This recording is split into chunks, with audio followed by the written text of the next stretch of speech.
Chapter 151, The Thrones of God. In Maria's world, among the layered dimensional folds, Lu Ziyu's figure appeared above the silver moon. It was not Lu Ziyu's first time being here.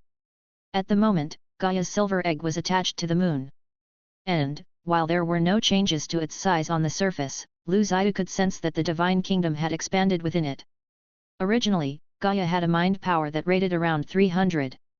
Over the last few decades, after absorbing the consciousness of dozens of priests and holy knights, its rating had now reached nearly 3,000. Thus, the original divine kingdom had expanded tenfold.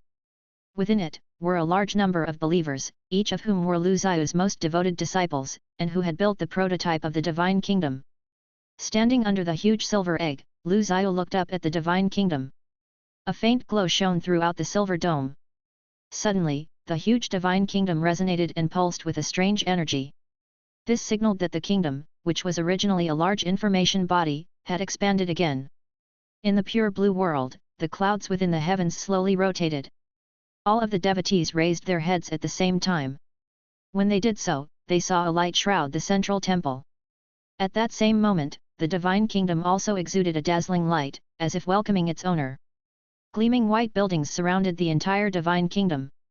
Other than the outermost gates, the rest of the layers of the structures were stacked towards the center, as if they were paving the way up a tall mountain. The higher and bigger a building was, the closer it was to the center.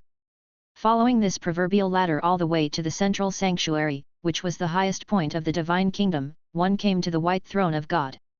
This was where, at the moment, Lu Ziyu had just appeared as a huge shroud of light. His brilliance covered the entire space. From his lofty location, all of the devotees could see him as the majestic figure of God that he was. The throne was even above the clouds. In addition to Lu Ziyu's main seat, there were more than a dozen empty thrones. These unoccupied thrones formed a circle, floating above the center of the divine kingdom. Each one was gigantic and was shrouded in huge rays of light. Each seat also represented a god. These gods were part of Lu Ziyu's main sub-brain. With this main sub-brain, some of the settings of the scroll could be adjusted, and the source form could be consumed, both of which would help to enable the changing of some of the rules inside Maria's world. Lu Ziyu gave the right to control Maria's worlds to this divine kingdom. As long as someone was willing to integrate themselves into Lu Ziyu's divine kingdom, Lu Ziyu could share the authority over Maria's worlds with them. This would mean sharing the throne, or more specifically, the unoccupied thrones. Once someone was integrated into the divine kingdom, it was the same as being a part of Lu Ziyu. As such, they could then no longer be separated from Lu Ziyu, and would serve always as Lu Ziyu's assistant in managing Maria's world. However, no such person was there to share his throne at the moment. And even if someone had been there to help, in order to have the power to change and manipulate the rules in Maria's worlds, they would have to at least be a level 7 mythical wizard. Luckily, the timing wasn't too crucial, as Lu Ziyu was still developing the concept. Lu Ziyu had transferred some of Maria's world's authority to the divine kingdom through his main sub-brain, but the specific roles of the thrones were yet to be divided. The divine kingdom had been consolidating for decades. Now, there were over 10 devotees within it. Before, there had been nothing inside, making it like an empty shell, prone to collapse in the slightest wind. Lu Ziyu hadn't thought much about the division of the thrones. He simply assumed that, as the extraordinary powers emerged, they would show up to claim the thrones. They would then become the maintenance staff of Maria's world and help to uphold Maria's world's laws as it continued to evolve. They would also have the ability to preach and gather their own disciples. The faiths of these powers would spread throughout Maria's world, and their disciples would also merge into Lu Ziyu's divine kingdom. Through this process, a true realm of God would be established, while the power of Lu Ziyu would continue to strengthen with the growth of the world. The entirety of Maria's world would be driven by these powers to develop into a world dominated by the gods. As for the wizards, who also originated from this world, they would develop an original wizard civilization. Lu Ziyu also envisioned a specific future for them. With all of this in mind, Lu Ziyu had come this time not only to observe his divine kingdom, but also to prepare for his breakthrough to level 8 mythical wizard. In order to accomplish this, Lu Ziyu had to develop a mythical life template for level 8 mythical wizards. In regards to the divine kingdom, Lu Ziyu was ready to transform all of Gaia via metallification, thus creating a stronger, adaptable metallic life form. As he knew that it would take quite a while for all of Gaia to metallize, Lu Zhiyu decided that he would develop the level 8 mythical wizard template in the meantime. Lu Zhiyu knew that the level 7 mythical wizard corresponded to low-level mythical creatures, while the level 8 mythical wizard corresponded to mid-level mythical creatures. So far, they hadn't found any real mid-level mythical creatures in Maria's world, but the most crucial step was the existence of metallic cells, which he had already accomplished. So, the emergence of the level 8 mythical life template was still a feasibility on the near horizon. Lu Zhiyu sat on top of the throne, his mind's eye moving to observe the outside of the Gaia's silver exterior. Immediately, the sub-brain at the core of the silver egg began to extract large amounts of metallic materials to replace its deified cell structure. Silver spots covered the enhanced sub-brain, slowly at the beginning. As the enhanced metallic cells continued to grow, the process became faster and faster. Finally, the organic cell material of the enhanced sub-brain was entirely replaced. The metallic cells were continuously manufactured, with the metallic cells being found at the enhanced sub-brain in the center. It then spread to cover all four sides, as the silver metallic cells replaced the main substance of the entire structure of Gaia. Constant movement rippled throughout the silver egg's surface, like waves, flowing from the top to the bottom. A large number of metallic cells were being made as Gaia metallized. Lu Zhiyu's closed eyes finally opened, and the huge shroud of light let out a gleaming ray.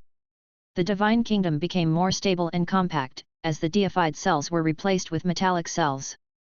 The metallic cells could then control a large amount of information, which could be used to bring the entire divine kingdom closer to reality. I have finally completed the second step of the divine kingdom. All that's left now is to become a level 8 mythical wizard. What should I call the mid-level mythical creature template? The Lord of Dreams. Lu Zhiyu marveled aloud. From that moment on, the giant silvery egg would continue to extract and engulf the silver moon. With the speed of metallic cells, it would then gradually replace the moon, before completely metallizing the entire moon.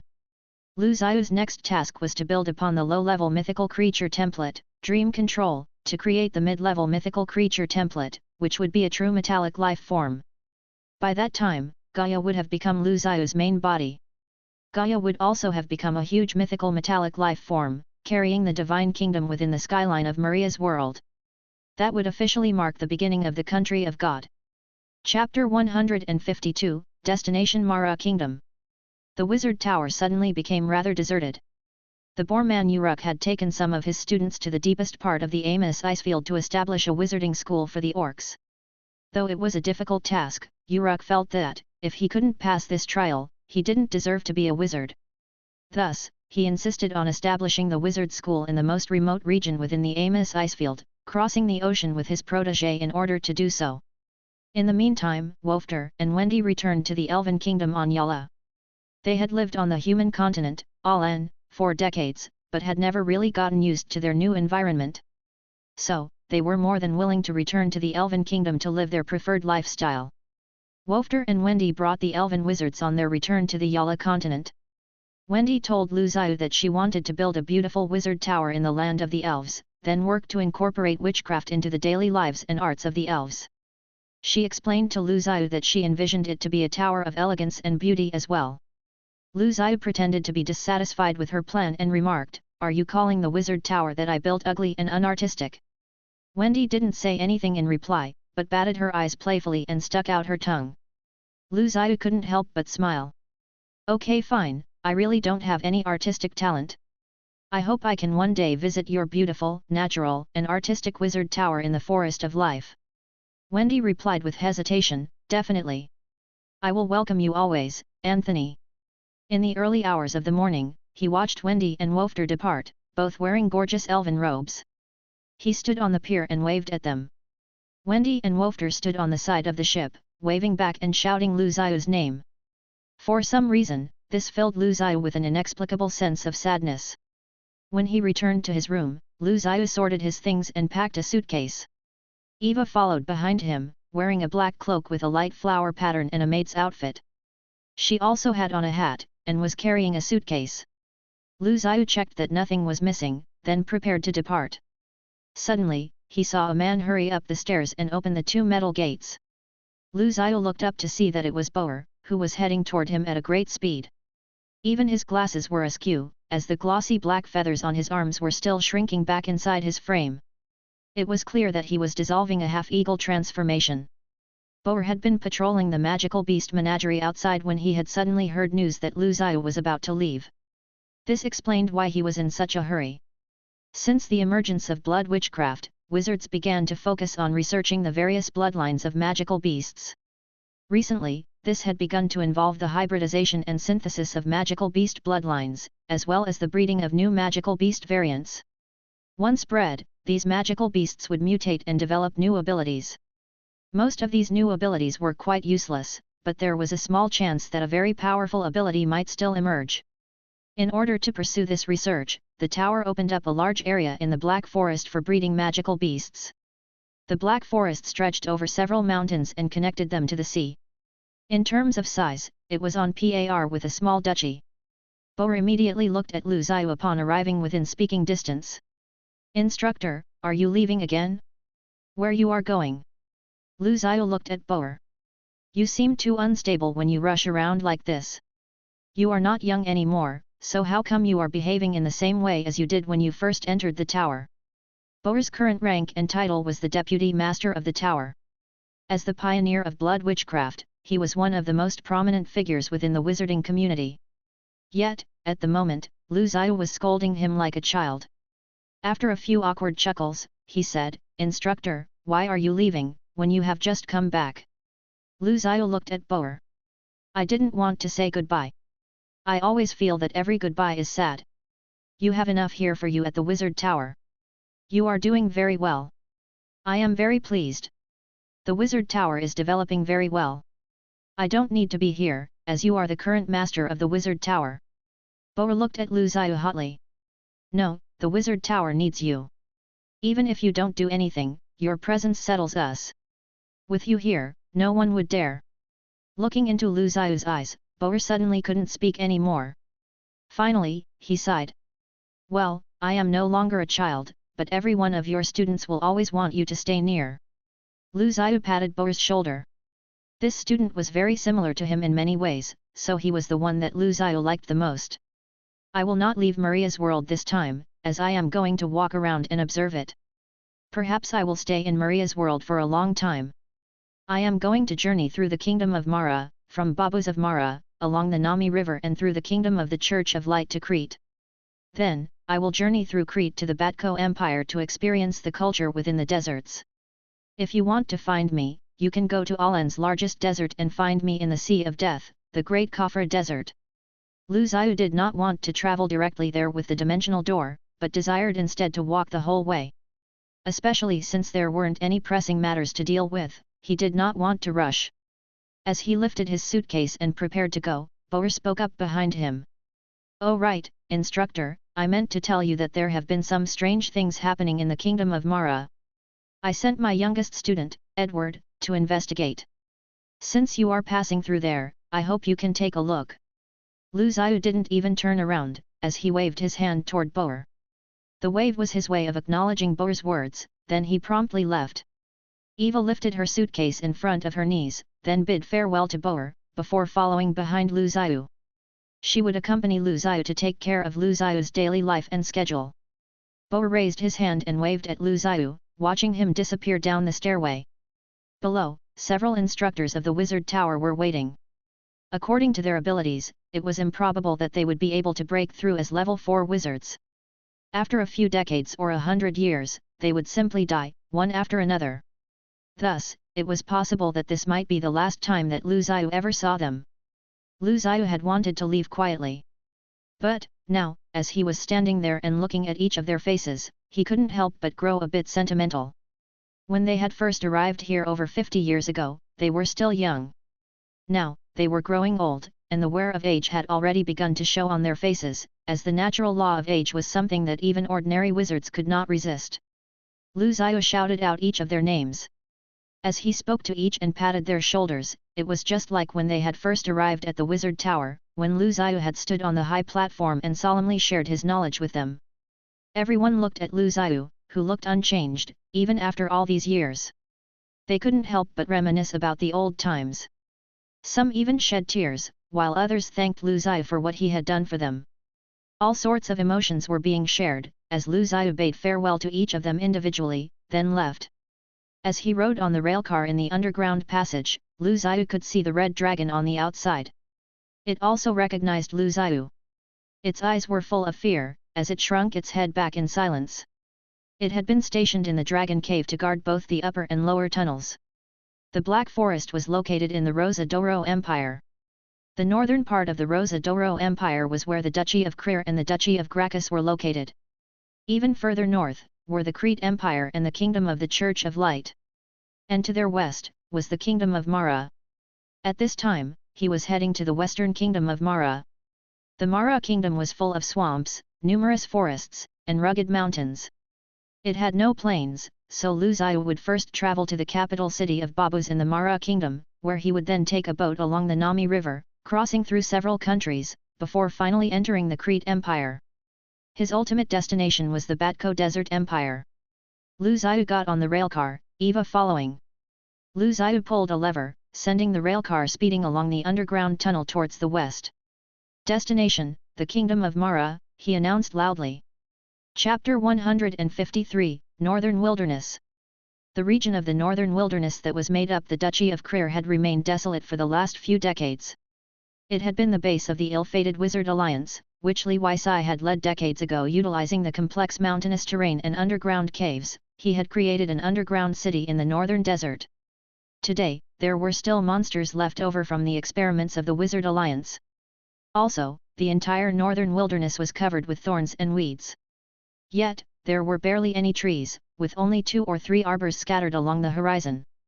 In the autumn of San Calendar Year 14, Li Weisai had led the entire Wizard Alliance and 3,000 Owl Knights from the Duchy of Krir, slaughtering his way through the Moor province of the Kingdom of the Church of Light to Saint Sarl City.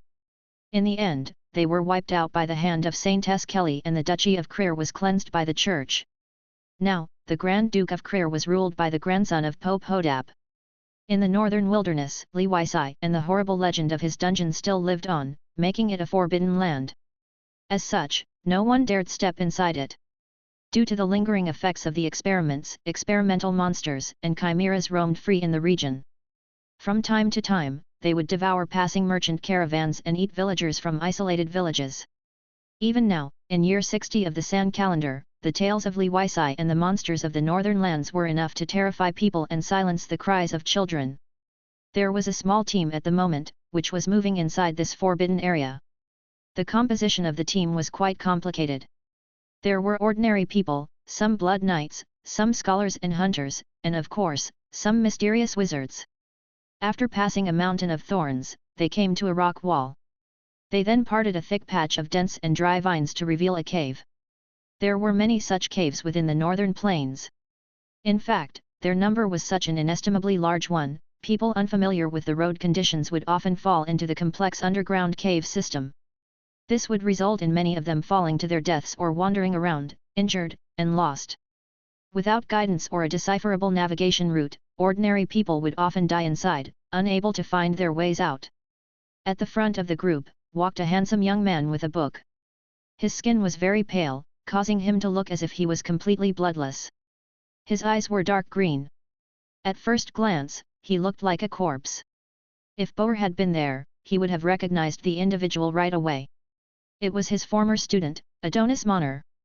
Adonis had a great talent for blood witchcraft. He and Boer shared an interest in physical transformation and exploration. This had made Boer think that Adonis would be his protégé. But, during an experiment, Boer had discovered that Adonis had tried to use a live human being as a test subject, which made Boer livid. Thus, Adonis was expelled from the Wizard Tower, never graduating. But, before his departure, Adonis snuck into Boer's laboratory, stealing some of the inheritances of the Wizard Tower. He then disappeared without a trace. Boer was very angry about all of this, of course, but he still had a tender affection for his former apprentice. Since Adonis hadn't stolen anything really important, Boer did not pursue the matter further.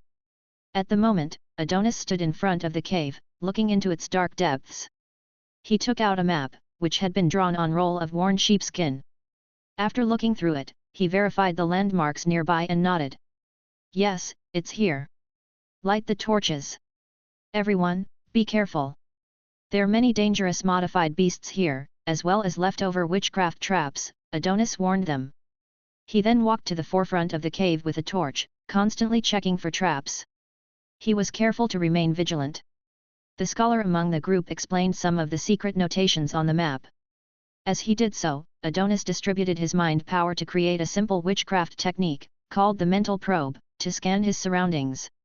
The information about the terrain was constantly streaming into his mind, as he pushed downwards into the darkness, guided by the torchlight.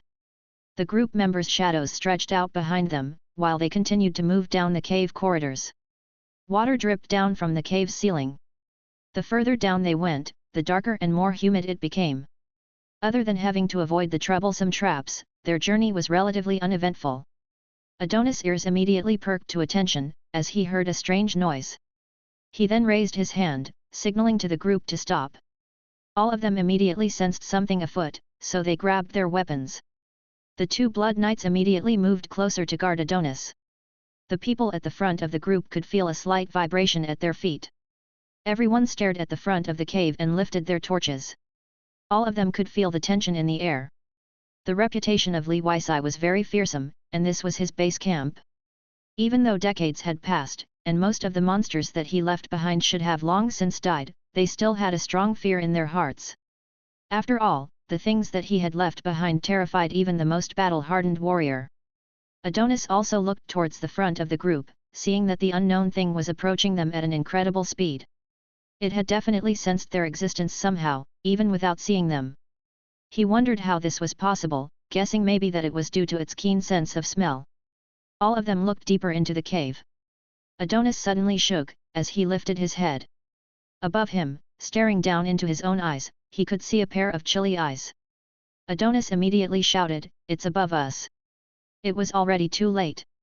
The monster jumped down, its long legs slicing through the scholar's chest like a sickle. The monster had picked the weakest one to kill first. It was obviously very sly and sinister. They could finally see that the monster was a giant spider, which had the head of a woman and the face of a gorgeous beauty. The creature clung tightly to the rock wall, hissing at them. It was completely horrifying. Adonis showed an surprised expression, as he said, "It's a chimera." As expected, Li Weisai has reached the pinnacle of this field. I definitely want to obtain the things that he left behind here. Chapter 154, Cool. Fire, fire. The guards behind him immediately pointed their crossbows at the spider, then let their arrows fly. However, the human-faced spider moved swiftly and had extraordinary sensory abilities. As such, it seemed to detect the movements from the air currents instead of through its vision.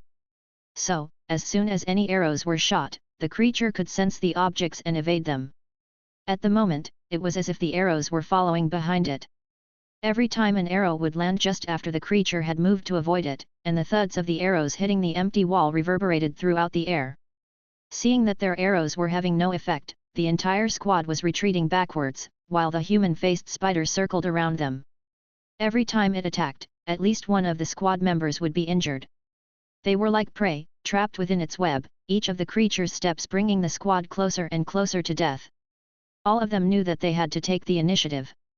One of the Blood Knights, who was guarding Adonis Monner, chose to rush out and stab at the abdomen of the spider. As he did so, the spider smiled in a chilling way, as if it had long predicted this very action. It immediately sprayed acid at the incoming guard. Argh! My face! My eyes, I can't see! It hurts! The guard reeled back in pain, screaming. All of them watched, horrified, as his body began to melt into a puddle. Two more knights tried to charge in, but were blocked by the two front limbs of the spider, which were as sturdy as steel. The friction of the collision caused sparks to fly up in the air.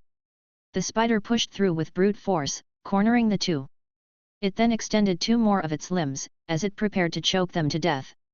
All of the group stared at the scene in fear, terrified of this monster that made even their knees tremble.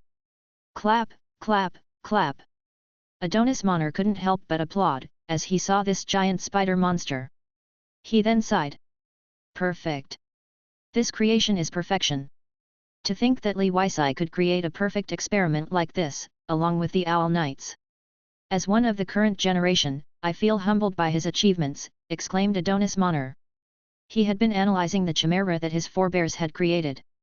Li Weisai could be counted as a senior mentor of sorts to him, after all. It seemed that his talents were only slightly below his master, Boer.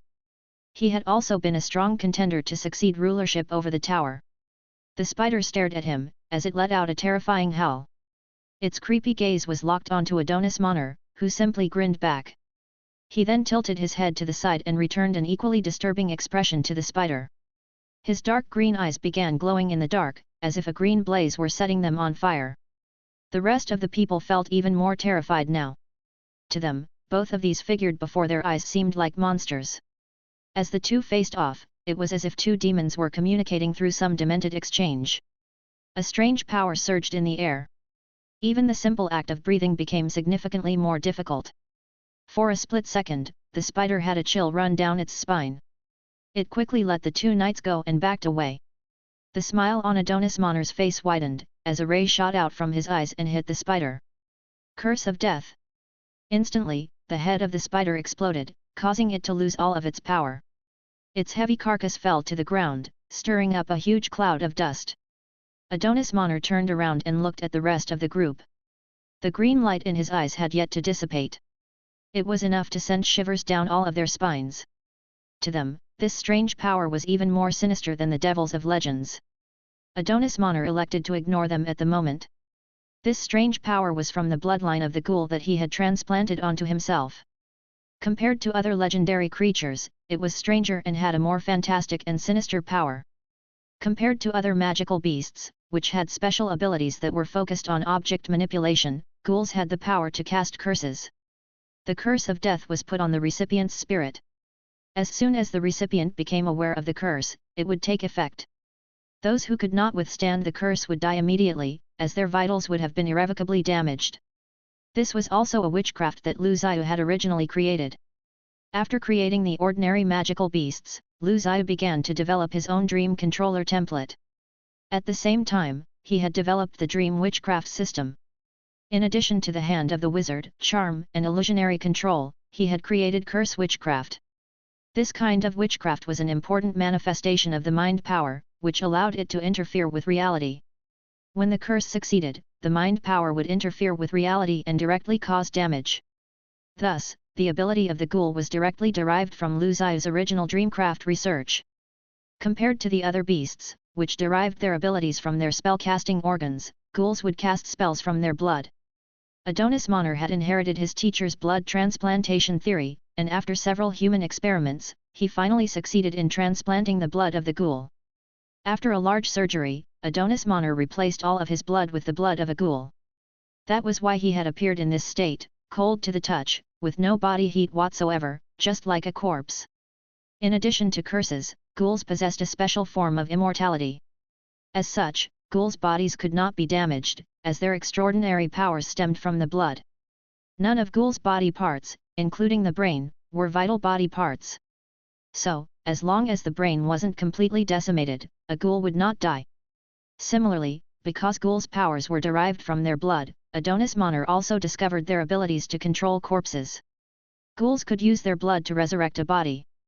However, it could only be the corpse of a lesser existence, since things with a consciousness would collapse under their strong power. As such, things on the same level of existence as Adonis Monner were beyond ghouls' control. After having such success with the ghoul experimentation, Adonis Monner gave birth to a series of ideas via experimentation on dead bodies. The first thing he thought of were the Owl Knights led by Li Weisai, who had mastered the body modification technique and Chimera technology. The manufacturing and transformation of the Owl Knight group not only sensationalized the entire continent, but it also caused many great repercussions within the shaman group. The largest impact was the legendary technique that Li Weisai and the Wizard Alliance had crafted, Mind of the Undead. It was for this reason that Adonis Monner had come here to the base of Li Weisai and the Wizard Alliance. He was determined to acquire their experimental records and notes. As long as he could see them, he would be able to complete the witchcraft system that he had been longing to finish. Adonis Monner deactivated his cursed eyes, then peered at the group, all of whom were still looking at him with horror, expressionlessly. He wasted no more time, before shouting, "Let's move on." Chapter 155, Mind of the Undead. After seeing Li Weisai's chimera, Adonis Monner knew that he couldn't waste any time messing around.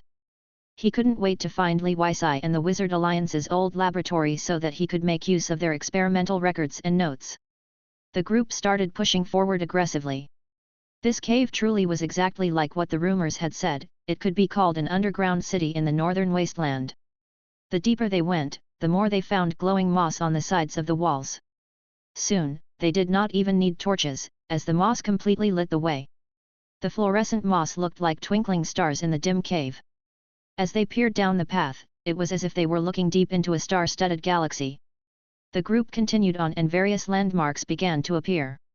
Some were normal buildings, while others were passages marked with wooden stakes and numbered entrances. Many of these places showed traces of previous occupation, such as several kerosene lamps that were found in some of the houses. They also began to encounter more bodies of the monsters. These monsters could not reproduce. Hence, after so many years, most of them had died. Although there weren't too many left, those which remained were the most powerful of them all. The team also encountered several crises, but under the leadership of Adonis Monner, there were no casualties. They soon arrived at a fork in the road. The map pointed to the left, but Adonis Monner continued straight ahead. He then took some spellcasting aids from his bag and gathered them towards the wall, which was straight ahead of him. Immediately, a dark whirling fireball appeared in his palm, then headed straight for the wall. The wall was quite thin, so it exploded on impact. It scattered outwards, the dust blowing towards them like a strong, gritty breeze. As the dust cleared, a passage was revealed. Cough, cough. Give me the lamp. After taking the lamp, Adonis Monner tossed it inside the passage. The path had opened into what seemed like a huge and bottomless abyss. The lamp lit the surroundings as it fell, allowing Adonis Monner to briefly observe the interior from the entrance. The space inside was indeed quite large. There were many buildings that had been built along the rock wall. There were also many entrances and exits, which connected the entire cave, forming a transit point for the huge underground city. Adonis Monner imagined that, at the height of its heyday, tens of thousands of people had once lived here. Li Weisai had controlled all of them, as they were facilitating his experiments. Countless people had lived here, without ever seeing the light of day. It was here that Li Weisai had first embarked on his descent into the madness that ended up shaking the entire continent. The oil lamp fell to the ground and cracked open. The scattered oil then quickly ignited into a flame. All of them could clearly see that a dark castle had been constructed at the bottom of the abyss. Adonis Monner was delighted and exclaimed, "Found it! This is it!" Adonis Monner ignored the people behind him, immediately jumping off the cliff. He was already a level 2 wizard, so he had the power to fly. He hovered in the air like a giant bird. The distance from the bottom of the cave was not too far away, less than 100 meters. So, Adonis Monner landed at the bottom shortly. The others took out some ropes that they had prepared and followed him down, while Adonis Monner went straight into the castle. The gates of the castle had already been destroyed. There were the bodies of a few apprentice wizards strewn about. It seemed that there had been a riot here. The others came in with torches and looked around the castle. There were terrifying traces of battle everywhere, including bloody marks on the walls, marks from unknown weapons, monster bodies, human corpses, and numerous strange devices. The entire place was horribly eerie. After heading upstairs, they found the laboratory of the wizards of the Wizard Alliance. The laboratory was like a slaughterhouse. They found various crystals, glass, precious stones, and gold, which had been used as currency and precious treasures in the human world. Here, they seemed to have been used to make a variety of experimental equipment to enclose what looked like animal entrails. Many of the large vessels were broken. Adonis Monner, who was standing in front of a vessel, said, "This was used to create chimeras, but after Li Weisai's death, chaos ensued. The beasts escaped and killed the rest of the people here. The apprentice wizards here were poorly trained and recruited by the Wizard Alliance to guard the base. Thus, they never had any formal wizard training. So, they definitely couldn't defeat these monsters, which explains why all of them died here." As he continued upstairs, Adonis Monner saw traces of human experimentation. This made many of the others retch in disgust, but Adonis Monner was thrilled, as he started checking everything out. So, they used this tool, and modified this one here. And this was where they conducted the modification of the Owl Knights, he exclaimed in delight. "Where are the experimental records? There should be detailed documents." Adonis Monner looked around the huge laboratory, finally finding a large number of parchment papers and books in a bookcase that was covered with dust. It's here. He carefully wiped away the dust, not at all concerned with the filth that got onto his luxurious silk robes. In his eyes, these experimental records and notes were far more valuable. Within the book, Adonis Monner found several dissection diagrams and various notes on experimental data, including specific records and summaries of the causes of failed tests. The meticulously kept records and processes detailed entire experiments. Adonis Monner schemed the book all the way to the end, as if he was looking at the world's most precious treasures. After Adonis Monner put the book down, he continued to rummage around on the shelf. He seemed to be looking for something in particular. Found it. So, it really does exist. These are Li Weisai's handwritten notes. So, Mind of the Undead really exists. They actually developed it. The legendary Owl Knight group was based on this experiment. Adonis Monner held the notebook and shuddered. At last, he burst into a fit of maniacal laughter. Ha ha ha, it's wonderful, beautiful. Li Weisai, you really are a genius. With these notes, Adonis Monner could build the wizarding path that he had wanted for so long. He packed the notes into his bag and looked at his followers. Take all of the things on this shelf. Don't miss a single sheet of paper. We're returning to Babu's. As you wish. All of them saluted him, as they were his vassals, sworn to protect him unto death. Chapter 156, Babu's and the Strange Corpse. A wide river ran through the valley, then merged into a lake. A city was built beside the lake, its boundaries arranged in the shape of a crown. A giant bridge cut across the lake, with many boats bustling along under it. Emerald-hued mountains and meadows could be seen all around the city. The rolling mountains showcased layer upon layer of vast forest. It was a green land, and this city by the lake was like the glimmering pearl in the heart of the forest. Eva carried the luggage behind Lu Zhiyu, as they stood on a hillside. A breeze rustled the green hillside, lifting the edge of Eva's cloak. Even her hat was blown off by a strong gust.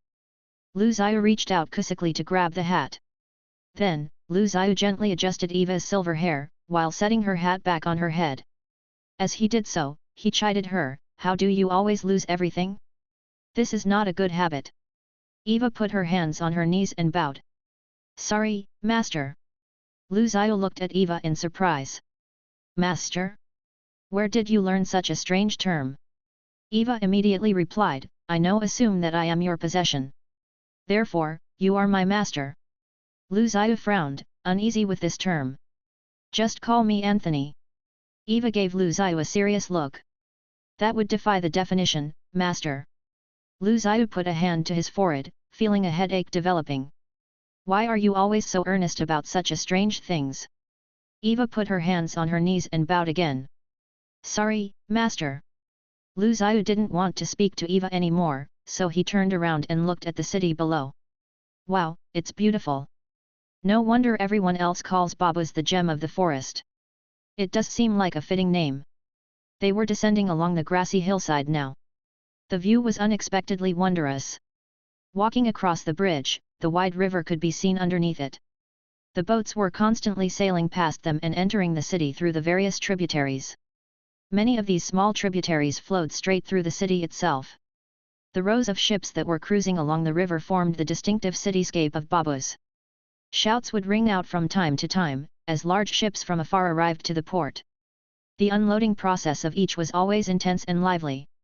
The Babu's bridge had been built 100 years ago, but a large renovation was conducted on it about 30 years ago. Currently, there were an endless number of carts being used to unload the ships. They then were driven towards the city by alpacoids. Among those transporting goods were businessmen and farmers from surrounding villages, as well as dock workers and local craftsmen. Lu Zhiyu followed the waves of people into the city. The kingdom of Mara was located in the forest and had many swampy areas. Although it had a lot of land, its population was comparatively low. Most of its territories were ruled by autonomous lords. The status of the king of Mara kingdom was basically equivalent to that of a lord of a large territory. Other than Babu's, the other territories were only nominally allegiant to the king. As such, the strength of the kingdom of Mara was on a completely different scale versus countries like the Crete Empire and the kingdom of Rosa d'Oro. Even if they fought with a small duchy, like the Duchy of Gracchus Principality, it was likely that they would be defeated in a war. But, once the kingdom reached a state of crisis, the nobles would unite together to fight the foreign threat. As such, even the kingdom of Rosa Doro would not dare to fight the entire kingdom of Mara. Babus was the largest city in the kingdom of Mara, and was also its trading capital and commercial port. As such, a large amount of wealth flowed into the city of Babus, making its ruling family, the Manar family, the richest within the kingdom. Thus, they also became the royal family of the kingdom of Mara, as their ties to trade supported and maintained their rule over the country. Move aside, move aside. Don't block the path. Step aside. A group of knights, who were guarding a carriage, were passing through the Babus bridge. These knights were fully armored and wore silver helmets. They were the elite force, and as they passed by, a path was immediately cleared for them. Then, the luxurious carriage entered the city under their watch. Who is it? Didn't you see the insignia? It's the royal family, the Manar family. It was probably a prince or princess. Which royal highness has returned this time? The king is still quite healthy. Why did they come back? Isn't that the equivalent to giving up their inheritances? Shhh, don't gossip lightly about the royal family. Ever since the previous generation came to rule, the Manar royal family would send all of its heirs away to govern their own areas. Regardless of his or her gender, only the most capable heir would gain the throne. Rumors said that the Manar family had created the system while it was faltering. At that time, King Sharice hoped to stabilize the situation by encouraging his descendants to continue to expand the influence of the royal family, so that, eventually, all of the kingdom would truly be under the rule of the Manars. The current king was quite old. Although he was still in excellent health, the battle for the succession of the throne had already begun. Lu Zhiyu looked at the carriage and felt an unusual shift within the atmosphere. A ghoul? How interesting! Lu Zhiyu could sense that the carriage was holding a woman in her 20s. Her outer appearance was normal, and she was clearly breathing, which showed proof of life. Yet, Lu Zhiyu could not feel her consciousness. Others may be confused over such an odd occurrence, yet the ghoul was originally created by Lu Zhiyu. As such, Lu Zhiyu immediately discerned what had happened to the woman. She was obviously a ghoul. He hadn't expected anyone to transplant the bloodline of the ghoul, as this bloodline had a higher rejection rate, when compared to ordinary magical beast bloodlines. Moreover, even if the transplant succeeded, it had huge side effects. First of all, the transplant recipient would slowly become a corpse, as they gradually lost all kinds of sensations that a normal human should have. These losses ranged from the senses of taste and touch to the ability to procreate, even various desires were gradually lost. As such, Lu Zhiyu had not expected that any wizard would actually attempt it. Yet, he thought that this kind of decision was also somewhat reasonable.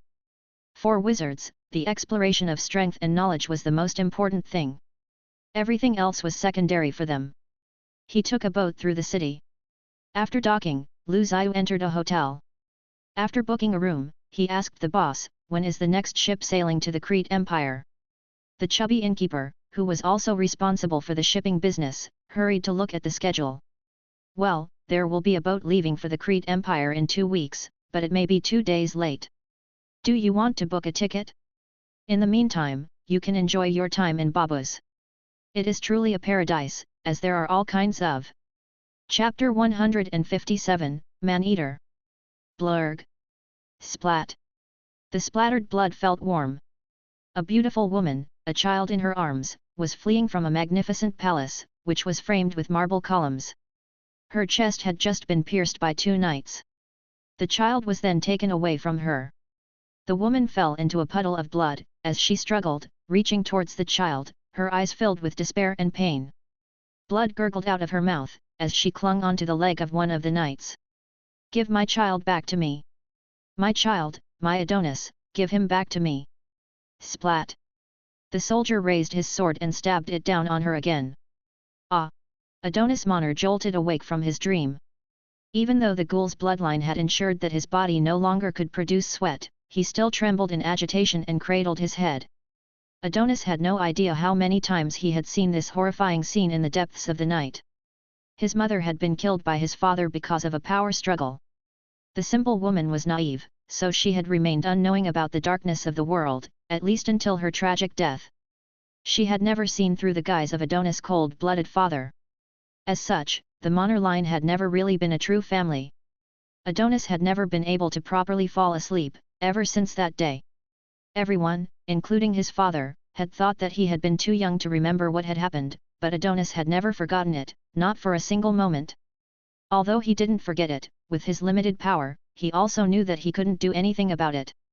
Yet, one day, he discovered the existence of wizards. Adonis applied to the king for a trial in an outer province, then tried everything he could to get into the wizard tower and gain the power of the wizards.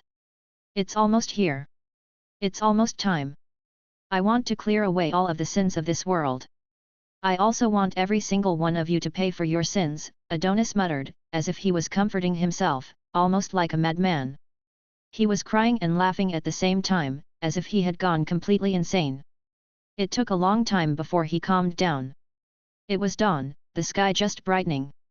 A boy of around 18 or 19 years followed the footsteps of the city guards, then quickly headed towards an alley in the eastern district.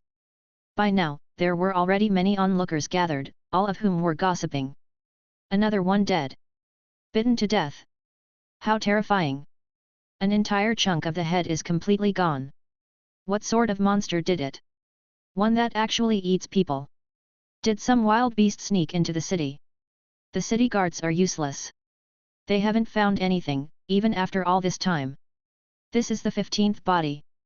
Now, a new one pops up every 2 or 3 days it seems. This is far too terrifying. Maybe, it isn't a beast. What is it then? Who knows? But I have heard others say that. All of them were watching in fascination and horror. Many of the well-dressed women had covered their eyes, not daring to look directly at the corpse in the dark alley. The face and neck of the corpse had been completely mauled. A large piece of flesh was torn back to reveal the muscle tissue and the white bone inside. It was ghastly. If one looked close enough, teeth marks could even be seen. Passing through, passing through. You can't gather here, so hurry on home, the captain of the city guard said, while he pushed through the crowd. He was wearing a sleeveless tunic, with a rhombus Babu's badge and chain mail. His lower body was clad in a pair of black pants and boots, and he had a long sword at his waist. He looked pretty heroic. Yet, the other guards were not nearly as impressive. The city of Babus had not been involved in any wars for many years. Hence, most of the people of the city were businessmen and nobles. The usual tasks for the city guard involved some routine inspections, maybe catching a thief or two, and a murderer, if they were lucky. Very few people actually trained regularly. What's the point of looking at it? They haven't found anything yet. They are just a group of locusts. Yes, they act so tough, at least when they're collecting taxes.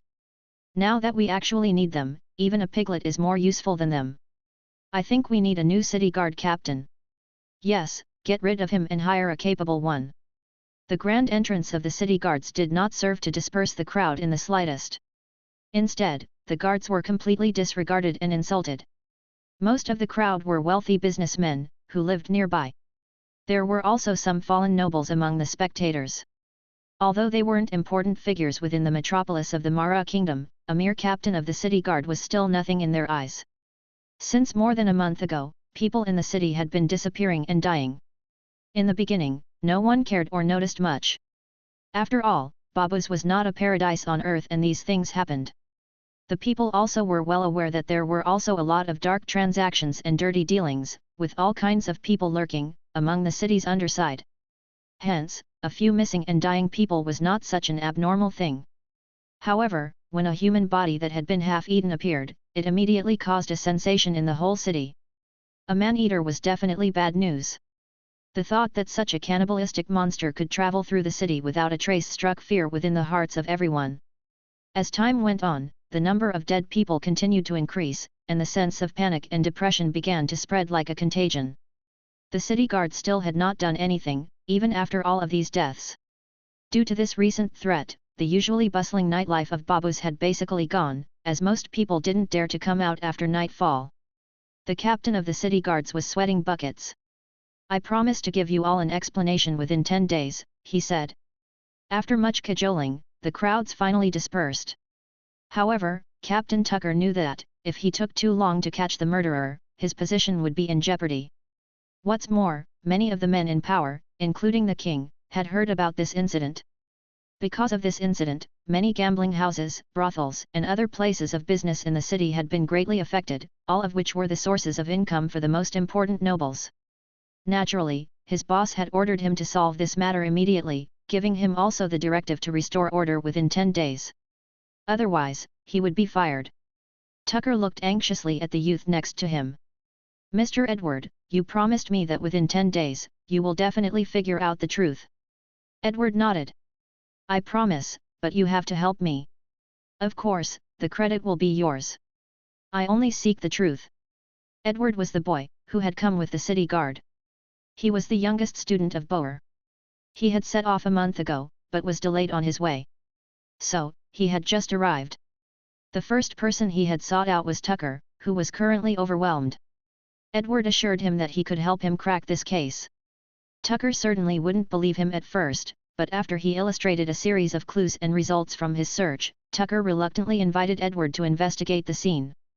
Arriving there, Edward checked the body, then reported his findings. The cause of death is the severing of the trachea. The teeth marks are similar to human teeth marks. Edward smelled the wound and frowned. "Everyone, be careful. This body is poisonous. I don't know what the poison is, or in what way the body was poisoned yet, so be careful." Tucker and the soldiers, who were standing to the side, immediately paled. "What? Poison?" They had been cleaning up the bodies just before, none of them paying much attention. Tucker immediately replied, "What is this poison? Have we also been poisoned?" Edward glanced at them, sweeping over them with his mind power. "No, it shouldn't be the type that spreads through skin contact. It might be instead spread through blood and bodily fluids." Tucker quipped back, "Didn't you say that those are human teeth marks? A human being killed these people." Edward nodded. "I didn't say human, but that it's similar to a human's. This is not an ordinary event. We must be very careful." Edward checked the ground and immediately frowned. Many places on the scene were destroyed. There were footprints everywhere. There was nothing left to analyze. He could only sigh and stand up. "Where is the first witness?" The one who found the body was the owner of the nearby flower shop. She was still quite unsettled about the whole affair. She had found the body in the alley, as she was setting up her shop. It had been around 5 in the morning. The streets were empty. Edward pressed on, yet he didn't discover anything else. The woman had been too terrified to pay proper attention to the surroundings at the time, so had proven not useful for garnering more information. By the end of the investigation, it was already noon. Edward stood up and prepared to leave. Tucker was moved by Edward's methodology, and thought that Edward really could help him crack the case. If he could really crack the case this time, then Tucker would become famous throughout the city of Babus. He would then not lose his position of captain of the city guard, and may even be promoted. This thought made Tucker warm up to Edward, saying, "What should I do with this body?" Edward asked, "Where are the bodies from before? I need to look at them, too." Tucker immediately said, "In the cemetery outside the city, being guarded by Old Chuck, the old gravekeeper." After answering Edward, he immediately gave an order to the other soldiers, "All of you, carry the body to Old Chuck." Edward put away his equipment, then walked with Tucker out of the city. After he turned the corner, he suddenly found something. He stopped, then immediately knelt down on the ground. Tucker stopped too, puzzled. "What's wrong?" Edward pointed to the tiles on the ground and knocked at them a few times. The sound produced was hollow. "The tiles here have been turned over before. What's hidden below them?" Tucker immediately looked at one of the slates, which was relatively large and not quite the same as the one next to it. "Oh, this is the entrance to the sewer." Edward's finger knocked on the slate thoughtfully. "All right, I've got it. Let's go to the cemetery." Chapter 158, Mutation. Edward and Tucker were hurriedly walking down the street, when they passed by a man and a woman. The woman had silver hair and held a variety of large and small purchases in her arms, while a raven-haired man ate an apple. He leisurely strolled in front of her, the woman following closely behind. Edward's gaze stopped on the couple, as he sensed the trace of wizardry from the pair's aura. Edward was a wizard, who grew up in the wizard tower. Hence, after living around wizards for so long, he was very sensitive to their presences. Although the two individuals seemed to display no abnormalities, their unique presences were enough for Edward to take notice of them. Edward immediately tried to launch the mental probe device to find out more, but the figures were already gone by that time. Edward turned around, puzzled. He searched for a long time, but still couldn't find them again. This placed a great pressure upon Edward, who felt that the task that his teacher Bourcalermo had given him was probably much more difficult than he had first imagined it would be. Although the unknown cannibal monster had not been thoroughly investigated yet, it was clear that the matter was related to wizards, and Cardinal Peter from the Church of Light, who just happened to be stationed nearby, had also sent people to check it out. These recruited forces were expected to arrive in a few days. At the present time, all of Babu's city was shrouded in a wave of darkness. The king's health had been subpar recently. At this time, it was very likely that the throne would be transferred to a new ruler. As such, all of the aristocrats and the successors of the throne had been rushing back to the city, while the entire Mara kingdom had been watching. At this critical time, Edward encountered an unknown wizard. He felt that the city of Babus had become a muddy swamp that could engulf him at any time. Yet, Edward had no intention to giving up. On the second-floor balcony of a bakery nearby, Lu Zhiyu and Eva looked down at the frowning teen among the crowd. Look at those eyes narrowed. They are so focused, just like Boer's. He might as well be Boer's bastard son. Perhaps Boer was too embarrassed to tell me about him, so he gave me the pretext that this is his youngest student. The apple in Lu Zhiyu's hand had been replaced with bread.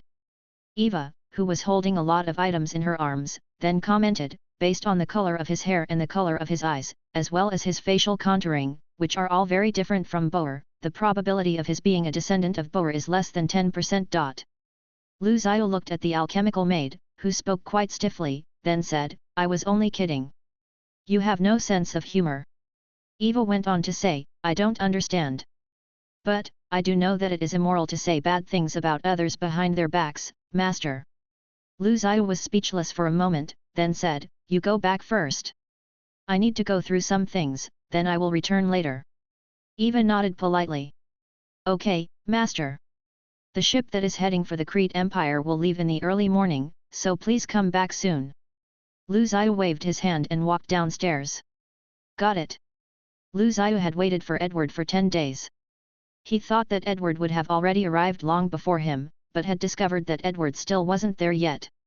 Upon his arrival, Lu Zhiyu had basically already figured out what was happening in the city. This was a tale with no hero or villain, and with no clear right or wrong. As such, Lu Zhiyu had no interest in interfering with the current affairs. However, if things kept developing like this, the city would descend into chaos. After all, a genius wizard, who seemed to have no moral compass, was moving all of his powers. The damage that he could cause was astronomical.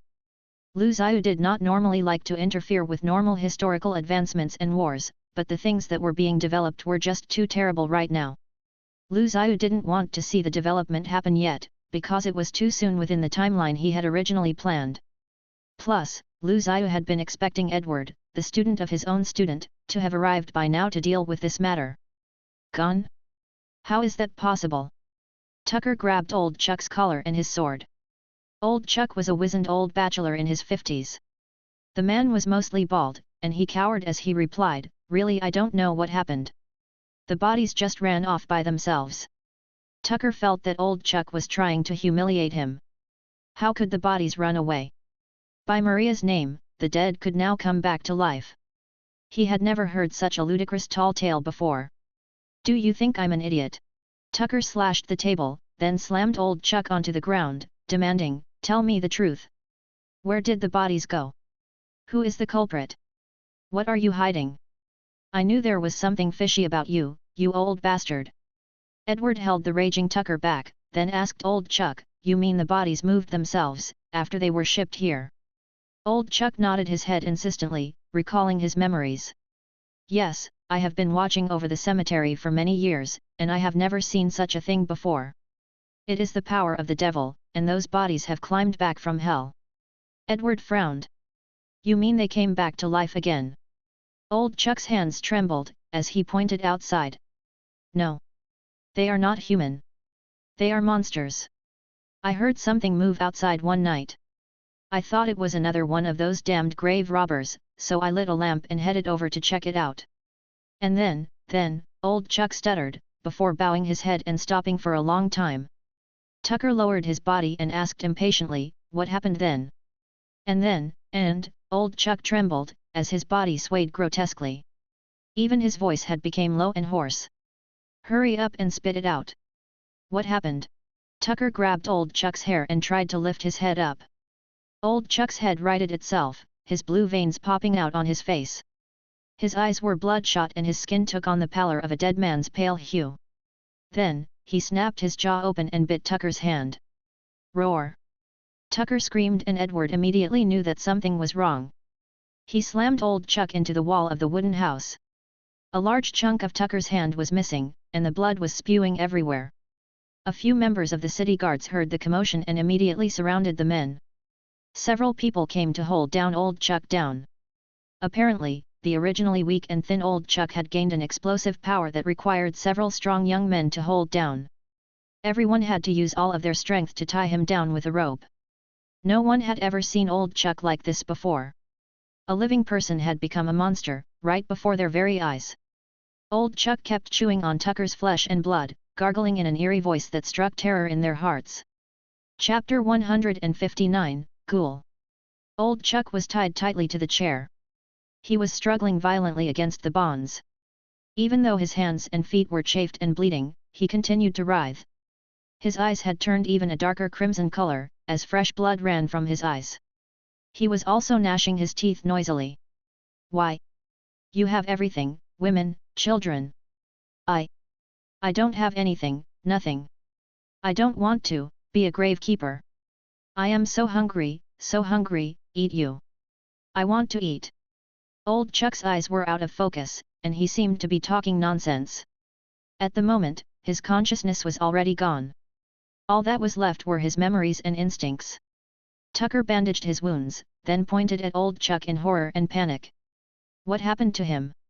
Is he crazy? What is going on?" Edward checked Old Chuck's body, while rolling up Old Chuck's pant leg.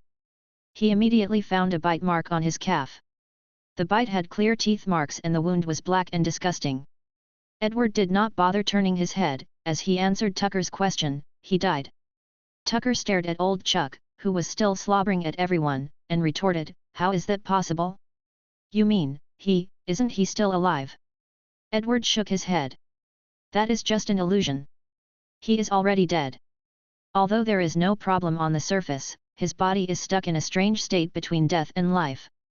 His breathing and heartbeat can be maintained, but he cannot be officially called alive. I can feel it. He is dead. What the heck is this? Witchcraft? I have never seen or heard of anything like it. Is it a new witchcraft technique?" Edward was skeptical. After all, he was a student of the second-generation Master of the Tower, a direct disciple of the founder of blood witchcraft, Borcalermo. As such, he had access to the largest library and center of knowledge within Maria's world. So, he knew of the most comprehensive witchcraft inheritance within the Alan continent. Yet, even he could not see the origins and lineage of this particular witchcraft. So, it was likely that very few people in the world would be able to trace it. Edward grabbed Tucker's palm, declaring, "The bandage is useless, as the toxin has already spread through the wound inside your body." Tucker jumped up at once. "What?" He looked at Edward with wild eyes. You mean? I have been poisoned." Edward nodded and moved his hands. "Isn't that obvious?" Tucker swallowed and looked at Edward, then asked, "What will happen to me?" Edward gestured at Old Chuck, causing everyone else to look at the Old Chuck, who had turned into a ghoul. Tucker's throat trembled, and he swallowed loudly. Tucker knelt in front of Edward. "No, Mr. Edward, I don't want to turn into a monster. Please save me. I'll do anything you want." Edward frowned and looked at Old Chuck. "Although I still haven't figured out what kind of monster it is, judging from the wound and what he said before, Old Chuck was bitten about 6 or 7 days ago. This means that we still have less than a week. This toxin is mainly used to target living people. As you can see, the toxin became more active, spreading more quickly through the whole body, after Old Chuck died. Before that, nothing abnormal occurred." Tucker immediately said, "Then, how did Old Chuck die?" "Well, as it is poisonous, ordinary people have no defense against it. I need to take the blood of old Chuck. You also need to help me investigate some things, including the identities of the bodies, their locations of death, and others things, like how many bodies have gone missing in total.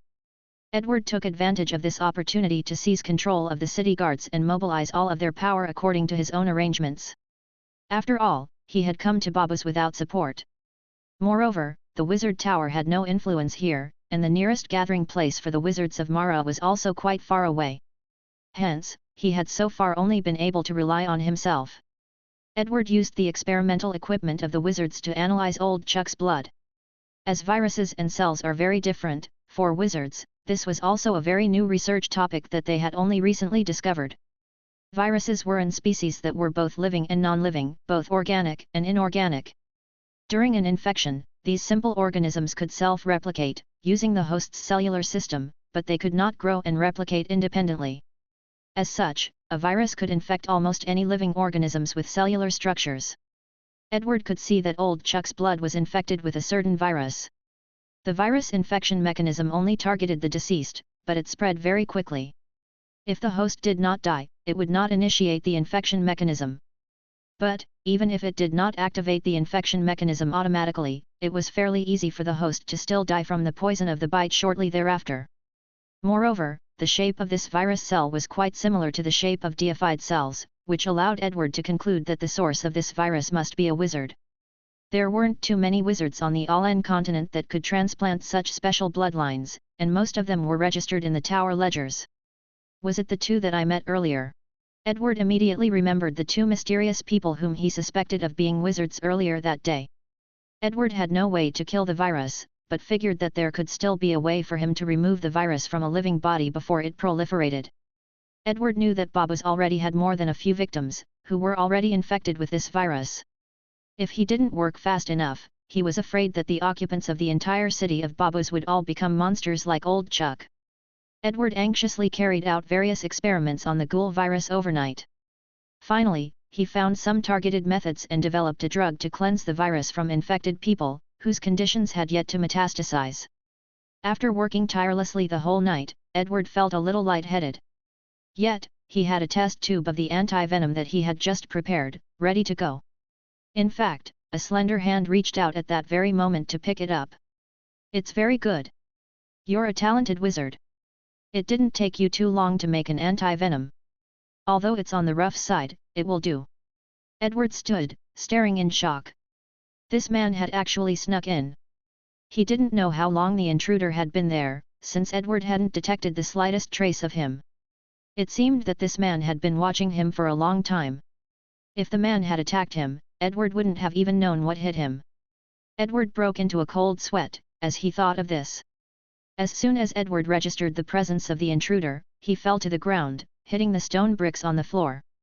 All of them immediately disintegrated, like sand, then immediately reconfigured themselves into stone spears, which then flew straight at the intruder. Edward did not bother to see the results of their flight, as he leapt straight for the exit. Zhiyu swiped the air, immediately causing the spears to disintegrate. All of the stones from the surrounding walls of the house quickly transformed into huge stone palms, which gathered to slam Edward against the wall. "I admit defeat.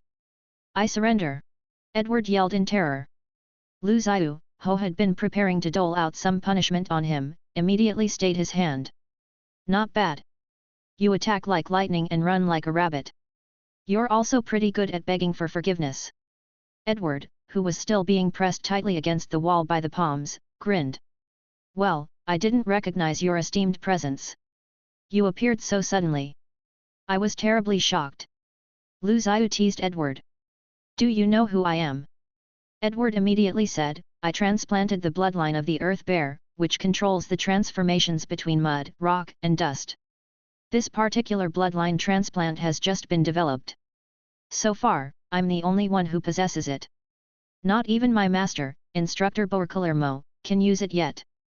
The only person who can use such extraordinary witchcraft at will would be the founder of the Wizard Tower, the sage Anthony. My master Boer is your student. I have heard him describe your appearance, but I didn't recognize you before." Edward never expected to meet this legend, especially here. This was the mysterious wandering sage, the originator of the wizards, a legend, whose power rivaled the power of the gods. Although he looked calm, Edward was sweating bullets. Lu Zhiyu took a chair and sat in front of Edward, who was still stuck on the wall. Edward couldn't move, so he just looked at Lu Zhiyu awkwardly.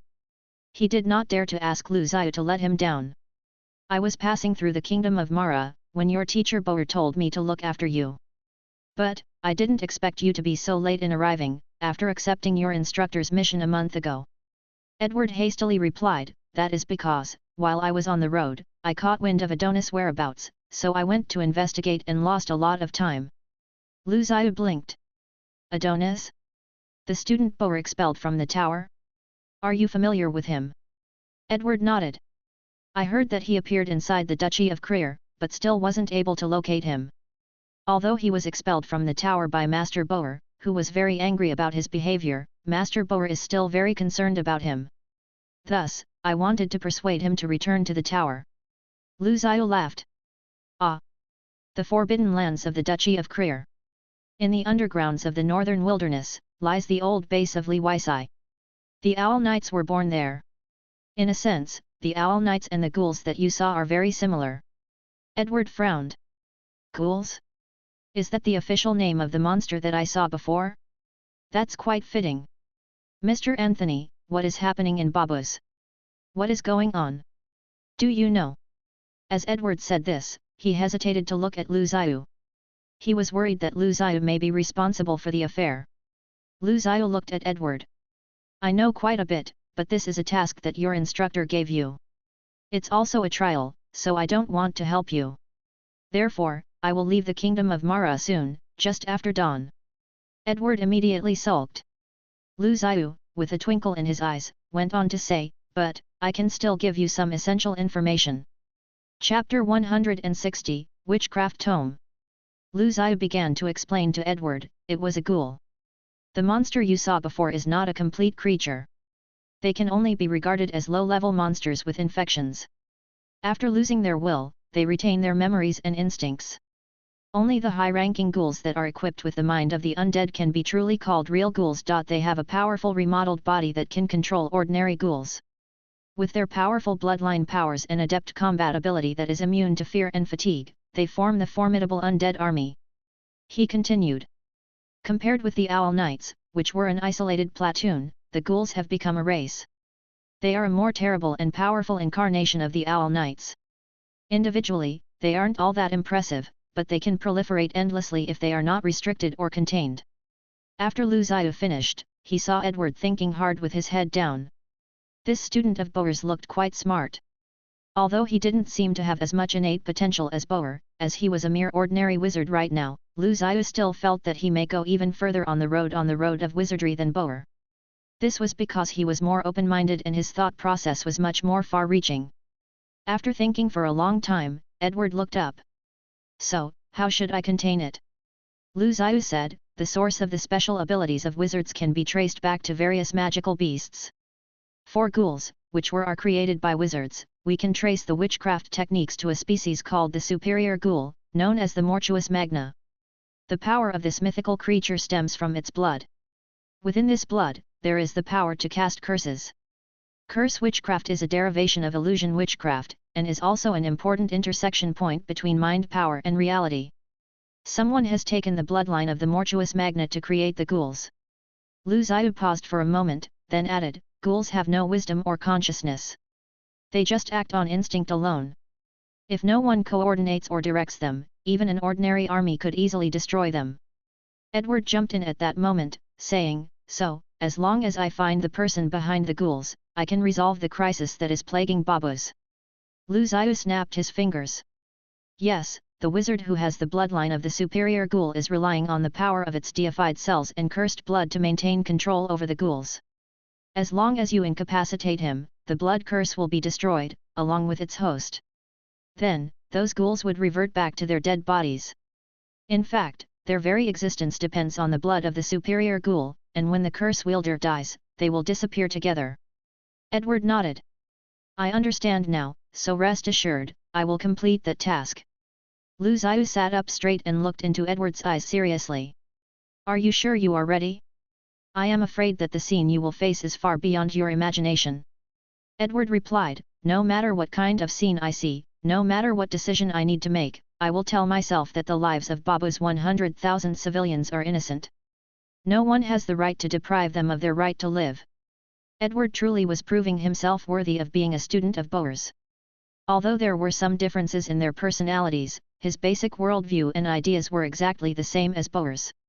Yet, Lu Zhiyu didn't know if he would make the same decisions, according to the ideals he had just espoused. Lu Zhiyu stood up and patted him on the shoulder. He didn't say anything more, just looked at him with a complicated expression on his face. When Babu's city is completely transformed into a city of the dead, in order to not let the situation get any worse, I will personally obliterate Babu's. I hope you will not force me to make such a cruel decision.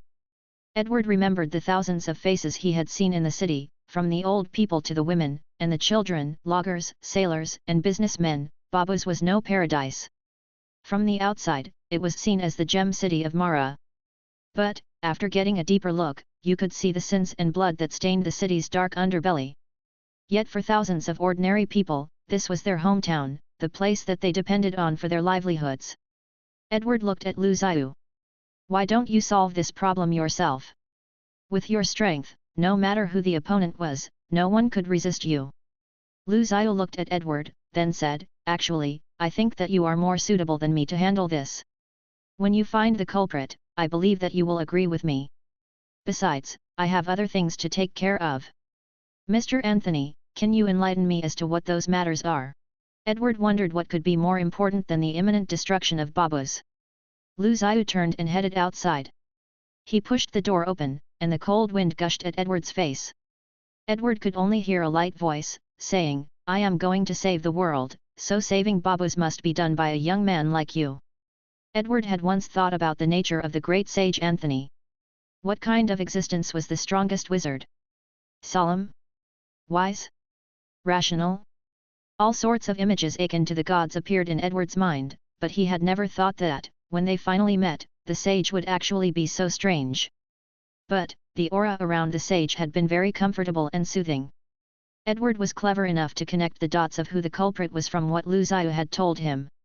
From the ghouls and the mind of the undead to the owl knights and the duchy of Krier in the northern wilderness, where Edward had discovered traces of Adonis, combined with Adonis' modus operandi. Although Lu Zhiyu did not say who the culprit was, Edward was pretty sure that it was his own fellow apprentice, Adonis. Adonis was Boer's first student. The two of them had the same master, so when Edward was a child, he had lived with Adonis for several years. They were very close and shared one of the closest relationships within the tower. Adonis was a few years older than Edward, so he took care of both Edward's daily life and his education from an early age. Edward still remembers the days when he wore a huge wizard's robe that drooped all the way to floor, while he locked arms with Adonis, just like brothers. They would explore the castle, the classrooms, the caves, the forest, and through every corner of the wizard tower together. Therefore, Adonis' betrayal and subsequent escape from the tower had always been a matter close to Edward's heart. Edward hoped to find Adonis, so that he could question him directly about it. But, he also wanted to persuade him to return to the tower to beg forgiveness from their master, Boer. A young Edward had long ago sat on the window of the castle, one foot dangling outside of it. Adonis, I want to be a wizard, just like Boer. I want all of the wizards to know my name. What about you?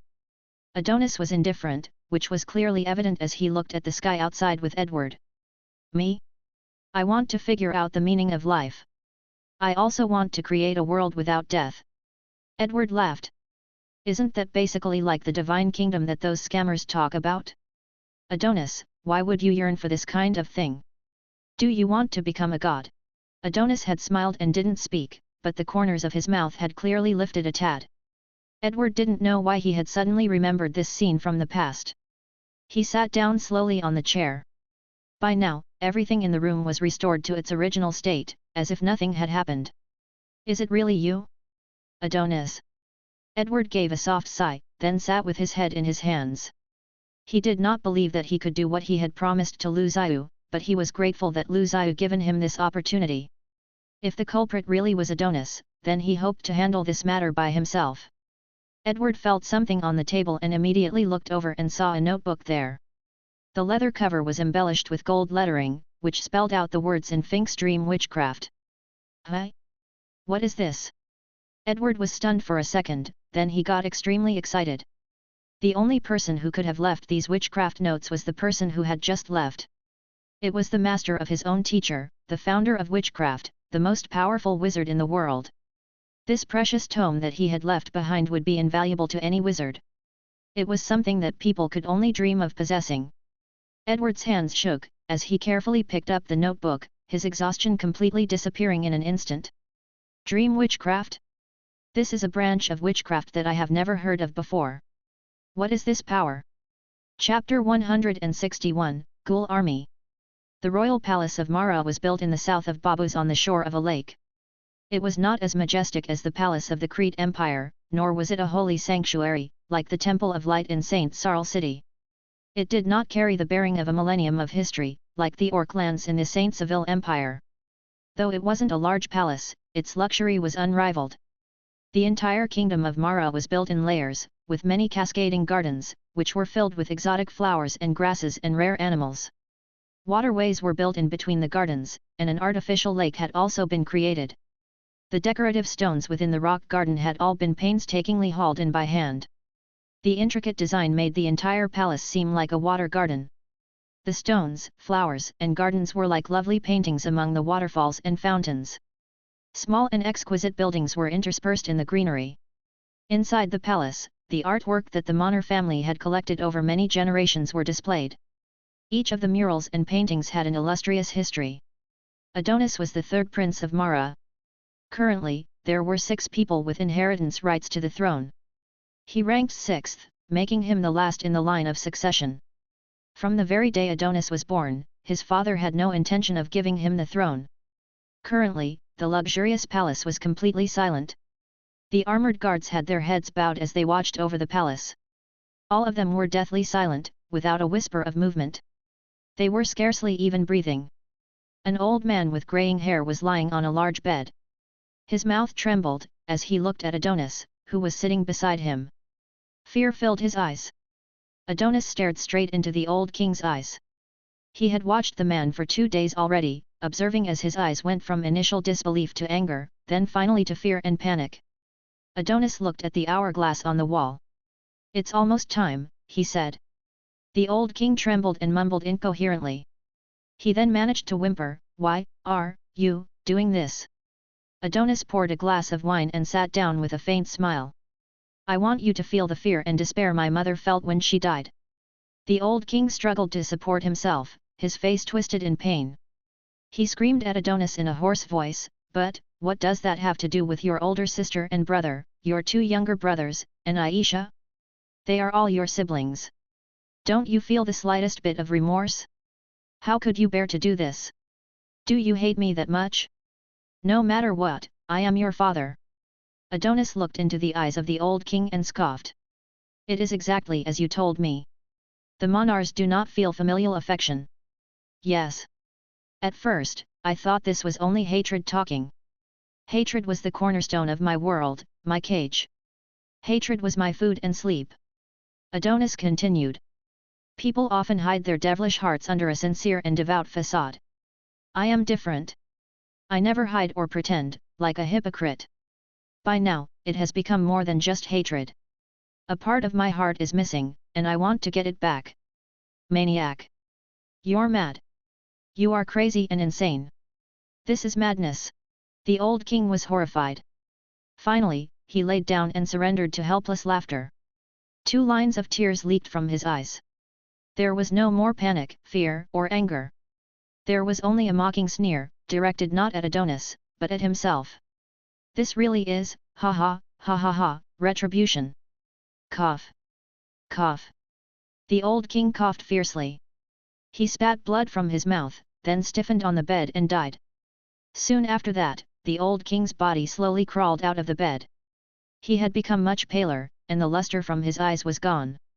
Yet, his body had become visibly stronger, as the blood under his skin squirmed. The originally thin body had become well-muscled as it had awoken the ability of a blood knight. After returning from his trip, Adonis immediately began to combine Li Weisai's notes with the Mortuus Magna bloodline and his own research in order to create ghouls. Through the deified cells and curses of the ghouls, he was able to control the ghouls that he created. Adonis then combined Li Weisai's research on the plague with the powers of the ghoul to develop the zombie virus. Once a target was infected with this virus, it would slowly morph into a ghoul. Ordinary ghouls were easy to make. That process didn't even require deified cells. But, in turn, they would have no intelligence nor bloodline powers. Although they would retain their memories, their combat abilities would be extremely low. Thus, they could only really be useful as cannon fodder. The higher-classed ghouls that Adonis had personally crafted were equipped with the mind of the undead. These ghouls had a strengthened body and the ability of blood knights. The mind of the undead ensured that, even after their awarenesses were gone, they retained highly efficient mechanical minds and learning abilities, as well as all of their combat potential and experiences from their lifetimes. As such, these soldiers were the optimal warriors. Above that, there were also king-class ghouls, which Adonis had crafted with a significant amount of his own deified cells, which were combined with the mind of the undead. Each of these ghouls had inherited some of Adonis' power and also possessed their own special abilities. However, such a transformation required an extremely high compatibility rate with his blood. Adonis discovered that his immediate kin were the most suitable candidates to retrieve this from. After their original awareness dissipated, the ghouls became mere tools. Surprisingly, the ghouls that only had instincts gradually developed a new sort of awareness, due to a combination of their deified cells and the mind of the undead. It was precisely this trait that made Lu Zhiyu identify Adonis ghouls as a new race, since he was able to create a life form with its own awareness, which qualified it as a brand new species. By now, all 1,000 of the king's guards of the Kingdom of Maro had been turned into high-class ghouls. The Kingdom of Maro had a smaller army than most of the other kingdoms. Its unity was loose, as the king was actually the most influential noble. As such, having an army of 1,000 people was already considered to be the greatest strength of the king. Adonis knew that governance required wisdom and order. Yet, he was only interested in ruling, not governing. For that, he would only need raw strength. In light of this fact, from the moment that he gained control over the army and created his high-class ghoul troops, he had seized most of the power within the Kingdom of Mara. Chapter 162, Death of the King. Reg. This smell is revolting. Within the dark waterway, the sound of boots stepping through the stinky sewage echoed in the tunnels. After Edward discovered the truth about the threat of the ghouls, he immediately contacted Tucker from the city guards and met with his superior. After presenting convincing evidence, Edward got their assistants to begin looking for places in the city that the ghouls may be lurking. They also agreed to help him find those people who had already been infected so that they could be immediately isolated and treated. Edward then had all of the details and intelligence from the previous attacks forwarded to him. The identities of the bodies, their places of death, and all other information was sent to Edward, who began diligently analyzing it. The deceased represented all classes of society, from the nobles to the slaves, and officials to boatmen. There was no pattern or obvious connection, based on their revealed identities. The only similarity was that all of them were young men with good physiques. Perhaps that was why they were chosen. The culprit was selectively creating ghouls en masse, then filtering out the stronger ones to upgrade into high-class ghouls. Edward had no idea how many ghouls were already in the city. So far, there had been more than a dozen recorded deaths. When the investigation was widened to include disappearances, the number rose into the hundreds. Tallying the unreported deaths within the underbelly of society was difficult. There were too many undocumented people in the city with complicated backgrounds. As such, investigating those matters was almost impossible. Edward immediately remembered the slate tile that he had discovered before, which led to the sewer. The city of Babus was a mid-career work designed by Farah Grant, the famous architect who later went on to design St. Sarl City. Edward navigated the semicircular tunnels of the sewers with the aid of an oil lamp. The tunnels had a sloping curve in the center, with high sides. Their width was close to 4 meters. The whole structure was made of stone. Like a developed irrigation system, it connected the entire city. Even if a downpour hit Babus, this canal system could easily purge the torrents from the city. I didn't expect that there would be such a large space underground. Master Farragrant truly considered all of the practical aspects of urban planning, as he designed such a developed underground drainage system. This is truly the work of a master.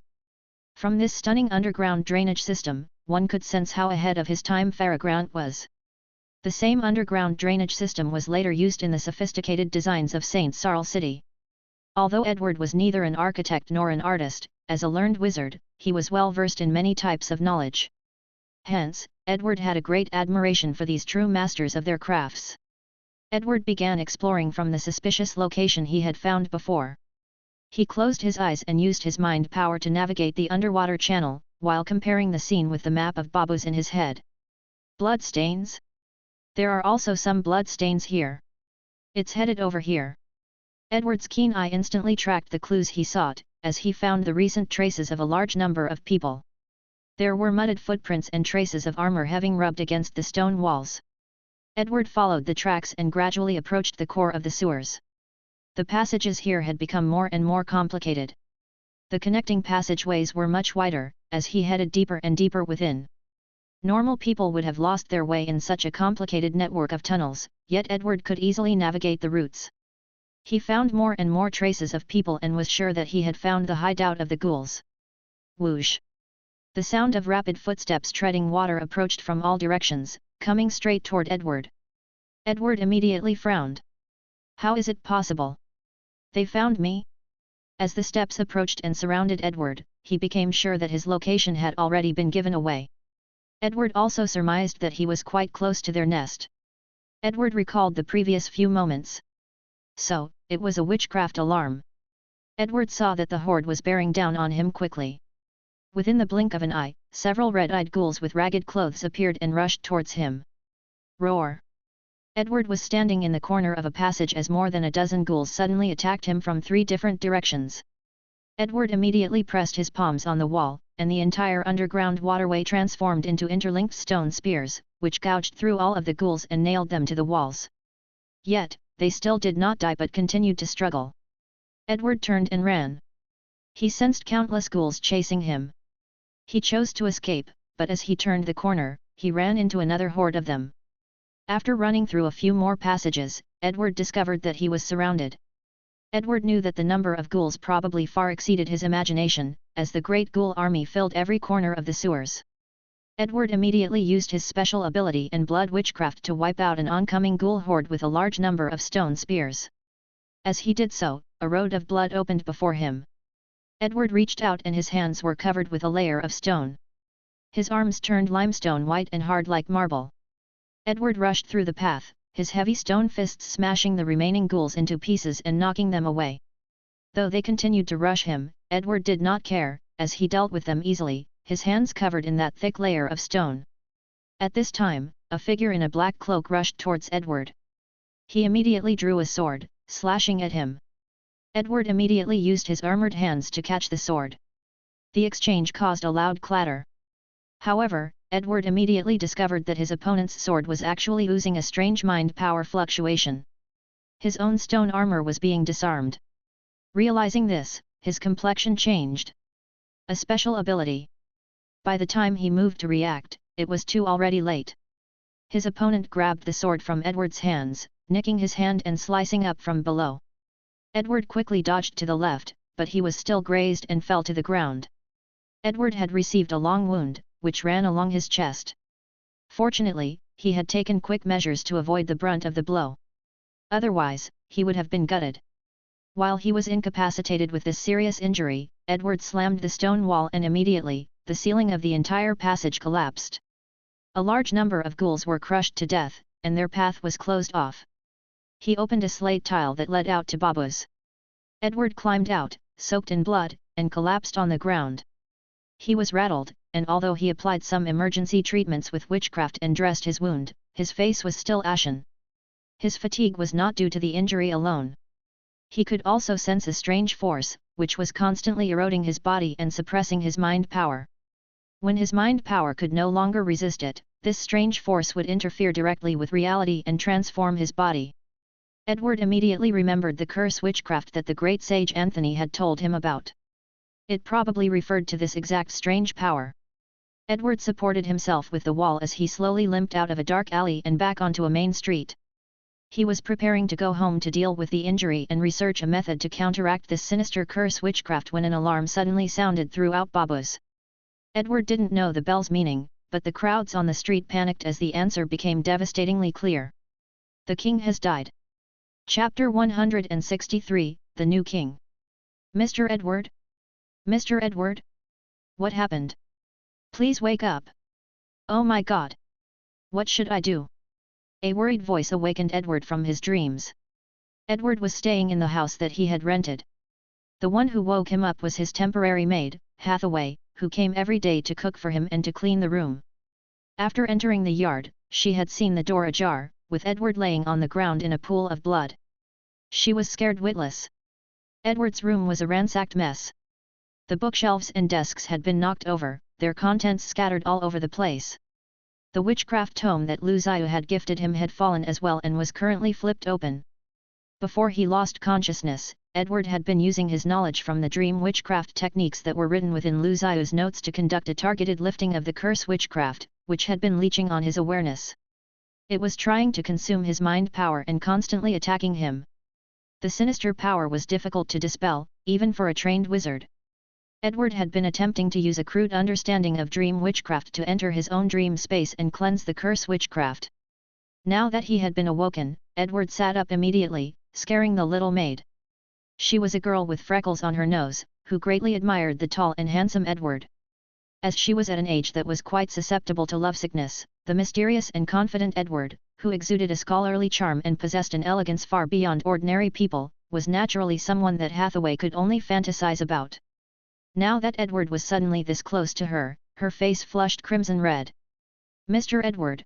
She was so flustered that her voice trembled. It's okay. I'm fine. Don't say anything about this matter. Edward was still dazed and his awareness hadn't fully returned yet. This was the initial cultivation method for dream witchcraft, or dreamcraft. He was trying to create his own dream space. It was said that this space was a simplified version of the mind dimensions that level 4 wizards used. According to Zhiyu, constructing a dream space was basically the same thing as building an information space. As such, as long as one's mind power, will, and computing ability was sufficient, anyone could construct a complete dream space. Other than the fact that it was immaterial, it would be exactly the same as reality. After building the dream space, he would then gain the ability to directly interfere with reality via his mind power. Of course, for wizards below level 4, their mind powers were too weak, as their unactivated mind power couldn't change the rules of physics and matter. Yet, it was enough to use dream witchcraft as a conduit to develop curses that could be carried out through the dream space in order to attack a target's awareness and mind power. As long as the target's awareness was not strong enough to withstand the initial wave, the curse power would immediately use the strength of target to interfere with reality. For example, if the curse was made to hex someone to death by freezing them, a special type of mind power would invade their awareness and hypnotize them, causing them to believe that their own imminent death was approaching. The curse would then actualize that belief and actually be able to freeze the individual solid, as if the corpse had died from extreme cold in the depths of winter, even if it was in the middle of the summer. Although it wasn't superior to a special ability, it was far more sinister and difficult to defend against. In fact, if Edward had not received the notes from Zhiyu, he probably would have succumbed to its power already. At this thought, Edward felt a shudder run through his whole body. When he was constructing his dream space, he constantly recalled his past memories. As such, the dream castle he had built was based on the tower, but it was completely empty. Its architecture felt as if it would collapse from the slightest breeze. Even so, it was at least a very good first attempt, especially based on the current extent of his mind power. The memories he shared with Adonis were the highest in number. Yet, he also remembered the ghouls that were hidden underground. Each ghoul had once been a living person. How many families were destroyed by the tragedies caused by Adonis' actions? Edward wasn't sure, but the number was considerable. For example, his current maid, Hathaway, was only 14 years old. Because her father went missing, she had been forced to come to work for Edward to earn money. It was likely that her father was one of the ghouls. Now that the ghoul army was this large and even had ghouls that were armed with special abilities, if Edward did not take action, he was afraid that even more tragedies would strike the land. No matter what, I have to find this culprit right away and stop him. Edward stood and declared. However, he had stood up too quickly and pulled open the wound on his chest. His face turned ashen white, as he spasmed in pain. Although some healing had already taken effect, he had lost too much blood from the gaping wound. A complete recovery wouldn't be so simple. The little maid Hathaway said in distress, "Mr. Edward, you have lost so much blood. You can't go out right now. You need to rest. I will go find you a doctor. No, it's all right, I am the best doctor here, he said, declining her offer. Edward took off his outer jacket and began to clean the wound. He redressed the bandage and put on another coat, then walked towards the exit by sheer force of will. He was almost at the door, when he suddenly thought of something and turned back towards Hathaway, saying, "Oh right, Hathaway, if possible, it is best not to go out right now. If you want, you can stay and live here with me." Hathaway was stunned, then suddenly thought of something. Her face flushed crimson and she wanted to reply, but Edward had already disappeared. "You're saying that there are a lot of monsters lurking in the city, and that there are even stronger ones out there? Also, that there is a mysterious culprit behind these monsters, who controls them. And, they are preparing to attack Babus and turn it into a city of the dead." The head of the city defense force, Hans, stared at Edward with skepticism. In his opinion, Edward, who was to him an unknown, mysterious, and strange nobody, was not worthy of his trust. Yet his words concerned the safety of Babus, so Hans could not afford to dismiss them entirely. Hans was a bald man with a built physique. He was a powerful blood knight, who had started his career in the king's guards. After he had aged out of the guards, he took over as the head of the city defense force. He was an important figure, who had won the trust of the king. Though he was not of high status, he had immense power. Hence, Edward believed that it was very important to get Hans to stand on his side. Edward nodded. The sewers of the city have been completely occupied by these monsters. They are waiting for an opportunity to rush out and infect all of Babus. If that should happen, all of Babus' people will become part of their forces, as ghouls. Babus will then become a true purgatory. Hans looked at the wound on Edward's body, as well as the evidence he had brought from the underground site. He analyzed the strange event that had been happening in the city and the odd atmosphere inside the palace, even the sudden death of the old king. As he had been suspecting that some sort of conspiracy was behind all of this, he was now convinced by Edward's sincerity. Wait for an opportunity? Since the old king has died and several of the other heirs have given up their inheritance rights, the throne will be succeeded by the third prince, Adonis. A grand coronation ceremony will be held by the Church of Light's Cardinal Peter to crown the new king. All the lords of the kingdom will come to pay their respects. Is this the aim of the culprit, to seize control over all the nobles of the kingdom of Mara at once? Hans asked. After he laid out his hypothesis, he suddenly felt faint and broke into a cold sweat. But, Edward was not paying attention to this, as he was focusing on the strange name that he has just heard. "What did you just say? What is the name of the next king of the Mara kingdom?" he asked, refusing to believe his ears. "Prince Adonis. Adonis Monner." Chapter 164, Foreboding Thunderstorm. Edward knew Adonis' first name, but he had never heard him mention his last name. No one at the tower knew of Adonis' true identity as the Prince of Mara and a true royal. By the time he left the headquarters of the city defense force, Edward had already reached a cooperation agreement with Hans. They both believed that the goal behind the conspiracy should be the coronation ceremony that was taking place in 7 days. Through Edward's encouragement and his own suspicions, Hans had developed a deep belief that Adonis was involved with the incidents. According to Hans, the entire palace had been tightly sealed by the king's guards. Furthermore, when the king's will and successor had been announced the previous day, neither Hans nor any of the other nobles and royals had been permitted into the palace. Moreover, Hans felt that the changes in the kingdom were too unnatural. First, there was the sudden death of the king. All the other heirs then gave up their succession rights. As such, the third prince, Adonis, who had originally been sixth in line of succession, suddenly became the new king. This also caused an uproar among all the nobles. Then, the entire king guards swore allegiance to Adonis, so Adonis instantly grasped the most powerful military force within Babus. Hans, who had a background in the king's guards, knew this very well. He knew something had gone terribly wrong when he, as a veteran of the king's guards, who had close ties with the troops, completely lost contact with them. He knew that this was a clear indicator that their allegiances had dramatically shifted. This series of abnormal events were linked together to form a bone-chilling conspiracy. The entire city of Babus was caught in a shocking crisis. If they did not act and allowed the coronation to go forward as planned, the entire ruling class of the kingdom of Mara would be taken in one fell swoop and the country would be completely finished. This made Han's hair stand on end. Who could do something so devilish? The purpose of the culprit was obviously not to rule, nor was it a desire for power or revenge. Instead, it was a pure intent to slaughter and kill, to drag the entire kingdom into hell. Why does he want to do this? Han's face was red and his breathing was choppy. No clear reason. Perhaps it is based on some strange ideal, or maybe this is just an experiment to explore the meaning of life. There are many possible reasons.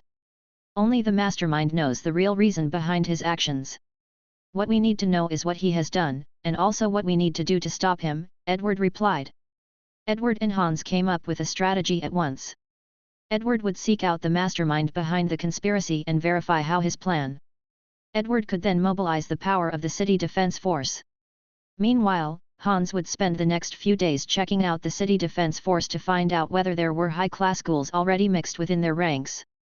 Hans was sure that some moles were already planted inside his forces and wanted to deal with them as soon as possible. He would use his men to investigate and block the sewers, according to the original construction plans of the city. The monsters underground must be completely sealed within the underground passages. They could not be allowed out. In addition, Hans had to contact some trustworthy aristocrats to confront this disaster. If, as Edward said, the other party had taken over all 1,000 knights from the king guards and transformed them into a strengthened undead army, it would be naive to believe that they would be able to face them with only 2,000 or 3,000 men from the city guards, most of whom had never experienced wars and usually slacked off in training. More importantly, they had to notify Cardinal Peter from the Church of Light. Out of all of the local lords, who had long been attached to the Monner family, Hans trusted Cardinal Peter the most. In order to face the power of the devil, depending on the power of the priests of the church seemed the most reliable course of action. Although Edward did not like the church, right now, he was willing to accept any support that he could get. The city of Babus was stained with a blood-red sunset. The wide Nami River was so beautiful that it was intoxicating. The returning ships carried goods to the melodious chimes of the night bells. A young sailor above the bow waved at his wife, who was holding their child on the pier.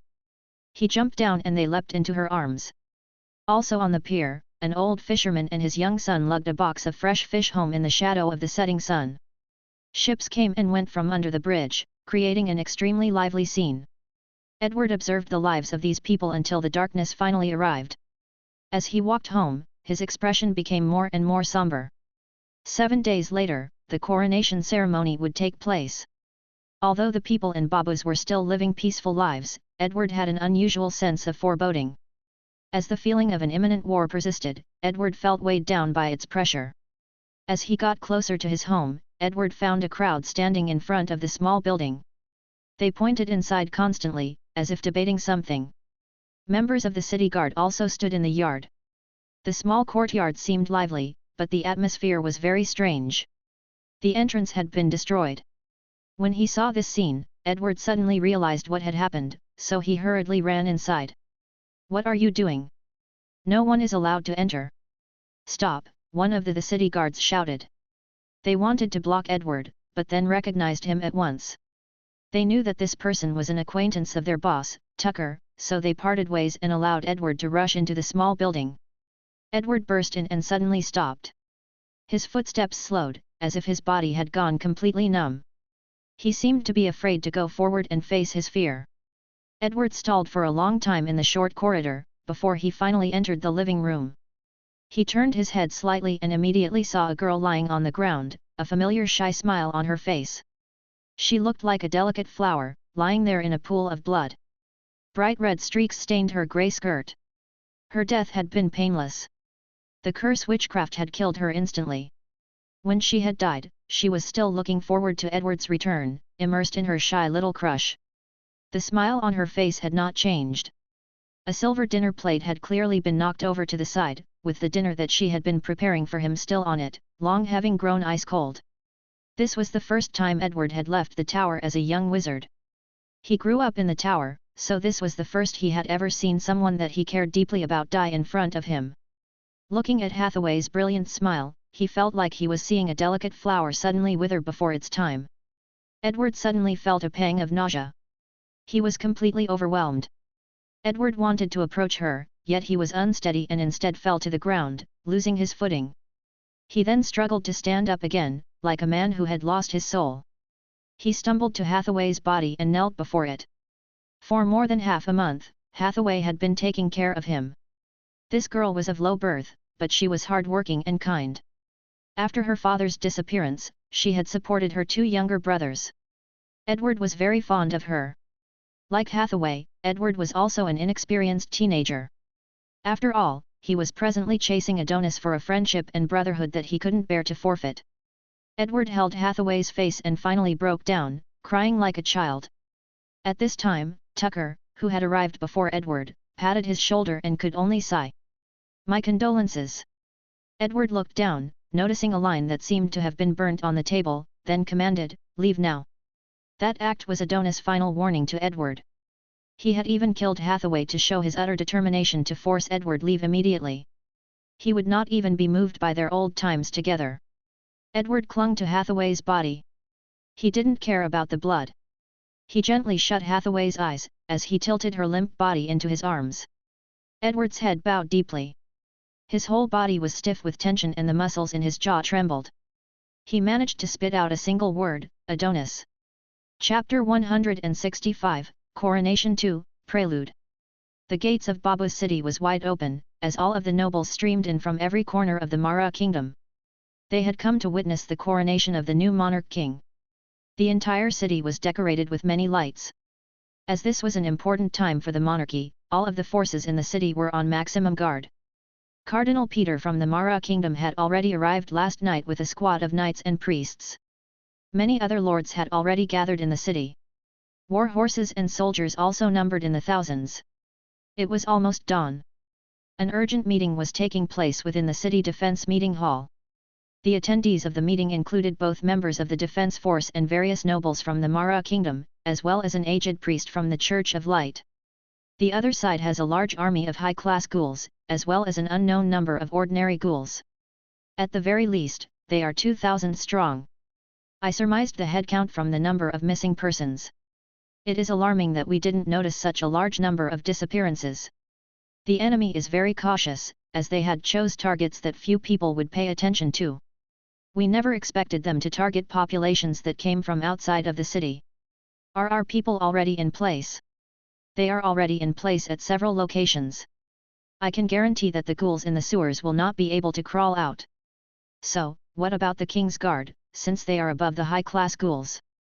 All of the meeting participants began expressing their opinions. However, when the topic of the King's Guard came up, a representative of Cardinal Peter spoke up. The Third Army of the Church has already deployed 3,000 knights. They are currently stationed in the forest nearby. We also have 30 members of the priest corporate within the city of Babus. They can coordinate with your actions at any time. Cardinal Peter has stated that our priority is to keep civilian casualties to a minimum, the priest said firmly as the crowd began to settle. The city defense chief Hans rubbed his bald head with relief. That means that victory is already within our grasp. So, we must focus on minimizing civilian casualties.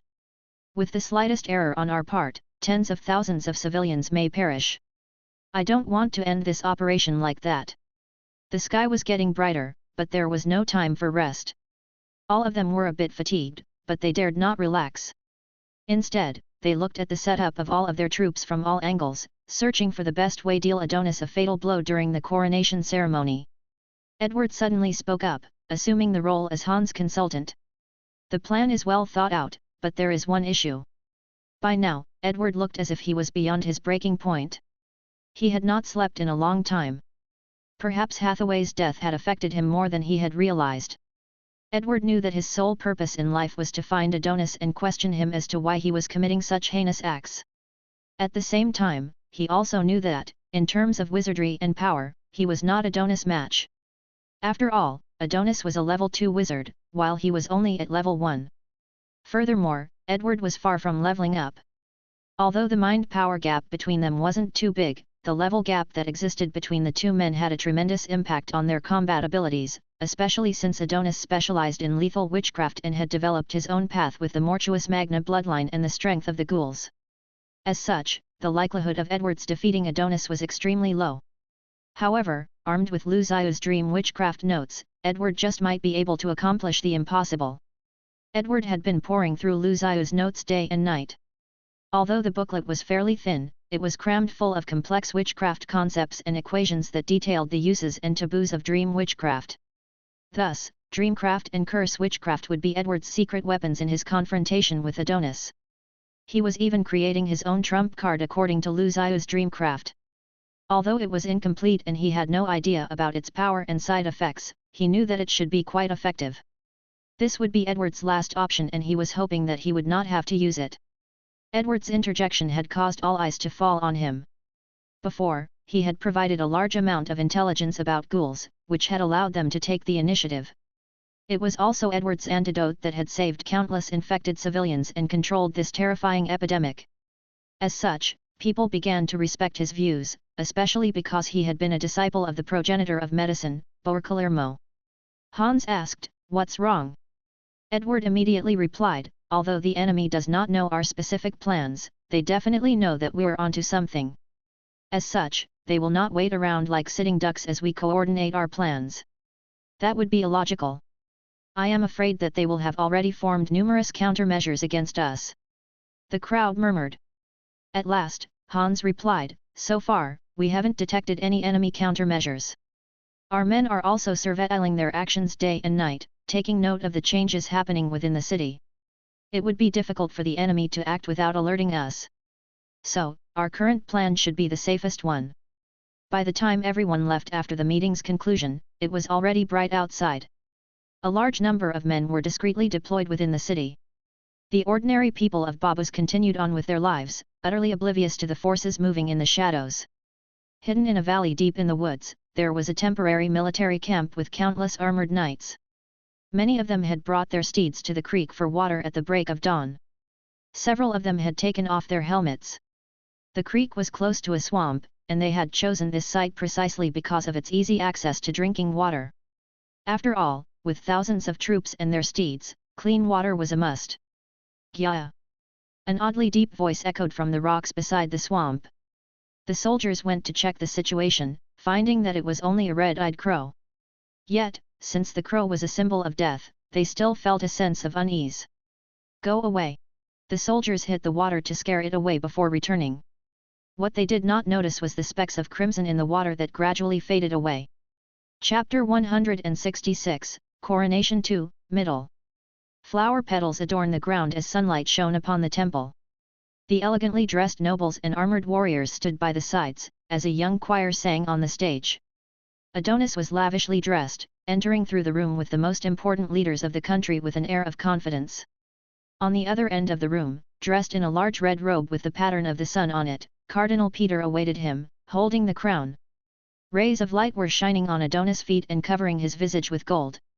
As he made his way, his feet tread upon beautiful blooming petals.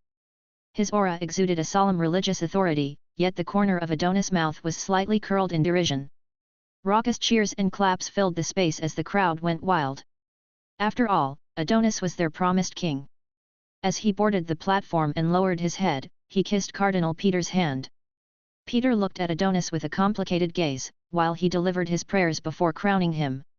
"As the Cardinal of the Church of Light, by God's name, I crown Adonis Mara the King of Mara Kingdom." Adonis sat down on the throne, watching the sea of people cheering his good name. As he sat, illuminated by the bright sunlight, he laughed hollowly to himself. Adonis felt as if his own life was but a dream, as if he was playing a role within a fairy tale movie. Suddenly, outside the city, a large number of people started rushing towards Babus. The merchant caravans and ships outside the city gate were terrified, as the bridge leading into the city was being swamped. Many people fell into the water below, hurrying to escape on their alpacoids. Even their merchandise had been discarded and trampled. In the distance, a large number of knights appeared. It was obvious that they were not normal soldiers, as their silver armor glistened in the sun. No one knew who these soldiers pledged their allegiance to, or their purpose. But, it was clear that they were not just out for a leisurely stroll. Thus, all the people panicked and they tried to escape into the city. "The knights are coming. What happened? Why is the army invading Babus? If it is an enemy army, then why weren't the alarms sounded? Where did they come from? Why didn't anyone sense their approach? Scram! I have to get into the city." Get out of the way, you peasants! I am a baron! Let me through! The crowd rioted, screaming and yelling angrily as the gates were closed and the drawbridge was raised. With its high walls and the river surrounding it, the city of Babus had been outfitted for siege warfare during its construction. So, even if there were only a few thousand men from the defense force with 1,000 from the king's guard, they would be able to fend off hundreds of thousands of enemies for at least a few months. In the meantime, reinforcements from all over the Mara kingdom would rush to their aid. Of course, if there were no reinforcements, any attempt to hold out would be meaningless. Therefore, the Mara family had forged strong alliances with the regional nobles. As such, the decentralized Mara kingdom was more like a tight chain of alliances. An enemy army is attacking the city. With such a large army, this probably means war. Yet, as the army approached the city, not a single alarm went off. Although the soldiers at the city wall still stood guard, there was no sign of panic. This confused the civilians that were rushing home. All of the street vendors celebrating in the city cleared the streets as everyone evacuated. Many people were pushed to the ground, with many women screaming, their lovely skirts torn by the stampeding crowd. The streets were cleared in record time, now completely bare, from the palace to the plaza to the main avenues to the alleys. Emergency warning! No one is allowed on the streets. Hurry home! Do not step outside until further notice. Otherwise, you will be jailed. Everyone go home. This is an emergency notice. All of the city guards headed out immediately. They cleared the crowds swiftly, while announcing the emergency protocol throughout all of the streets and alleys. The fear of war was imprinted within the hearts of all the people. Eyes darted out through the cracks of doors, as the civilians stared fearfully at the patrolling soldiers. All of the troops were guarding the entrances to the sewers. Several of the entrances had already been sealed during the last few days. The ones that they had left open were either essential to the citizens' daily lives or were impossible to secure discreetly. As they were sealing the entrances, many personnel had become infected, then had to be quarantined and treated. During this period of time, the number of disappearances within the city continuously decreased and no more strange deaths occurred. Meanwhile, the city's defense force was monitoring an entrance near the city center. This was an important channel to the main waterway of Babus. According to Edward's estimation, it was the largest ghoul lair. Based on the blueprints of Babus sewage, the entire sewage system was a maze.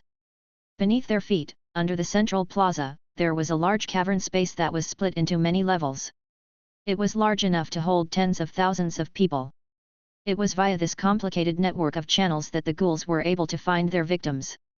It took dozens of men and horses to remove the seal stone of this entrance. After they did so, a gigantic space was revealed far below the entrance. A ring of patterns could be seen circling the stones of the entrance. This entrance had clearly not been opened since the inception of Babus. As the sunlight hit the opening, monsters emerged, howling. Scurrying footsteps were heard, as they crawled towards the surface. Eerie beast-like screams from countless bodies also filled the air. The sounds got closer and closer as the monsters gathered. Everyone get ready to pour the oil. Don't let a single one escape, the defense force commander ordered. The city defense force was ready. None of them had the intent to descend into or peep inside the hole. They had prepared the oil beforehand, which they swiftly poured into the darkness. This caused many of the ghouls to slip. Countless carts of the oil were poured, without regards to cost. A soldier stood by the entrance, holding a torching as he looked down. He could already see the sinister scowls of many ghouls below. They scaled the walls like four-legged beasts, each with glowing red eyes and an intent to consume the living. Their numbers extended far into the darkness. When the first ghoul emerged into the sun, the men threw down their torches all at once. "Light it up," the commander shouted. The flames quickly expanded, then extended downwards and turned the cavern into a sea of flames. The ghouls, now drenched in oil, turned into undead torches, screaming piteously as they fell further down. Chapter 167, Coronation 2, Conclusion. The tunnel became a cremation site, the cavern having filled with flames. The figures writhed in pain, screaming before perishing. These humanoid monsters made bone-chilling sounds of despair. Even within the heat of the summer, all of the soldiers within the city felt as if they had been drenched in ice water. They shivered from head to toe. Along with the roars and howls, an alluring scent of roasted meat filled the air. Although it smelled delicious, all of the people felt disgusted by it, even as their stomachs rumbled. Boom! The men were confused. After the silence returned, they continued to issue orders, determined to corner any remaining ghouls that may be crawling around the surroundings. Then, the sound of war horses, carrying fully armored troops, was heard. Within the Mara kingdom, with the exception of the King's Guard, only the Church of Light had the finances to equip their troops with armor. The troops were lined in a neat formation and no sound could be heard, except for the occasional shuffling of their feet. They moved uniformly without orders and their silence was terrifying. Not only did the city guards not sound the alarm, but a captain gave the order to open the gates and welcome the army inside. The deputy commander, who was representing Hans, and another general were waiting by the entrance. Both sides followed the predetermined signals to allow the Third Army of the Church inside. Together, they were to forge a temporary alliance, tasked with defeating the ghoulified King's Guard. The middle-aged commander swallowed hard as he looked at the approaching figures, who looked oddly oppressed. He then asked, "This is the army of the church, right?" As the cavalry crossed the Babu's bridge, the commander immediately bowed towards the approaching figures, saying, "Hello, I am the representative of the defense force." Dum! Dum! The middle-aged commander suddenly heard strange noises. When he lifted his head, he discovered many traces of blood on the knight's longswords and armor. The crimson drops of blood fell onto the ground. As he looked into the knight's eyes, the gazes that met him were the familiar scarlet eyes of beasts. All of the knights lifted their heads at once, countless scarlet eyes landing on him. The commander trembled, then immediately turned around to warn the others. However, it was already too late. A spear extended out like a silver dragon, piercing his chest with the power of a blood knight. As coldness spread throughout his body, he fell. The leader of the blood knights lifted the corpse into the air, then bathed himself in the gushing blood in pure delight. Every cell in his body was craving the blood, which caused him to laugh maniacally. He appeared to be a complete monster. Yet, this monster was also an armored blood knight, who could kill a commander before he even had the chance to scream. To make matters worse, he was accompanied by thousands with the same capabilities. All of the guards were completely shocked, when a shrill voice sounded from above the city walls. "Close the gates! Close the gates! Hurry up! They are no longer human!" But, it was too late, as the horde of Death Knights had already stormed into the city. At this time, the city guard finally sounded the alarm across the city. Within the palace, Adonis was still basking in the adoring cheers of the citizens. An attendant was solemnly presenting him with the king's scepter, which was the last part of the ceremony. As soon as Adonis took the scepter, he would rise to the throne as the new ruler, thus being officially accepted by the Church of Light and the nobles of the Mara kingdom. However, just as the exchange happened, an unexpected incident occurred. The young attendant pulled out a dagger and stabbed Adonis in the heart. Most of the guests gasped in shock, while a small portion of the nobles looked on with a twinkle in their eyes. Adonis clutched his chest and stumbled back in shock. He then collapsed on the throne and took his last breath. An outraged man drew his longsword, then screamed, "Everyone, join me in killing this assassin!" All eyes fell on the assassin in fury. At this moment, Peter stepped out to test whether Adonis was also a monster. Even if he was not, Adonis had a dubious relationship with the wizards and the monsters inside the city. To the forces behind Peter and the nobles, it would be unacceptable for this disfavored prince to ascend the throne. "Enough, Adonis Monner! Stop pretending! You have forsaken your humanity and chosen eternal damnation in hell as a demon!" Peter shouted. Through his own divine seed, Peter could accurately sense that Adonis was still alive. Although he showed all the signs of being dead, his mind power remained detectable. As no living person would be able to survive a stab to the heart, Peter knew that Adonis was beyond a mere human. The only ones able to utilize such a mind power were wizards. The crowd froze. Most of them were confused. Adonis Monner, who had just been lying dead on the throne, appeared to have come back to life. My God! What is happening? He came back to life. What? What in the world? Adonis' blood immediately flowed back into his open wound, which then closed up completely, revealing pristine skin. If there wasn't for the evident tear in his clothes, the previous events would seem like a complete illusion. Adonis stood up and looked at Peter in disapproval, then said, "You killjoy! I wanted to enjoy the show a bit longer." Peter squared off against Adonis, Peter being on the ground and the latter on the throne. Their eyes met in a fierce standoff, then Peter said, "Wicked wizard! Your end is near. You've been exposed as the demon you are. It is time for you to go back to the depths of hell where you belong." Adonis sat of the throne and began laughing maniacally with abandon, his eyes glittering green and his skin taking on the pallor of a dead man. "Monster! Monster! My God, what is this? The king is a monster. We chose a monster to be king." The crowd descended into a panic, as many people retreated into a corner. Adonis' transformation had made him appear like an undead monster. Adonis gazed down onto the crowd imperiously from the throne, cackling like a crazed lunatic. "Ha ha ha ha! That's right, I am a monster, and now, all of you will die." Outside, a huge explosion sounded and the ground trembled. Immediately after this, an alarm from the city wall sounded. It was the bell reserved for only the most dire of emergencies. Chapter 168, Death Descends. What happened? Someone from the crowd gasped in terror. All of the people were disturbed by the sudden shockwave and alarms. Many of them had no idea that the king was a monster, so they were caught even more off guard. They tried to escape outside, as the palace was in complete chaos. A large number of troops from the king's guard surrounded the palace. Then, 30 robed priests jumped out of the shadows to intercept them. The hold of the king's guard was located in the north of the city. Peter and Hans had planned to use these 30 priests and 3,000 assorted knights to secure the base of the king's guard there and destroy the 1,000 high-class ghouls. According to the plan, the city defense force would be in charge of maintaining order and eliminating low-class ghouls, while the priests and the knights would be responsible for the king's guard. Peter would personally face off against Adonis. Yet, nothing went as planned. The 3,000 knights did not arrive on time, as the king's guard had made a sudden attack to disturb the palace, which forced the priests out of hiding. High-class ghouls, armed with bloodline powers, recklessly rushed forward. The 30 priests faced them with their steel longswords. A blade gouged one of the ghoul's chest, yet the ghoul continued to bite down. The priest used his other hand to press down the ghoul's head. Just then, a white light flashed and the ghoul's head splintered into pieces. As all the other priests attacked at once, the strong holy light swept across the scene and numerous ghouls were torn into pieces. An ordinary army would have lost their morale, yet the ghouls charged forward. These high-class ghouls had powers beyond imagination. Each of them had multiple bloodline talents and moved in formation at lightning speed.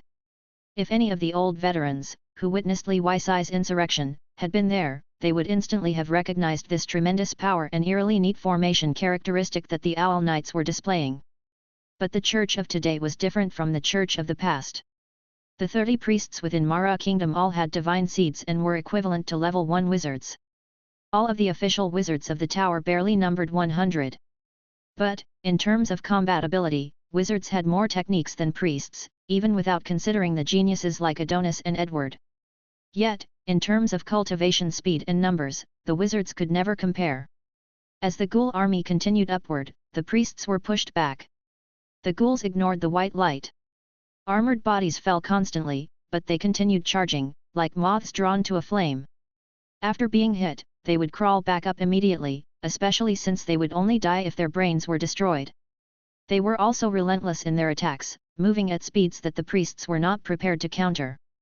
These low-level priests could only use Judgment Ray, but after repeatedly using the skill over a large area of space, fatigue began to show and they retreated into the castle. After many high-class ghouls were killed, a few Death Knights, dressed in pitch-black armor, appeared. These knights were even stronger and had augmented speed and power. Their movements left after images, as they were specialized ghouls that Adonis had modified to incorporate the cells of Mortuus Magna. This made them superior to the rest of their kind. The priests did not even have a chance to use Judgment Ray before the enemies were upon them, dragging along black shadows as their swords pierced through the chest of one of the priests. This is witchcraft. Quick! Dodge! The priests immediately took countermeasures as they protected their cursed brethren and defended against the enemy's barrage. But, it was useless. The dark spot on the chest of cursed priest expanded, his entire body blackening like charcoal. The Death Knight had cast Burning Hex. From the mind power level, it could be sensed that the Death Knights were continuously emitting a black mist, casting curse witchcraft on their surroundings. The 6 Death Knights, leading thousands of high-class ghouls, surrounded them. The original situation had transformed dramatically.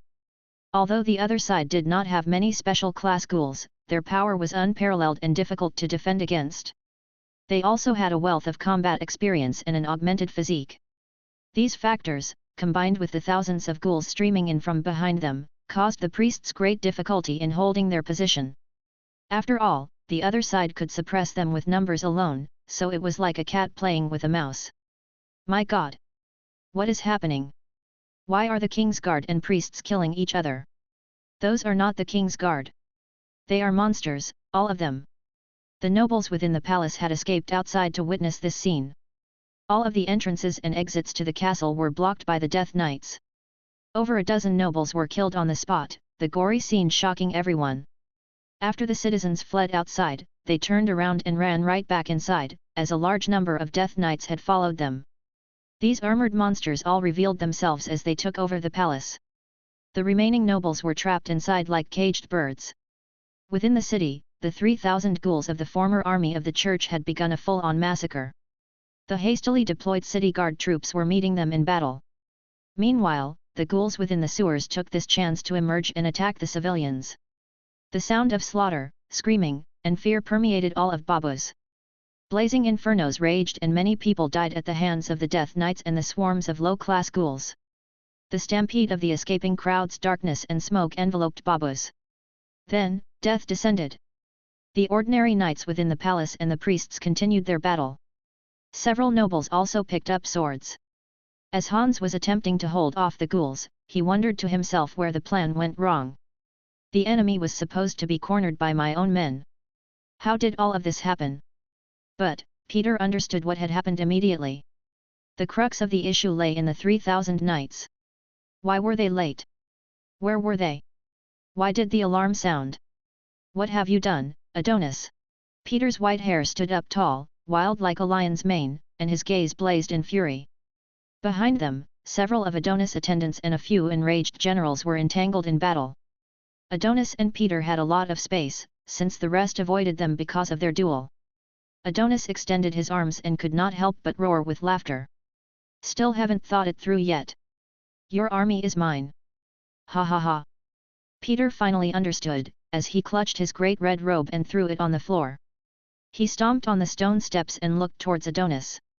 Although he did not say a single word, his aura of fury heated the air around him. Adonis also abandoned his playful attitude and took a more serious demeanor, while standing on his throne. Adonis' crimson eyes glittered green as he prepared to fight against Peter, who was enshrouded in holy light. As Adonis powered up, the red strands of his aura started dancing around him. The two of them stood about a dozen meters apart, the air between them growing stagnant from the pressure. Both of them clenched their jaws in concentration, while they circled around, dodging the other's attack. Even the battles of the priests and the Death Knights in the background eased up, as if they knew that this was the battle that would decide the fate of the entire Mara kingdom. In the name of God, I will judge your sins. What a pity that wizards don't believe in God. Boom. Chapter 169, Death of the Saint. The white light and the red strands clashed, creating a huge explosion.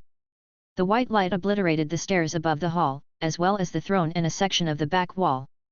However, Adonis somehow managed to dodge the attack. The slithering red strands covered the ground in front of Adonis' throne, cutting through large stones. The strands were moving like highly pressurized water and stemmed from Adonis' own blood. The judgment ray instantly disintegrated everything before it, as it wiped away Adonis' offense and pressured him backwards. The red and the white engaged one another, over and over again, devastating the entire Great Hall. The two of them were moving at incredible speeds and had physiques far beyond that of an average blood knight.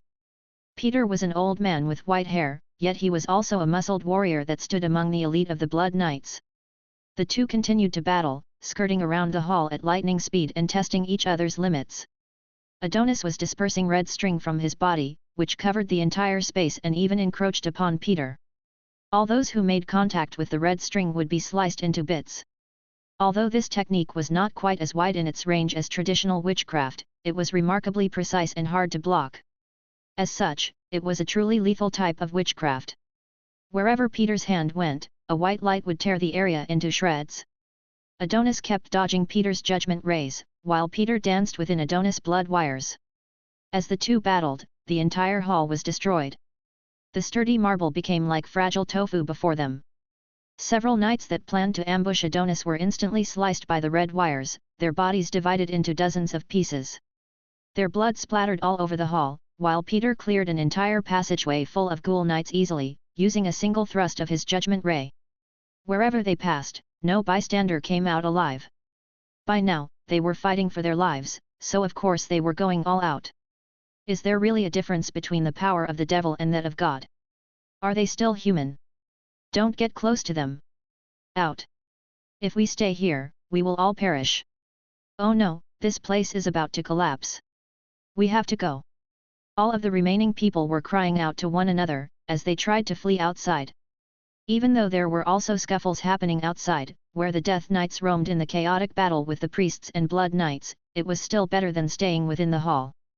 After all, the two inhuman creatures were far more terrifying.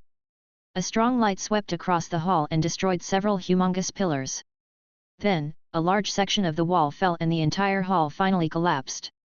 This collapse caused a huge wave of dust to rise up and many humans and ghouls were buried underneath the rubble. The luxurious palace had been turned into a pile of ruins. Cough, cough. Are they dead yet? They shouldn't be able to survive that, right? Drats, how many did those monsters kill? What happened? What's the situation like outside? The people weren't even able to finish their questions, when two blurry shadows darted out once more and the flash of clashing abilities reappeared. All of the commenters were silenced once again. Peter had tried to finish Adonis off with the Judgment Ray multiple times, but Adonis had either adroitly maneuvered away or had depowered the attack with his wires. This was a unique defensive technique that Adonis had created by imitating the mind power force field barriers of higher-level wizards. This was Peter's first time facing such wizard techniques, which were powerful enough to block his holy light. The coverage of the barrier's range shrank as the wires continued to be depowered. As the area of blood decreased, the range of the wires also lessened. Peter exclaimed, "Wizard, you are done for." The two of them stood above a large field of rubble, while the outside light began to stream in. The amount of the living kept on decreasing, as many ghouls invaded the abandoned palace. The remaining 100 or so survivors huddled in a garden behind Peter. They were on the brink of death and total despair. Only Peter, who was locked in mortal combat with Adonis, could provide them with a last strand of hope. Adonis stepped on a broken pillar that was lying on its side. Not far from him were the black-armored Death Knights that he controlled, who were surrounding the palace. In terms of the bigger picture, Adonis seemed to have the advantage, since he was surrounding his foe. Yet, the true finale could only be settled between Peter and Adonis. Adonis smirked. The blood of many Death Knights began seeping out, taking the form of a bloody mist, which then merged with the blood on the floor and snaked into his body. Adonis then straightened his body, smiling as if he was in great ecstasy. He opened his eyes and looked at Peter, then asked, "What about now? You?" "No, my body, my divine power." "What happened?" Peter suddenly discovered that his body was rapidly aging, as a sinister power had invaded his body. Peter immediately recalled kissing Adonis' hand during the coronation ceremony. Darn it! That was the opening. Peter discovered that, as he rapidly aged, the extent of his divine powers were also being restricted. His strong, invincible body was instantly being corroded by the power of the curse. As he got closer and closer to death, his skin shriveled up and liver spots popped up all over his face. Peter wanted to deal Adonis one last blow before his power completely disappeared, but by now, even his steps were wobbly. Peter hobbled over the broken stones, using all of his strength to get closer to Adonis. "By God's name, I will grant you," Peter rushed up a mound of rubble, as if revitalized, then attacked Adonis with a weak holy ray. Adonis easily deflected it and grabbed Peter's head. "It's the end," Adonis announced, while he stood amidst the ruins and held Peter's severed head. Peter's blood poured over the rubble, while his headless body fell to the ground. Chapter 170, Life and Death. In a small city near the border of the Crete Empire, Zhiyu stood by the side of the Nami River. This wide river had nourished countless people across many countries. Housewives had washed their clothes in its waters, while children played along its shores. One would hardly believe that, on the other end of its waters, lay a scene of total carnage. Countless people, who were fighting to protect their city, had died within the slaughter. Flames from the carnage burnt the heavens crimson, as Babus became a city of the dead. Neither sadness nor fury would lead to the city's salvation. Lu Zhiyu sighed with great disappointment in his eyes. He looked towards the heavens and located the weak rays of a star, which was less than a kilometer wide, in the bit wall. It was one of the countless stars from Maria's world. Suddenly, the star, which was floating far away in the great nothingness, was condensed, as if it was being controlled by a greater power. It was then guided away from its original route, as if drawn to the earth, and fell. As it crossed the space of the bit wall, it accelerated until it reached Maria's world. It then passed through the ozone layer, creating a bright light from the intense friction. The path of the star was dazzlingly beautiful, as it made its way to its final destination, the southwest region of the Alan continent. Within the Monarch Palace in Babus, after Adonis had left, the remaining Death Knights surrounded the survivors. The original 30 priests had been severely incapacitated by the army led by the 6 special class Death Knights. Less than 10 of them were left, all of whom had grievous wounds. "Please, please don't kill me," an elaborately dressed noblewoman shrieked. A mustached aristocrat then turned toward Adonis' departing figure and asked, "Why are you doing this, Adonis? Aren't you our king? Why are you treating your people like this? I don't want to die. I beg you, spare me. Please spare me. I'll do anything you want, please." No matter what kind of prayers or curses were flung at him, Adonis did not even pause. Many Death Knights formed his entourage, their long swords drawn and their crimson eyes staring coldly at the crowd. They were in the center of the magnificent royal garden amid countless rows of armored Death Knights. The last 100 survivors were in the throes of despair, many having collapsed on the ground, not even having the guts to stand up again. "Enough, Adonis!" A familiar voice was heard from the distance. Adonis turned back. Although the owner of the voice's figure wasn't visible yet, he could sense a familiar mind power frequency. Boom! The wall of the garden instantly collapsed, as the Death Knights outside were gored by stone spikes. The entire corridor was covered with the bodies of Death Knights, as they had been impaled by the spikes. Edward stepped over the corpses, moving towards the opening within the garden. He was walking towards Adonis. As he made his way, the Death Knights parted to allow his passage. Edward hadn't changed his outfit for several days and the bags under his eyes were extremely dark. He looked as if he hadn't rested in a very long time, as if he had been diligently preparing for something. Yet, he was not too fatigued for his eyes to continue holding a strong sense of determination. The elaborate king's robe, which Adonis was wearing, had already become tattered. As he watched Edward approach him, Adonis suddenly burst into laughter for some reason, as if he was greeting an old friend. Adonis dug through the rubble to uncover the throne. It was unscathed, even after the battle, so he sat atop it and looked at Edward. After a casual greeting, he asked, "Why didn't you leave?" Edward stood before him and looked at the face that he knew so well. It was both familiar and mysterious to him, having the greenish pale tint of a monster and eyes that were bloodshot and crimson. Staring at the speechless Edward, Adonis began to mutter to himself. "Haha, this throne really is both hard and cold. How boring." As if he finally saw Adonis for what he truly was, Edward finally spoke. "Was it worth turning yourself into this wretched form? To give up sunlight, poetry, the warmth of the earth, even to give up all of the desires of humanity, just to live forever in an icy prison?" Adonis lounged on the throne, then tilted his head to look at Edward. He then asked, "If life was tied to a pile of rotten meat, wouldn't it be quite meaningless? What is called life, is merely the pursuit of the meaning of your existence. I have found that." Adonis continued to explain. "I want to become stronger. I want to control my own fate. I want all of my fears, my hate and my pains to disappear. That requires immense power, as only the strong can master their fates. Wizards were not meant to lead the people." Edward lowered his head, then lifted it again after a long time. His face was twisted and warm tears fell from his face. He was so agitated, spittle flew out when he spoke. "Does your strength come before the lives of others? Is that a reason to kill millions of innocents? To turn the world into a living hell?" As Adonis solemnly met Edward's gaze, he saw his fury, pain and sadness. Adonis then licked his lips and enunciated 2 words clearly, with deadly serious eyes, as he stood up from the throne. "Of course.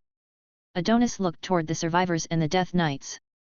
Then, almost as if all of the Death Knights within the palace could sense his gaze, they each stopped mid-step and kneeled towards Adonis. The civilians of the city were extremely confused, as they looked towards the direction that the Death Knights were kneeling towards, then spotted the palace. It was as if these demons from hell were welcoming their king. Yet, theirs was not a king of men, but a ruler of the dead. Life is brief and insignificant. Only death is eternal. As such, I will bring everyone into an eternal kingdom of death. All shall join my kingdom and bow to my power, as I am the master of death. Adonis decreed. Edward pursed his lips and spoke with red-rimmed eyes, "You're wrong. Your path is wrong." Adonis spoke back, unfazed. "I am right, and I have always believed it to be so." Edward pointed at Adonis as he roared, his voice breaking. "I will not let you succeed. I will never let you turn your delusions into reality." Adonis looked at Edward and finally screamed his name. "Edward." Then, a few frigid words were minced out from the ghastly white teeth. "You cannot save anyone." Chapter 171, Starfall. The eyes of the two men hardened as they walked slowly towards each other, their footsteps gradually accelerating in speed. The green glow within Adonis' eyes grew, as the black aura of curse witchcraft filled the space and encroached upon Edward. Edward's mind power had begun to spread his blurry dream space into the surroundings. The dream element seemed to cancel out Adonis' curse. Compared to Edward's, Adonis' mind power was far more powerful, and it gushed towards Edward like the sea. Edward's own dream power was like a strong fortress, shielding him from the impact. "You shouldn't have come, Edward. I know you too well, as I was the one who taught you all about witchcraft," Adonis said, then asked, "Do you really understand me, though? Did I ever really understand you?" At that moment, a large number of stone spears jabbed towards Adonis. After practicing dreamcraft, the precision of Edward's blood witchcraft had become far more sophisticated. He approached Adonis, who continued to dodge his attacks. The stone spikes blocked his retreat, and the two men began to battle around the huge ruins. This was a real battle between wizards. In addition to blood witchcraft, all kinds of other witchcrafts, which were based on casting materials, appeared in their hands. In the aftermath of volleys, fireballs, and huge flames, the ground had been charred black. Another section of the ground was covered by a thick layer of frost, the space's low temperature being enough to cause the rock face to splinter instantly. The sound of explosions intertwined with the echoes of collapses and rapid footsteps. While attacking each other, the pair continued to use illusions to interfere with each other's judgments. As such, a tiny mistake was enough to determine the entire outcome of the battle. Edward suddenly pulled out a long sword from his robe, then forced Adonis into close-quarter combat. Adonis immediately reacted by drawing two short blades from his sleeve. Edward swung down with a heavy blow, while Adonis parried him with a single arm. The sword was diverted, sending out a loud clunk and a trail of light, which resulted from the friction. Adonis pushed Edward back with one hand, while he sliced towards Edward with the other. Edward retreated, so Adonis chased after him. Both of them were proficient at blood witchcraft, as they were fellow disciples who had accepted Boar's inheritance. As such, they had both transplanted the bloodlines of magical beasts to gain strong bodies and heightened endurances. Moreover, they had awakened nearly 10 kinds of bloodline abilities.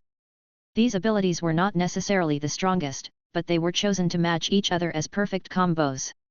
No matter their strength, speed, perception, or reaction, their mastery over their bodies was raised to the limit. Thus, ordinary long-range attacks could only delay them. Even so, it was still quite difficult to actually launch those attacks on them. The two men were fighting in close range right now, signaling that the testing phase was over. While they were in close range, they also used witchcraft constantly, with Edward manipulating the sand and Adonis controlling his blood. Adonis made a solemn face, then said, "You have made great progress. Though the power scale of your mind power is the same, your control over your mind power is far better than mine." Because of his cultivation of dream witchcraft, Edward's accuracy and precision had improved and he was able to control a large number of sandstones to swirl and collide with Adonis' torrent of blood. After the two forces cancelled each other out, the two of men clashed in the center. They moved fast enough to leave after images via passing flashes of special abilities and witchcraft. It was a dizzying sight. Edward, having suddenly found an opportunity to use the sword to his advantage, slashed at Adonis, who immediately stabbed a short blade into the gravel to avoid being blown away. Edward then used the trick that Lu Zhiyu had taught him, levitating 2 huge stone palms from behind Adonis and holding him down. As Adonis was tightly bound, his unique blood witchcraft activated. A large number of blood-red ribbons suddenly extended from his back, instantly tearing the stone palms apart. Adonis jumped up and, as the dense blood-colored vines behind him began to surround Edward, he shouted, "Enough!" Edward looked at Adonis, intensifying the usage of his dreamcraft. He was on the verge of materializing his artificial dream space. Then, as black mist was appearing from Edward's dream space, Adonis' face changed. "Curse witchcraft? How would you know of it?" Adonis asked. At that moment, a steady stream of powerful curses poured out from Edward's dream space and enshrouded Adonis. Although Adonis fought hard against this, it was already too late. This persistent mind power chased after him like the most bone-chilling poison. To make matters worse, it was continuously being released from Edward's dream space. Screams of regret echoed within the skies, each of them filled with cold malice. Adonis fell from the sky, his entire being clouded in disbelief. "What is this?" Adonis roared, while looking at Edward in fury. "You were the one who told me that a prepared wizard is invincible. Since I dared to seek you out, of course I have prepared some countermeasures." Edward looked at Adonis, then added, "The so-called curse power is just a variant of mind power that interferes with reality. In the macro scale, it can manipulate and change the laws of the world. In the micro scale, it is derived from the inner strength of each person, such as their inner feelings and resentments." Edward continued to explain. "I arrived late because I was at the central tower of Babus, collecting the curses of all of your victims who died while still harboring resentments towards you. When people die, their awarenesses are broken down and their souls disappear. But, their residual emotions will remain for a brief period of time. Can you feel that? Those are the curses of every victim in Babus." The curses aggressively whittled down Adonis' mind power and invaded his awareness.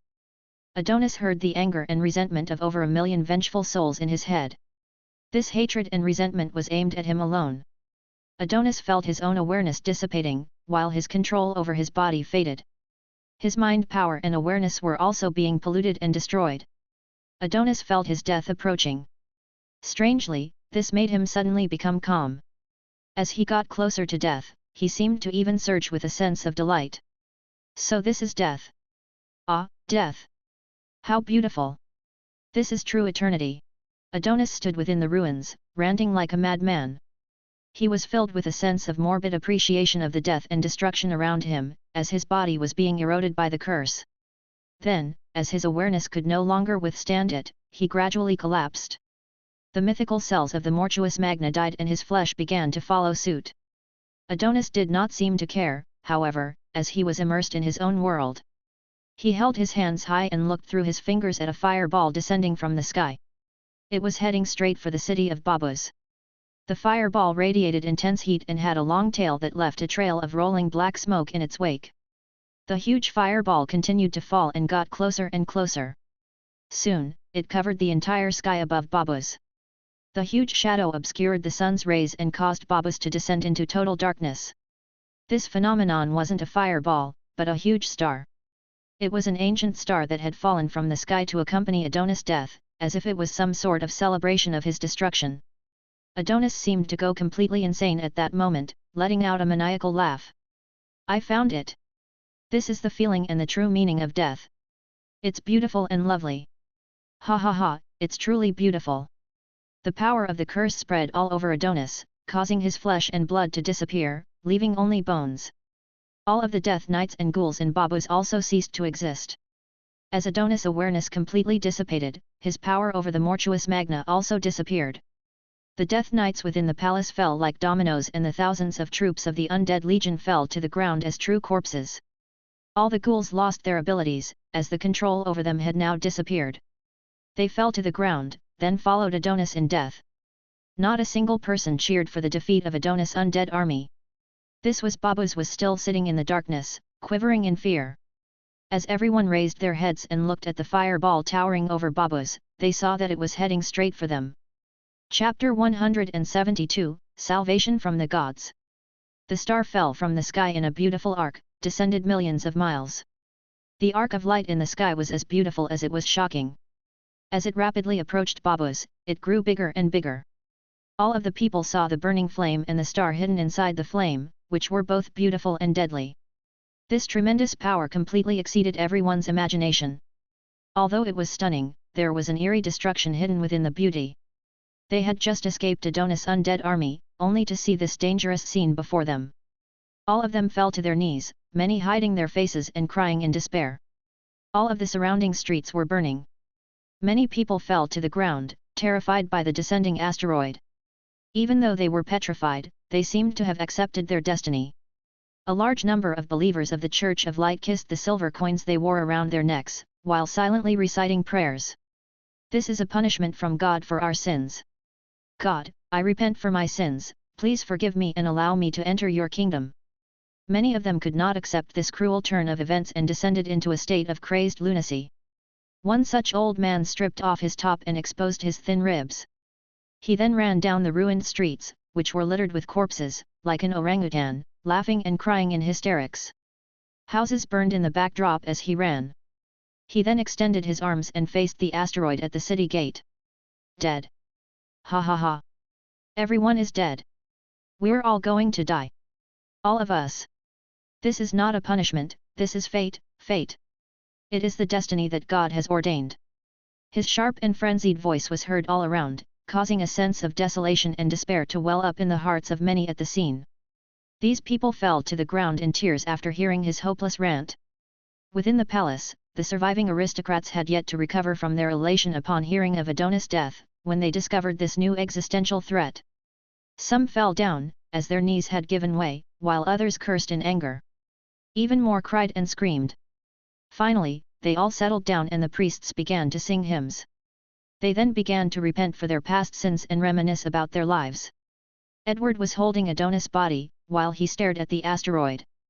He suddenly remembered what the great sage Anthony had said before he had left: if Babus transforms into a city of the dead, in order to make sure the situation does not get out of control, I will personally destroy the entire city. Is it already too late? Edward's eyes had lost their luster and he cast his head down. His throat was trembling. He swallowed again and again, yet could not get rid of the acrid taste in his mouth. He could not believe that, even after doing everything in his power and giving up so much, this was all he had gotten in return. In the end, I could not save Babus. Edward's tears gushed down his face. Adonis, you were right, I could not save a single person. I should die with you here.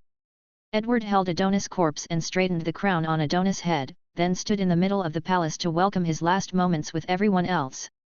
Many onlookers saw this and could not help but voice their surprise. Look, what is that? My God! Lord above, what is going on? The asteroid that was originally headed straight for Babus had suddenly diverted from its target, as if a mysterious force was guiding its trajectory. Just before it was about to hit Babus, it had deviated from its course, hitting the mountains nearby instead. Boom!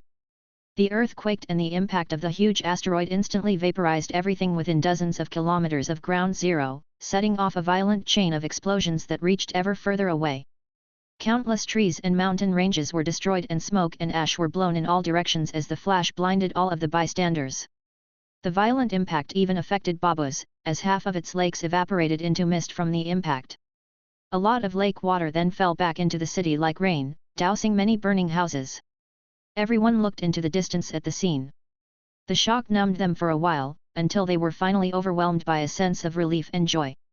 The sudden whiplash made them feel as if what had happened before was all a joke. We have been saved. Praise be and long live the gods.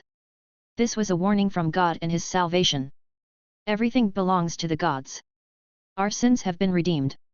All of the people let down their burdens and ran down the streets in wild abandon. For the time being, there were no distinctions based on rank or class, no slaves or nobles. All of the people were shouting with joy, while they celebrated their near brush with destruction and more importantly, exulted in having received God's mercy and salvation. Many mothers held their children tightly, overcome with tears. Elderly fathers hugged their sons. As they did so, the rain drenched all of them, as if it was providing them a holy baptism. In year 60 of the San calendar, the Church of Light records show that the undead prince Adonis sold his soul to the devil. He then sacrificed his father and siblings in order to summon a deathly army from hell. Saint Peter then summoned the power of the gods and destroyed Adonis' army, banishing him back to hell at the cost of his own life. The crater of the asteroid had now formed a lake. When paired with the original lake under Babus, they too appeared like a pair of moons above the earth. They were known as the Lake Tir Na Nog and were considered to be symbols of the light of the stars and the gods. However, most people just referred to them together as the Holy Lake. Edward selected a plot in the corner of Babus cemetery. The original gravekeeper, Old Chuck, had died. So, at this moment, the entire cemetery was vacant. Due to the heavy casualties in Babus after most of the buildings had burned down, an urgent reconstruction was underway. Perhaps it was due to the redemption from the gods or because of the hope born from the fluctuation from despair to salvation, but the city did not wallow in sorrow for long. Instead, the people quickly buried their dead and started to build a brand new Babus. What Edward hadn't expected was that Adonis had not killed all of the royals. He had left his youngest sister, Aisha Manar, alive. She had been found in a corner room of the palace. In order to stabilize the situation of the Mara kingdom, and more importantly, to benefit the church, the new cardinal had appointed the little girl, who was barely 10 years old, as the Queen of Mara. Edward finished digging the grave and had placed Adonis' remains into an irregularly shaped coffin. It was only then that a silvery white, diamond-shaped crystal, which was about the size of a bean, fell from the chest of Adonis' remains. Edward immediately recognized the crystal. A philosopher's stone. Adonis must have managed to steal its manufacturing method and then succeeded in creating it by himself. This was one of the most highly guarded secrets within the tower. It was also a very difficult witchcraft to master. Many instructors could not master it, so his single-handed creation of the stone was a testament to Adonis' genius. Edward sighed, not daring to remove it. Instead, he put it into the coffin with all the other belongings of Adonis and buried them all together in the cemetery. He didn't notice that this philosopher's stone had let out a faint glow as it made contact with Adonis' bones, almost as if it was about to literally merge with the remains. Edward kneeled on the ground and fashioned a tombstone for Adonis, yet he did not write a name on it. He only signed his own name in the lower right corner as being a relative of the deceased. The inscription read, "Erected by his brother, Edward Guillermo." Edward stayed by Adonis' tombstone until the sun set, then he finally stood up and left Babus. He never returned to the city again. Time flew by, until 10 years had passed. In an unmarked plot in the cemetery, the ground suddenly shook. Then, a mound of soil was quickly kicked up and the sound of a smashed coffin rumbled from below it. A pale hand of only white bone broke through to the surface. Creak, creak. Dun dun. The tombstone collapsed and crumbled as a skeleton with a crown emerged from the grave. It stood in the darkness of the night within the cemetery, buffeted by the frosty winds. In the background, the ravens shrieked among the shadows of the trees. The skeleton had a sinister green fire within hollow eyes. Its bone structure was different from that of a human's, as it had a metallic color to it. Its joints were also wrapped in a strange layer of bone-like tissue, which allowed it to freely rearrange itself at will. The monster looked around in a daze, yelling aloud to no one. "Where is this? Who am I?" Chapter 173, Domain. "Master, you seem to be very happy." Eva stood in an old building, wearing a grey scarf that covered her silver hair, her mouth, and her nose. She also wore a simple long skirt. At the moment, she was sweeping a room near the stairs. They were in Virginia, the capital of the Crete Empire. Compared to Lu Zhiu's last visit 34 years ago, the city had become far more prosperous. The previous emperor, Vortigern, had passed away a few years back. The current reigning emperor was Zalman II, who was the son of Vortigern and great-grandson of Zalman I. During his reign, Vortigern had gradually weakened the influence of the church. He had also minimized the presence of the Church of Light within Crete and weakened the gentry class in order to consolidate the imperial family's power. Although the Church of Light still had men stationed within Crete, received religious taxes, and retained the power to surveil the nation, Vortigern's rights and freedoms had been much greater than those of Emperor Elliot VIII before him. He was also much more capable than his brother Elliot VIII had been. Vortigern had pushed the Crete Empire to develop both its economic and military strength, his power increasing gradually as the empire prospered. The signs of his achievements could still be seen all over Virginia. However, his ultimate goal to cancel the garrison and taxation by the Church of Light, which zoned the districts within his empire, had never been realized. So, when his son, Zalman II, inherited his throne, he also took on his same ambitions. However, Zalman II did not possess the same abilities as Vortigern, who was a ruler who defined an entire era. In fact, at the time of Vortigern's death, his designated successor wasn't Zalman, but rather his younger brother, Owen. Sadly, Owen suddenly died of the same illness as Vortigern. Zalman was then pushed to the throne by his uncle, the Prime Minister, Tember. Right after ascending the throne, Zalman killed many of the other princes, his own brothers, which caused an uproar among many nobles. After that, he dictated many new decrees and bills that courted the displeasure of the public and lost their respect. Tember then took the chance to solidify his own power. As such, the situation within Crete was quite volatile and unique. Zhiyu stayed for a few days by the border of Crete, then headed straight for the capital. He decided to stay there for a while before departing with a caravan towards the desert empire of Batko. Further to the east, past Mika province, 2 mountain ranges and the Sea of Death, was the Great Khafra Desert. Only the top caravans could cross the Sea of Death because it required not only navigation through the vast area, but also the fortitude to adapt to the climate and also to survive the sandstorms. Within the desert, there were also various magical beasts and monsters. Hence, no ordinary person would be able to survive. This special route to the Batko Empire was named the Golden Road, since anyone who could pass through it would receive tremendous wealth. As such, only the wealthiest and strongest caravans would dare brave it. Zhiyu had booked one of these caravans. However, they needed some time to prepare before departure. During the meantime, Zhiyu would stay where he was. In this era, it was quite difficult to cross between provinces and countries merely for the sake of tourism. As such, people who wished to cross almost half of the Alan continent for leisure, like Zhiyu, were quite rare. Zhiyu then recalled that he actually had a house within the city. He had bought quite some time ago while he was traveling the world with Vert Handy. It had been a long while since he'd been back there. So, Zhiyu immediately had Eva bring the suitcases to his old mansion on the southern outskirts of the city and settled in to stay for the time being. Of course, once they'd arrived, Eva did most of the cleaning.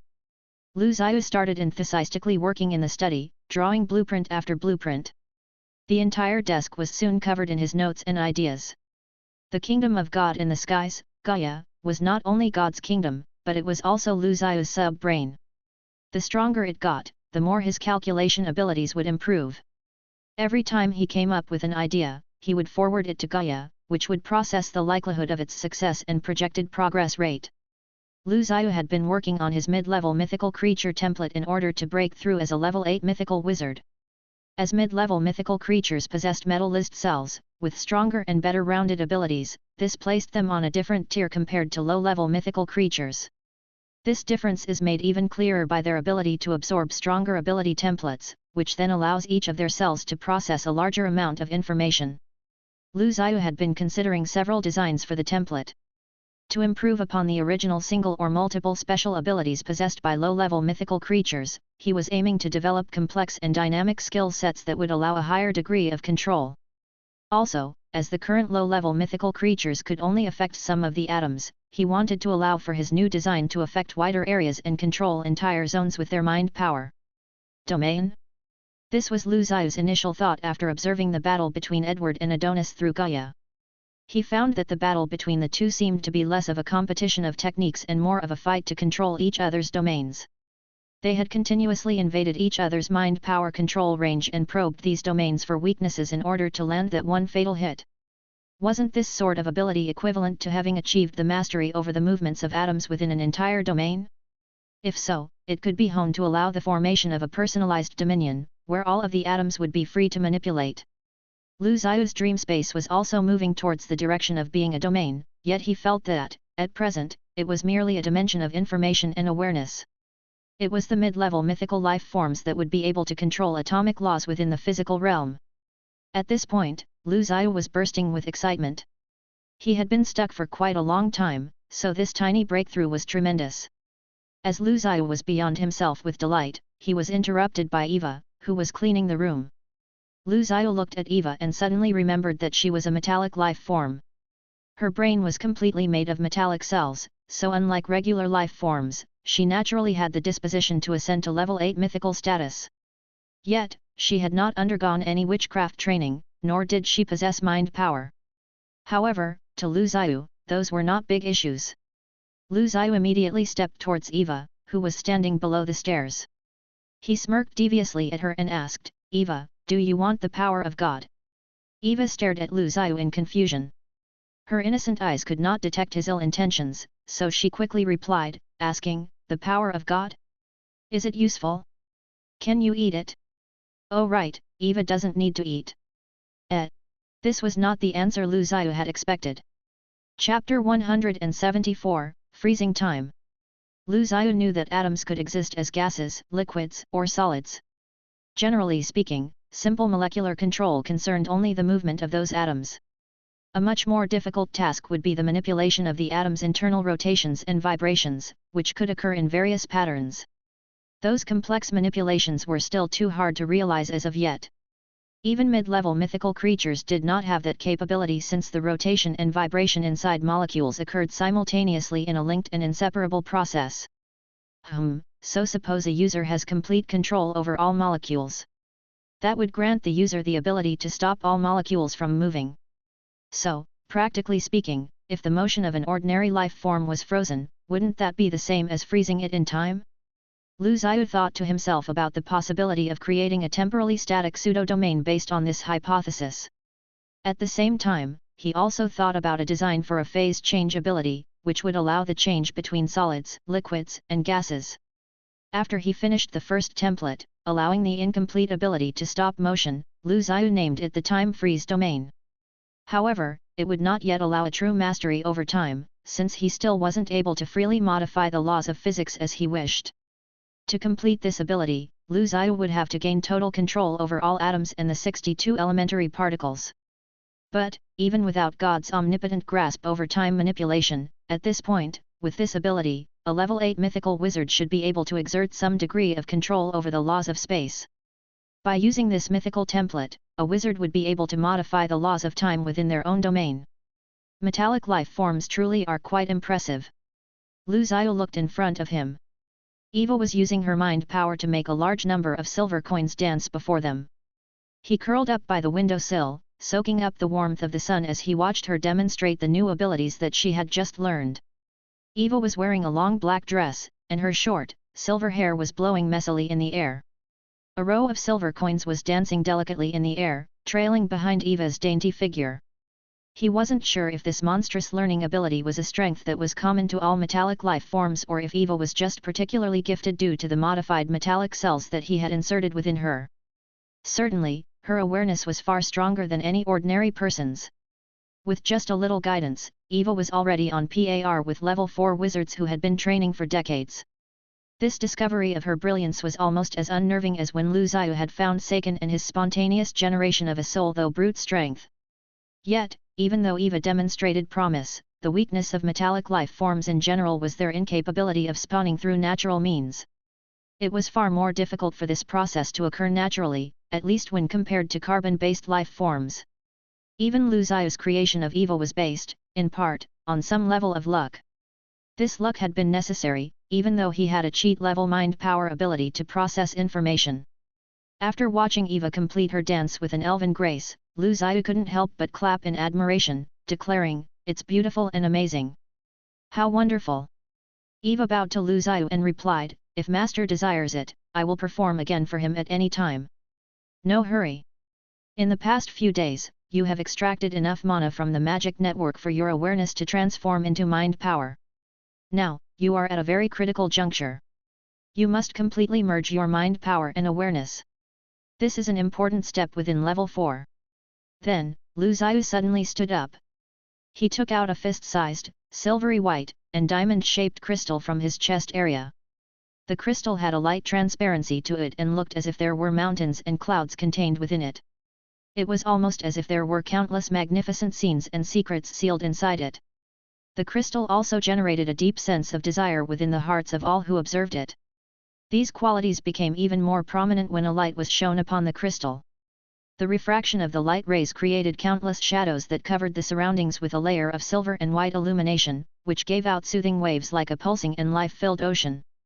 Eva crossed her arms and stood in the middle of the living room. She looked curiously into Lu Ziyu's hand at the crystal, then asked, "What is that?"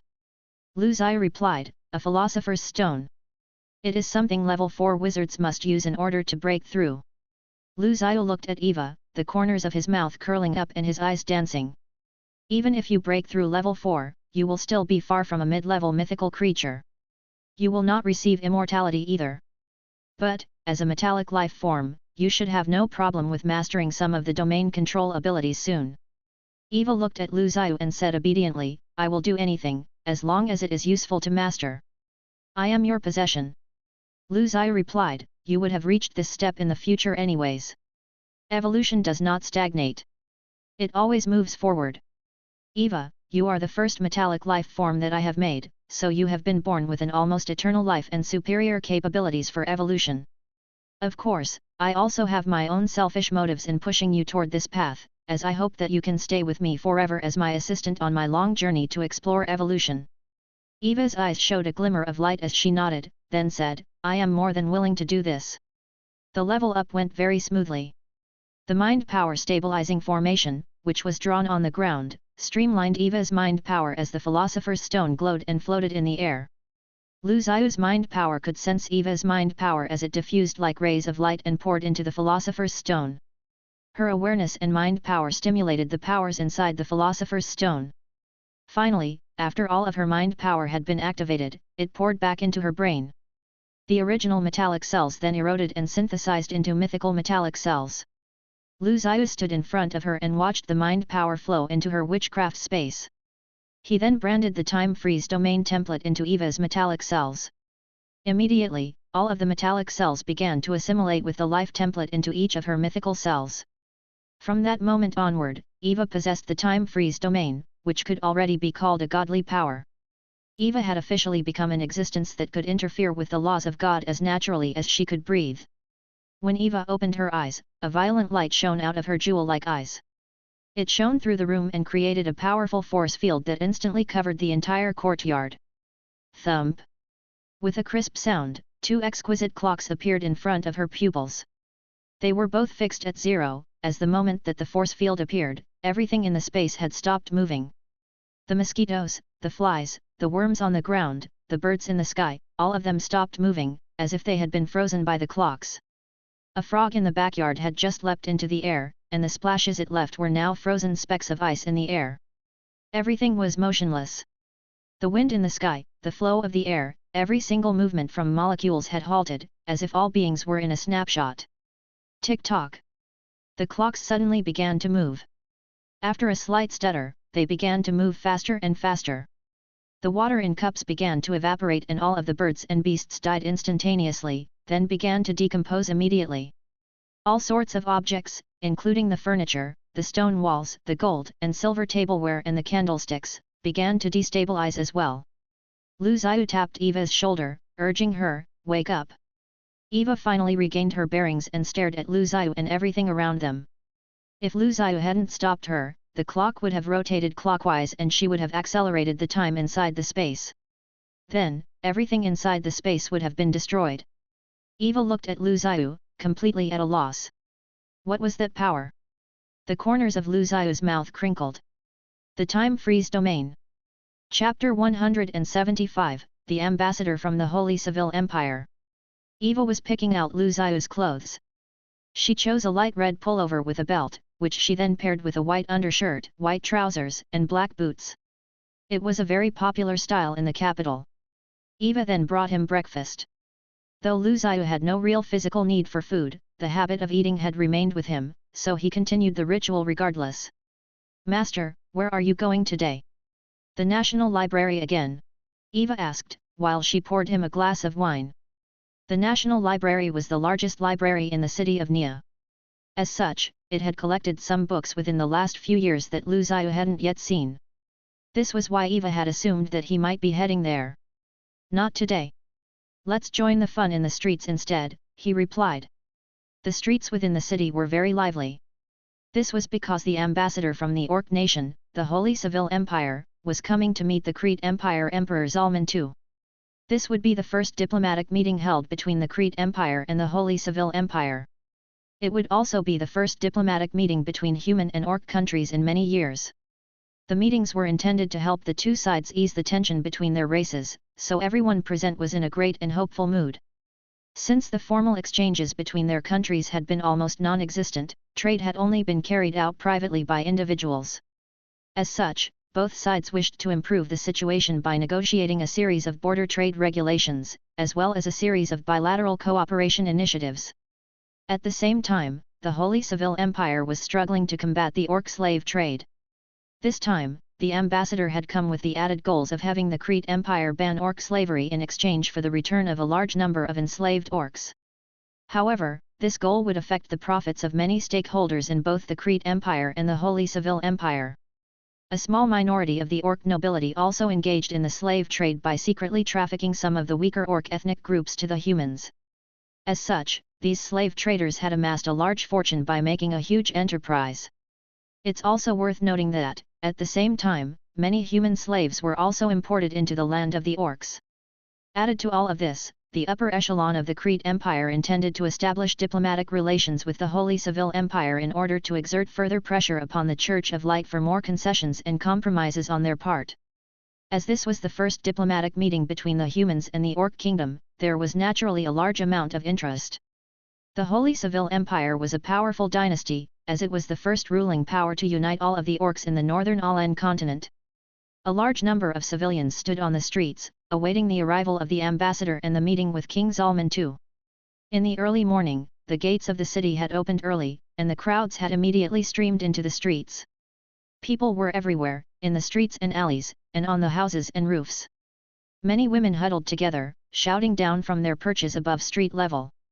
The last war between humanity and the orcs had taken place 40 years ago. At that time, the Crete Empire and the Church of Light had joined forces and invaded the kingdom of Menkor. It had taken less than a month to ransack the country and terrify all of the orcs. None of the orcs had dared to venture south since then. Since that time, 40 years had passed. Among the orcs, there were still some who were hostile towards humans, yet humans had long forgotten the threat of the orcs. For them, the lands of the orcs were merely some distant cold, barren, and desolate regions in the north. They also considered the orcs as being a weak and barbaric race. Compared to the prosperity of the humans, the orcs could only play a supporting, minor role.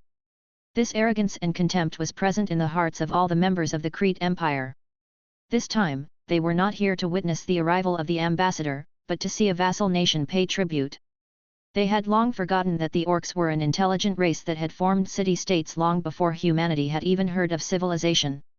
In fact, 1,000 years ago, the orcs had almost pushed humanity to the brink of extinction. If the first emperor, Golden King Ahenatan, had not united humanity and defeated the 12th Orc King, Wolf King Costa, at the Red River Plains, humanity would never have even had the chance to develop. Instead, the orcs would have likely invaded the south and occupied the entire Alan continent. In that case, humans would have become either a marginalized vassal state or been completely annihilated. At the moment, a large number of soldiers blocked the road and were maintaining order at the gate. This was in preparation for the reception of the orc ambassador. Although the Crete Empire looked down upon the orcs, the Civil Empire was still a powerful dynasty that had unified the entire race of the orcs. Also, its army numbered within the hundreds of thousands. So, no matter how much the humans looked down on them, they paid careful attention to etiquette, so as not to offend the other side. The gates opened and many armored lion people knights advanced inside. They entered the city in a striking and imposing manner. The rows of the human soldiers standing at the sides could sense the battle-hardened aura that was being emitted from the lion orc knights from the north. They were stunned. As the people of the city also witnessed the cavalry entering the gates, they gazed in awe at the hundreds of knights marching in unity. They held their breaths until the procession had passed, then began engaging in fierce debates. Was that the cavalry of the orcs? It seems like they're about to eat us. Yeah, I heard that these savage orcs actually love eating humans. That's so scary. The orcs aren't as weak as I thought. They don't look too different from us. Their faces are a bit hairier though. The leading general is also an orc? I couldn't tell at all. Their leader was Alan Yi Wenzi, one of Verdhandi's original holy knights. He was a direct subordinate of Verdhandi, and was one of her earliest followers, ever since the conquest of the Amos Icefield on the quest to slaughter the dragon Frost. He was also one of the greatest generals and central figures of Holy Seville.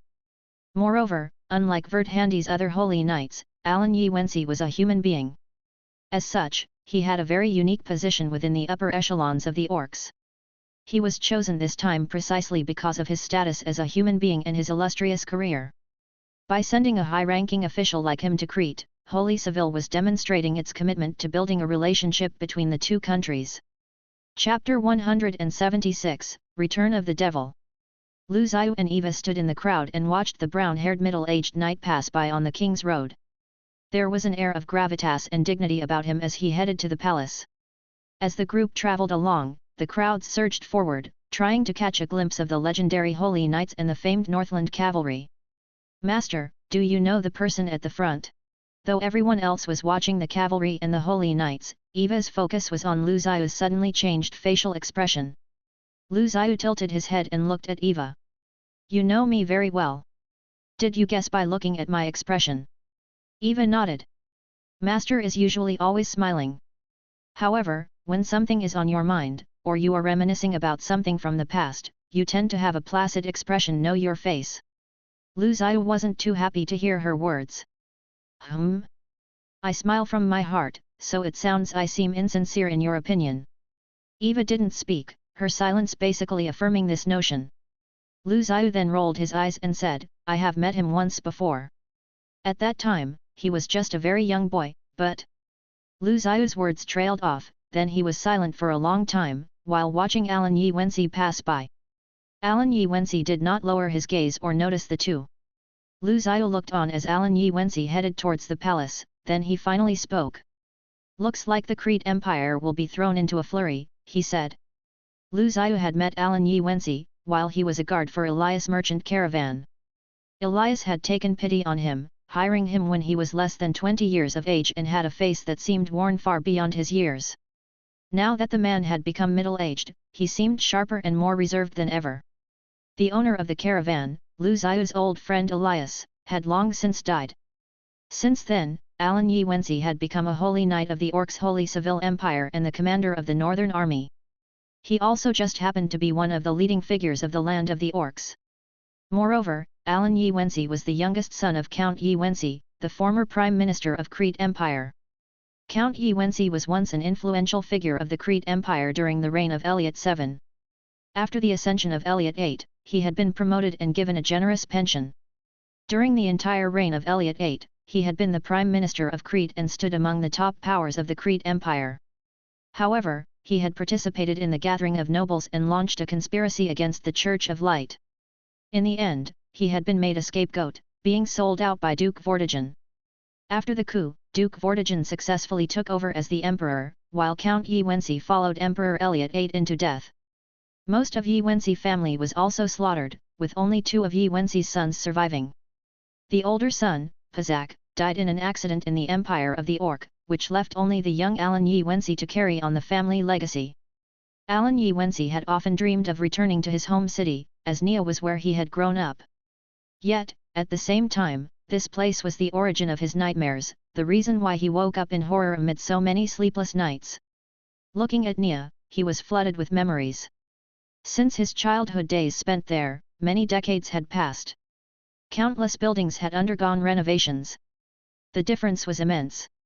Even the King's Road had been expanded, although traces of its old form could still be seen.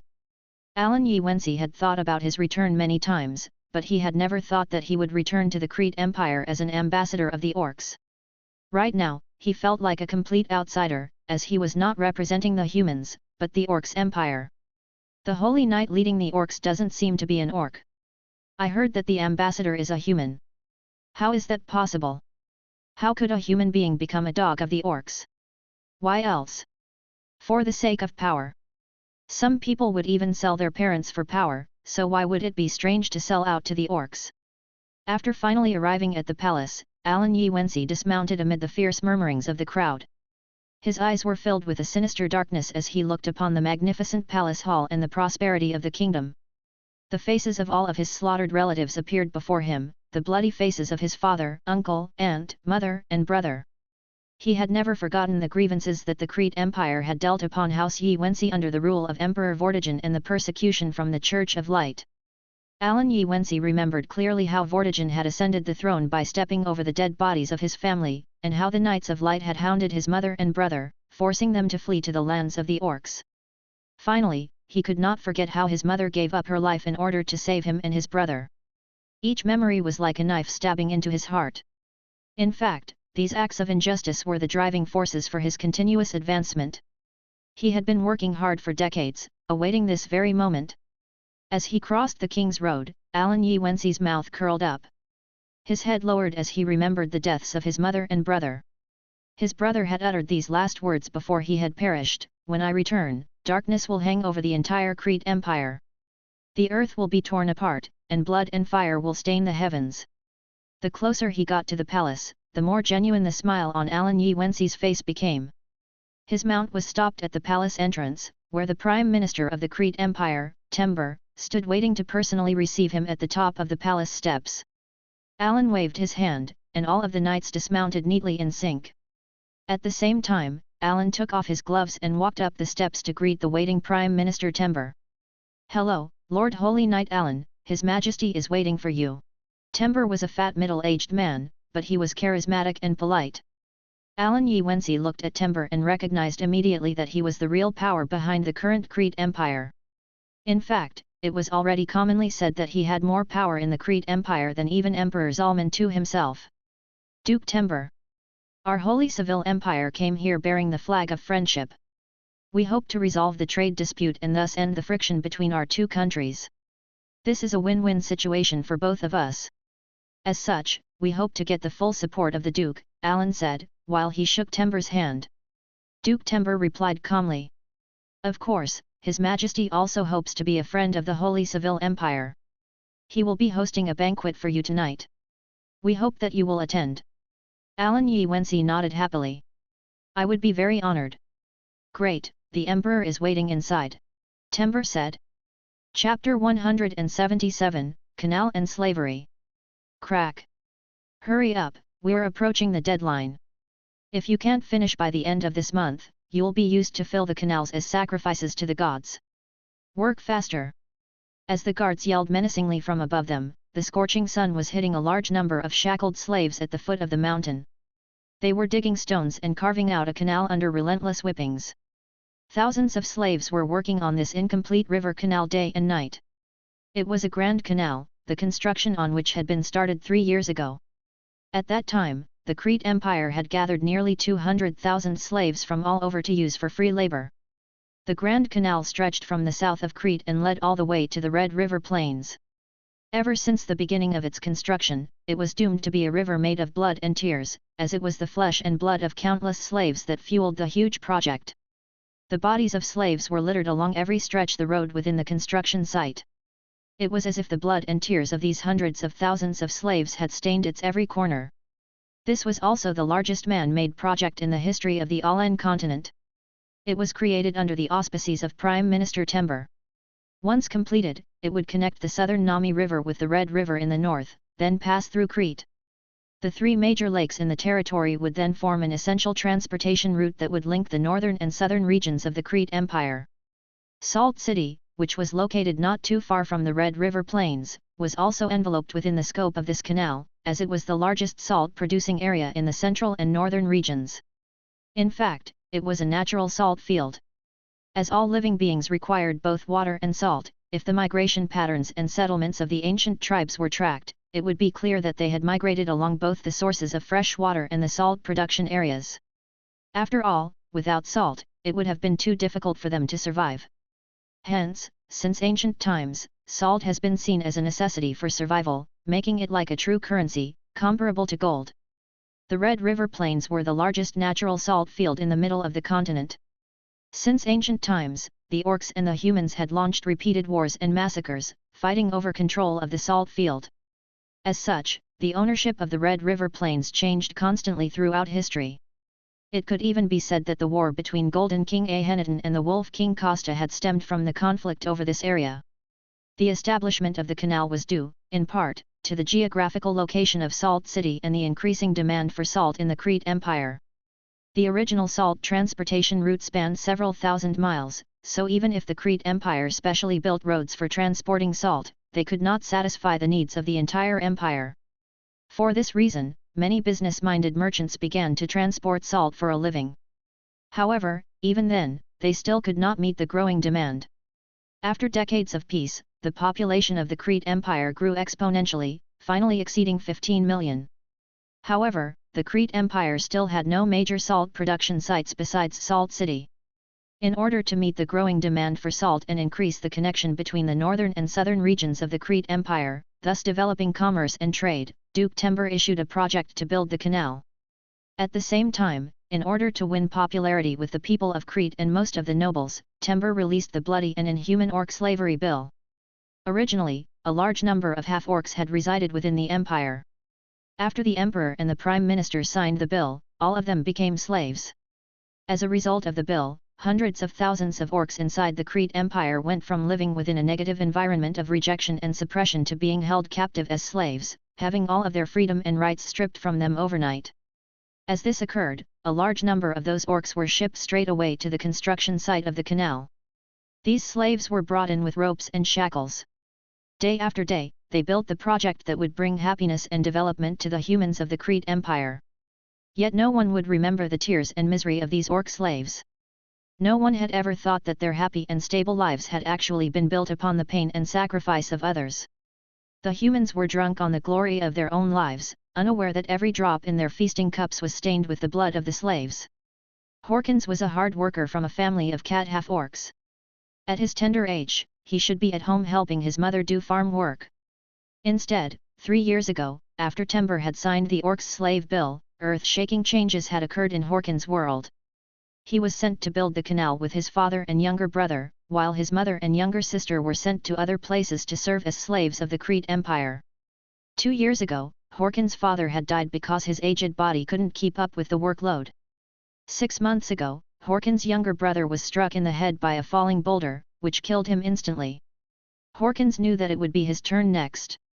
If it continued on like this, he was sure that he would definitely die here. He was already deemed as a replaceable product, as no one treated the orc slaves as people. It was impossible to change their destinies, unless... Horkins immediately remembered the orc slaves that had contacted him a few days ago. They were different from the other orc slaves, as there were quite a few of them. They were tall and had strong muscles and the eyes of tigers and wolves. If they are not slaves, how did they get in? What are they here to do? Horkins was sweaty and felt dizzy from fatigue. He felt like a zombie. At this moment, he remembered these words, "Orcs will never be enslaved." This sentence was like a quiet scream, bringing peace to his mind. The notion gave a rush to Horkins, one that worked its way through his entire body. He trembled involuntarily and echoed the line in his mind repeatedly. It was like a slogan that reignited the passion in his heart. It was already late at night, but there were still lights illuminating the way. Many people were lurking in the shadows, all of them still busily working on the canal. This was because the deadline for the project was near, and if they could not finish it on time, most of them would be killed. Moreover, the guards and officials responsible for the river project would also be punished. As such, over the last 10 days, the humans had been working them non-stop, urging them on angrily with whips and lashings. Many slaves could not bear the burden of such relentless labor, so overworked and diseased corpses were strewn all over the site. These bodies would be dragged into the pits and discarded, whether the beings themselves were dead or alive. After all, it made no difference to the guards, as all of those who couldn't keep up would be treated as dead bodies. In light of such harsh circumstances, no one dared speak up. They just continued in their drudgery, as the construction workers and soldiers stared at them like vultures. Their slightest move would be treated as an act of rebellion and swiftly suppressed. It was because of this horrible mistreatment that Horkins could sense a hidden anger within everyone's hearts. They only needed a small spark, and everything would instantly detonate, releasing all of that hidden anger and resentment. Fire! Fire! Suddenly, a fire appeared in the distance. Everyone looked up and looked towards the flames, shouting and causing a real ruckus. Chapter 178, Rage and Shame. The camp is on fire. I wish all of those abominable human soldiers would burn to death. Someone from the crowd suddenly rushed towards the river and pushed one of the soldiers into it. He then stole the sword of that soldier with his other hand, immediately turning around to slash the throat of the chief supervisor. One by one, the other slaves followed his lead and wrestled the supervisors beside them to the ground. If they had been ordinary slaves, with no formal military training, then even if they revolted, it would be difficult to organize an effective resistance within such a short amount of time. In that case, if they had attempted to do so, they would have been defeated by these well-trained troops in an instant. However, this was not the case, as the slaves who started the revolt had planned it out meticulously. Thus, they were able to easily kill the trained soldiers. Even the Blood Knights were quickly dealt with. Kill them all. I won't be a slave. For freedom. We must avenge our brothers and sisters. Horkins picked up a rock and smashed it into the head of a middle-aged human, whose head caved in immediately. The blood splattered all over Horkins' face. As it did so, Horkins recalled the deaths of his father and brother, which only fueled his rage. It felt as if all of the grievances and fears that he had accumulated throughout the past few years converged, and he howled out loudly. Then, countless other orcs joined his howl. The chaos quickly spread through the surroundings, as all of the orc slaves continued to kill their human guards and steal their weapons. In fact, the entire canal project region was out of control, as tens of thousands of orcs slaves rushed out of the river area towards the camp. Once they arrived there, they killed the troops stationed there, then armed themselves with their weapons. Several of the leaders brought men down to the other canals to liberate the other slaves. It was clear that this slave rebellion would be a sensation all over the Crete Empire. Specifically, the slave rebellion of millions of slaves would bring a storm to the Crete Empire, which had been peaceful for many decades. Capital of the Crete Empire. A drizzling rain was falling upon the city. Inside the palace, a fierce quarrel was taking place. Alan, the messenger of the Holy Civil Empire, had reached an accord regarding the border trade regulations, as well as a series of bilateral collaborations with the Crete Empire. Yet, they remained at an impasse over the issue of slavery. Alan had delivered a handwritten letter from Lion Emperor Will of the Holy Civil Empire to Emperor Zalman II of Crete. He had passed along the word that Emperor Will hoped that Crete would abolish the Orc slavery bill. In this case, the slaves would either be given corresponding rights, or the Holy Civil Empire would accept these slaves for an appropriate price. Emperor Will hoped that Crete and Holy Civil would severely crack down on the slave trade between both sides. Only then would a measure of equality and fairness exist between the humans and the orcs.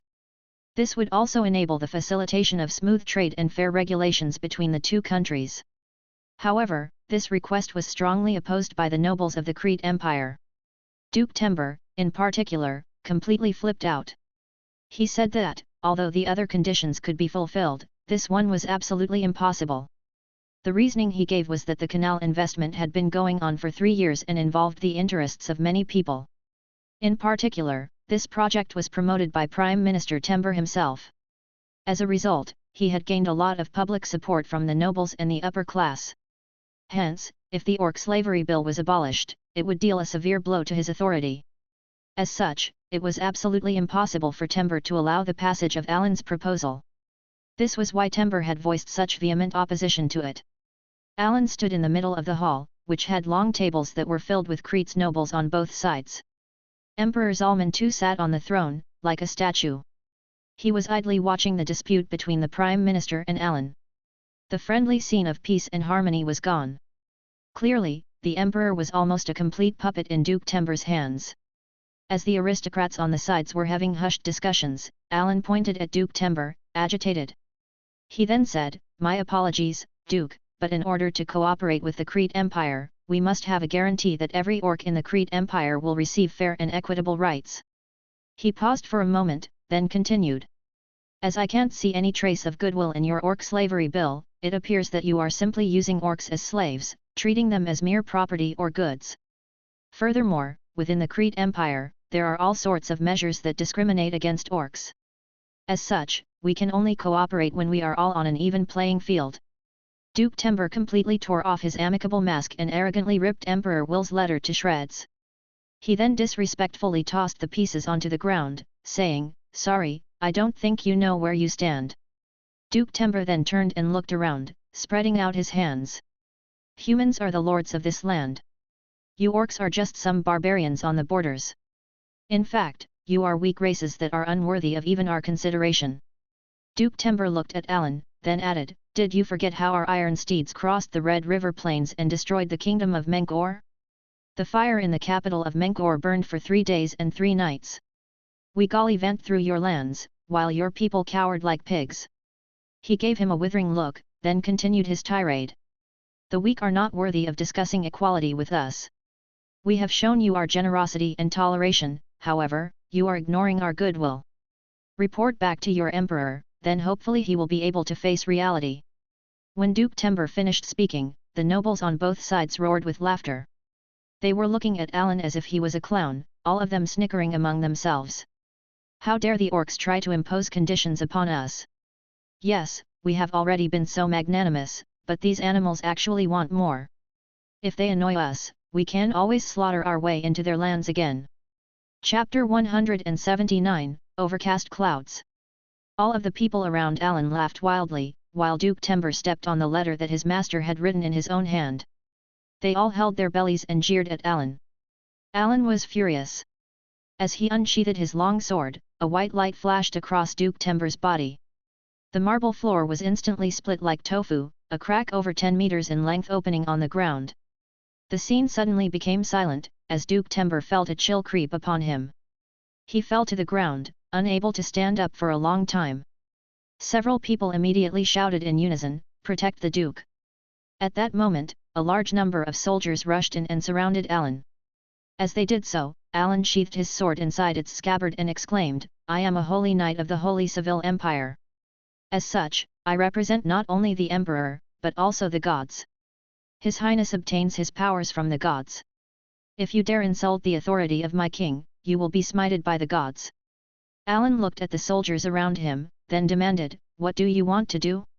Do you want to fight the Holy Civil Empire?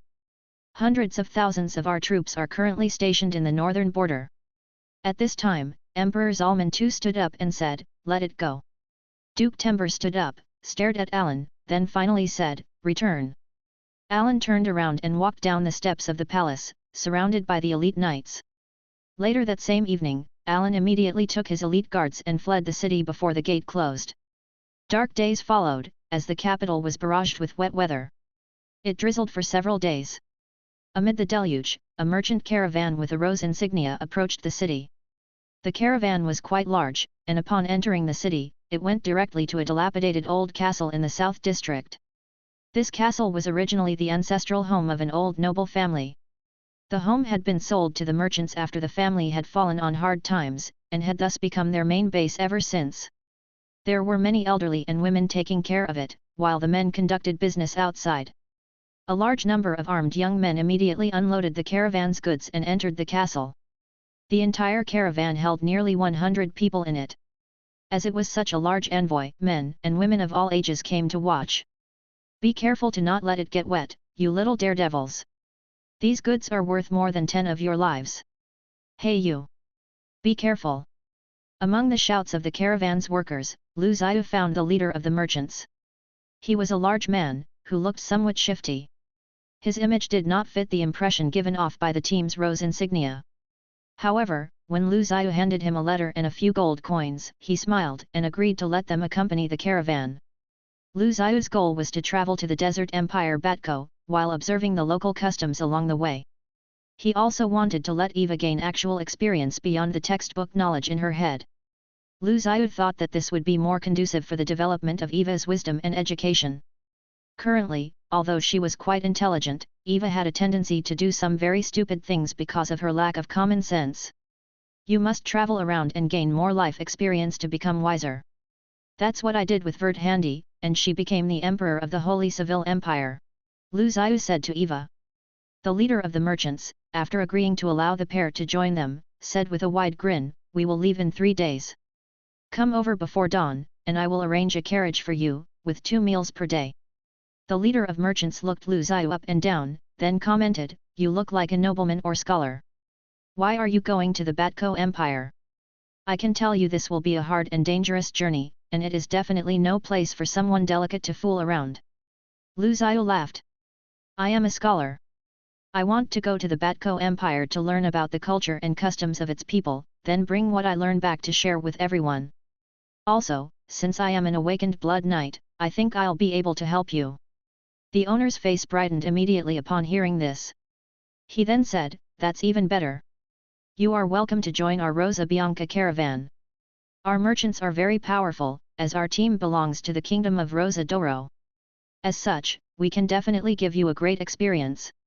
Lu Zhiyu took a closer look at the logo on the carriage, seeing the insignia of the kingdom of Rosa d'Oro.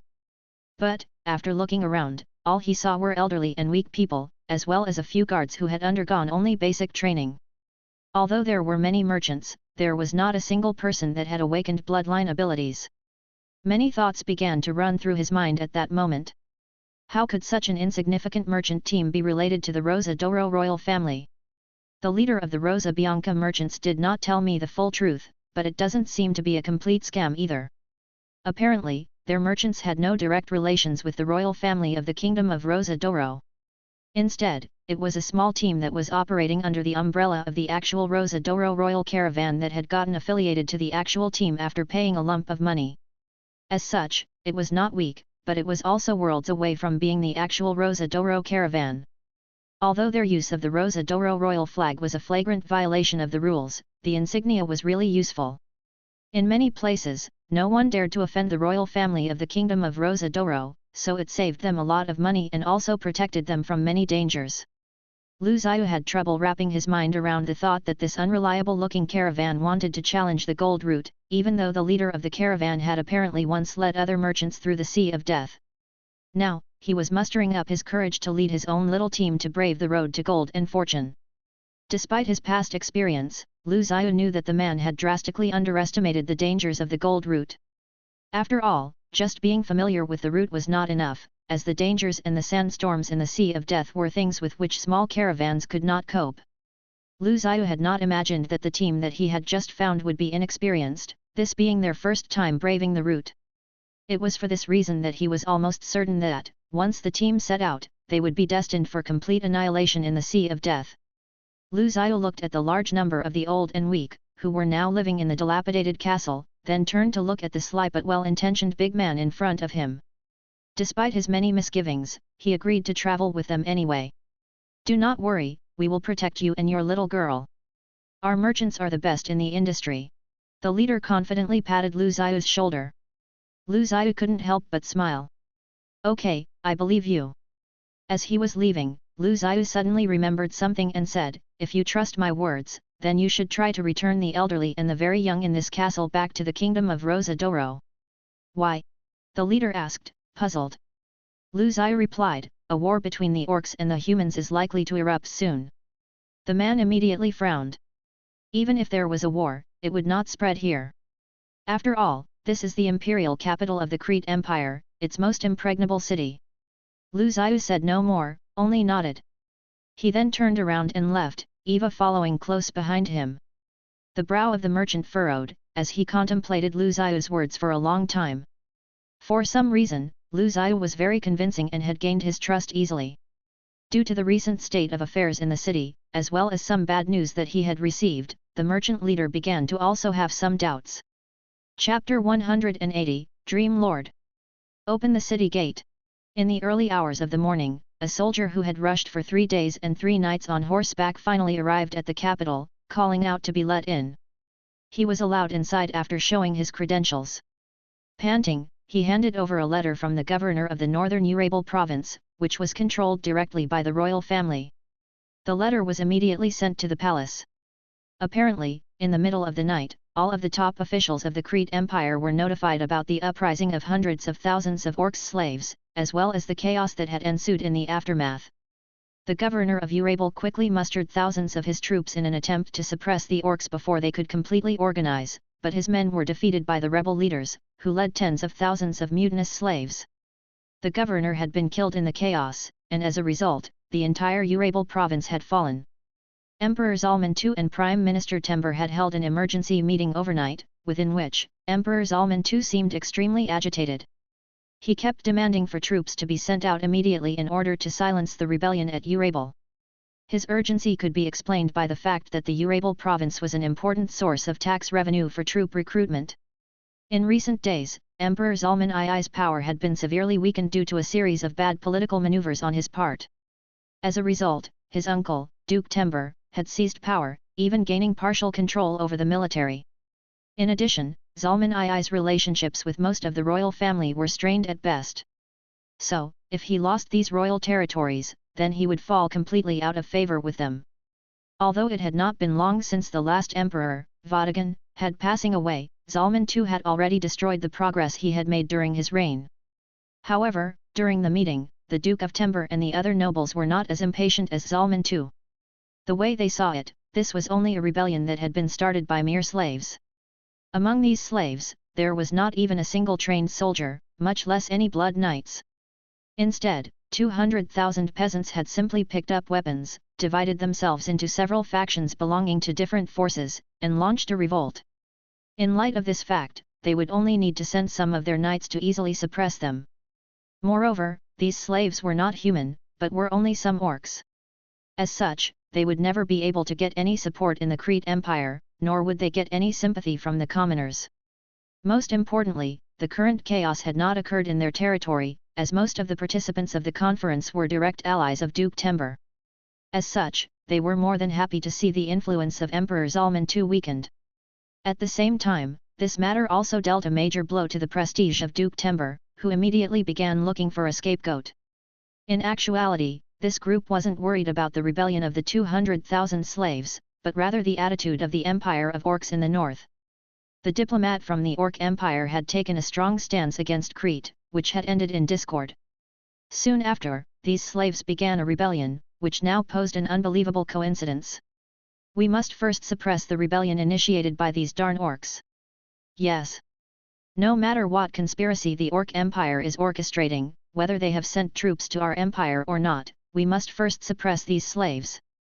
Who are we sending to clean this mess up?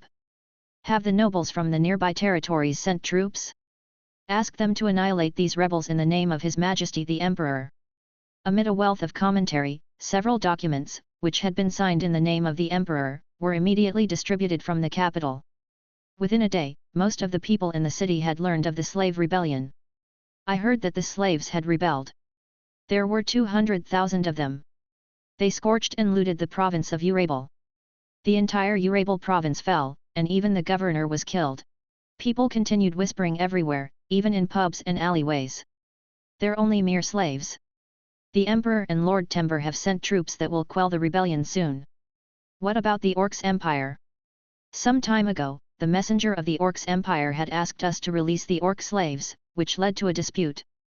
A small misstep in this situation is likely to lead to a war. Meanwhile, Eva changed her outfit, putting on a cloak and a hat. She then dutifully followed Lu Zhiyu, listening to the chatter en route. Master, why do humans have strange things like war? She asked. After looking at Eva, Lu Zhiyu said, because of their desires. Since human beings have desires, they will have disputes and differences, which will lead to wars. As long as desires exist, wars will as well. Eva frowned at Lu Zhiyu, then thought for a long time. Although she had some thoughts on the subject, she did not fully understand it. After entering the old castle of the Rosa Bianca caravan, they saw that the merchants were all packed up and ready to go. Many people, who seemed to have been living in the castle, were also packing up their things. In fact, it seemed like they were leaving the capital. The leader of the merchants had heard about the recent rebellion and the conflict between the Crete Empire and the Holy Civil Empire. So, he had chosen to abandon their base here to return to their hometown in the kingdom of Rosa d'Oro. Lu Zhiyu would be traveling with them through the Mica province and the Sea of Death to the mysterious desert empire, Batko. Lu Zhiyu was careful to not interfere with the war between the humans and orcs. After all, he was solely focused on his breakthrough to level 8 mythical wizard and the mid-level mythical life template design. After Eva had gained the ability to interfere with the time freeze domain, he was finally able to move this agenda along. Although Eva's time freeze domain was very powerful, it was still inferior to the abilities of a mythical wizard. As a level 4 wizard, her degree of control, her range, and her environmental effects were heavily restricted. However, it was clear that this sort of mid-level mythical ability was formidable.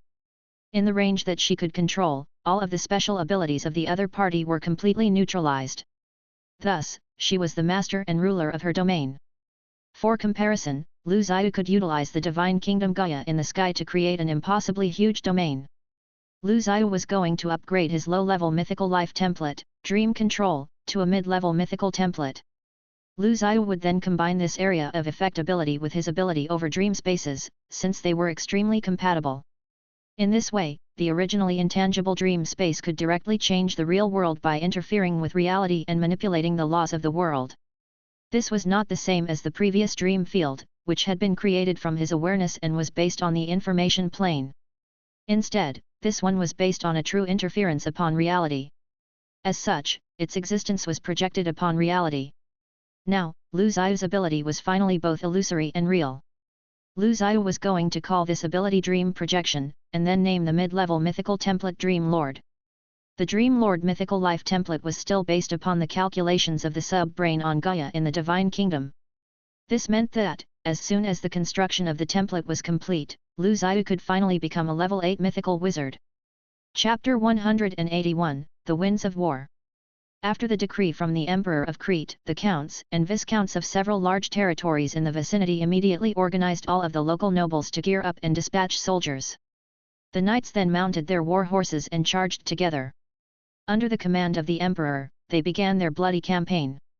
As the lords led an army of cavalries and soldiers, many merchants followed along to sell their products. The logistical support team followed behind them in a long line. These merchants were tasked with handling all of the materials that were consumed, the properties that were looted, and all of the needs of the soldiers. As such, every war yielded them a significant profit. The cavalry took the lead. Close behind them were the infantry, the archers, and the spearmen, who wore chain mail. They all marched in neat rows, the sound of their footsteps thundering across the earth. As they moved, dust rose up, kicked up by both the horses and the men's footsteps. An oddly oppressive and tense atmosphere was created by the clanging of the long swords against the shields as they marched. Their flag fluttered in the dusty skies, as the army crossed into the borders of Urabel and opened the curtains of the war. Simultaneously, in the province of Urabel, chaos and violence was erupting. All of the cities and towns were closed off, while all of the young people in the city were being mobilized to guard it. "Hurry, let us in! I heard that the orcs' slaves are coming soon. Can we defend the city?" All the civilians from the towns and villages took their families and all of their belongings to flee to the cities, hurriedly congregating at the gates to enter and hide. Soon after this, a large orc army appeared in the distance. As they traveled, they cut down trees, quickly building various siege weapons out of them in order to attack the city. As soon as the orc army arrived, they crazily mounted the city wall, thus starting a fierce struggle against the armed self-defense forces led by the youths. The ordinary people within the city hid and shivered in fear. The village was soon burned, flames lighting up the skies. The thick black smoke could be seen from dozens of miles away. The 200,000 orc slaves had broken free from their shackles, only to return to suffer 1,000 times over in the Crete Empire. As such, many of the crazed orcs were filled with hatred and anger, leading them to slaughter and loot everyone and everything that came into their paths. A large number of cities were destroyed amid the crazy frenzy. The orcs seized an abundance of wealth as they burned and looted the towns. Currently, the slave army was now surrounding the Urabel governor in the provincial capital of Maples. Seeing that the slave army had completely spun out of control, the group that had secretly planned and instigated the rebellion disappeared into the night. Their hearts were grieved to see that they brought such a huge disaster upon the entire Urabel province. The army that entered Urabel did not rush to face the orcs. Instead, they began to rout some of their smaller forces elsewhere, scattering them around the outskirts of the city. Thus, the areas that the orcs controlled were gradually eroded away. The orcs' options were beginning to shrink rapidly, as nearly 200,000 orcs had jointly attacked Maples for more than half a month, yet the city still refused to fall. A large number of bodies had been left, piled up by the city wall. The whole situation immediately seemed to have tilted in the favorable direction of the Crete Empire. Sensing this shift, the slave army was in the final throes of madness. A large number of surviving orcs formed scattered temporary regiments, armed only with the weapons that they had stolen. They began to look at Maples again, seeing it as their last hope for survival.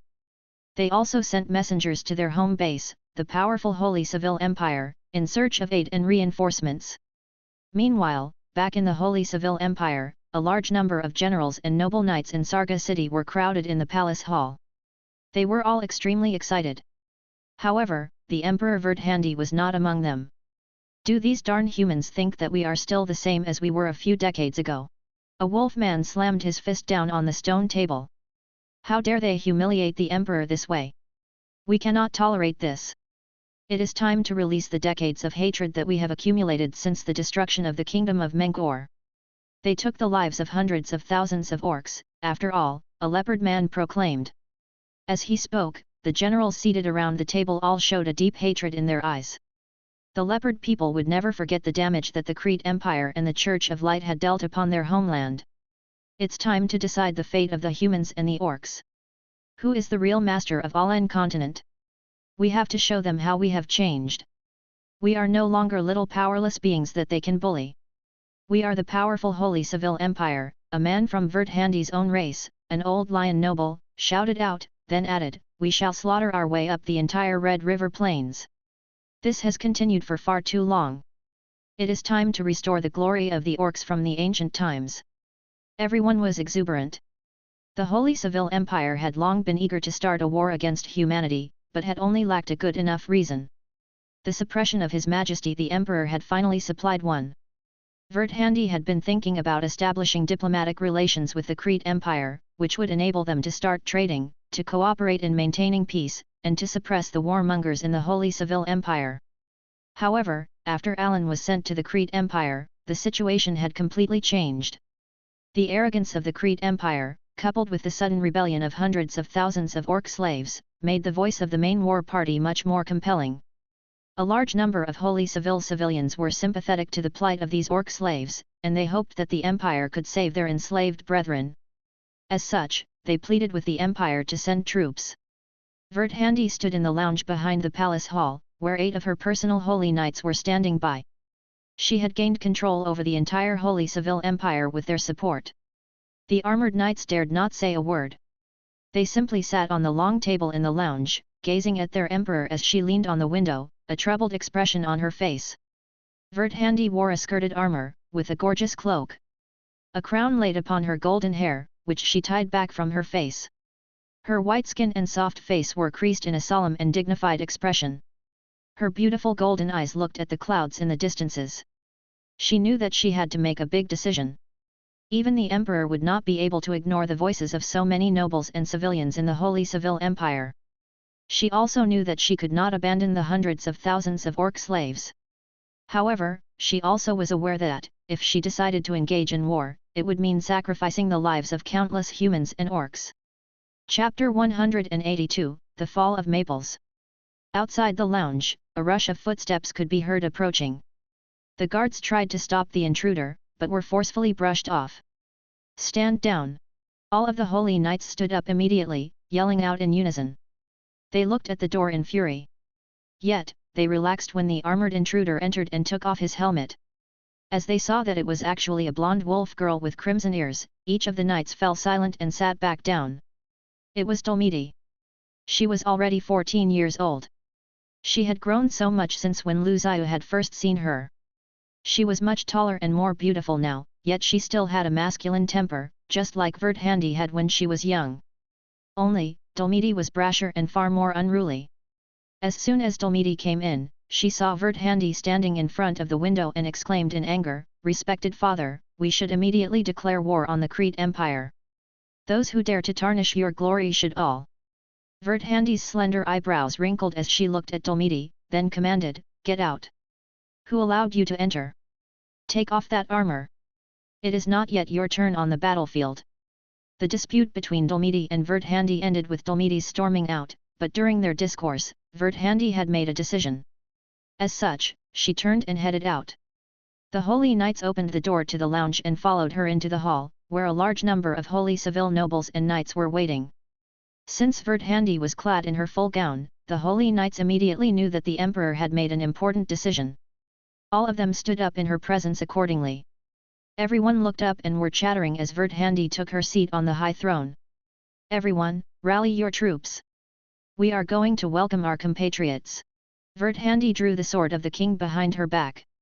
The crowd cheered and all of the orcs roared in approval. The Holy Civil Empire was an empire of iron that Vert-Handi and the Holy Knights had built with the support of the faith of the sun. In order to weaken the relationships that the people had associated with tribal powers, as well as to promote the integration between the various ethnic groups, she had governed the country by the strong rule of law. As such, the Holy Civil Empire had been completely transformed into a large and sophisticated machine. After the Emperor's order was issued, the entire Holy Civil Empire was mobilized. The 8 Holy Knights Corps had a total of 160,000 men in its cavalry. With the addition of regional regiments and the private armies of the nobles, a total of 400,000 troops headed south and crossed the Red River Plains, soon arriving at the border with the Crete Empire. This was the first time in centuries that the orcs had started a war against the humans. A large number of orcs were wielding long spears. They looked like a dense forest from the distance. The horses brayed as fully armored cavalry shone in the spring sun. The infantry had their long swords hidden in their scabbards, with their shields polished till they shone like mirrors. The flag of the Holy Civil Empire fluttered in the skies, and under the guidance of its holy banner, the army descended on the border. The Crete Empire had not fought a war at its northern border in many years. However, the structure of defense at the border was an ancient fortress that was built over 100 years ago. Thus, the soldiers who were stationed there now were no match for the original elites. It's a cavalry.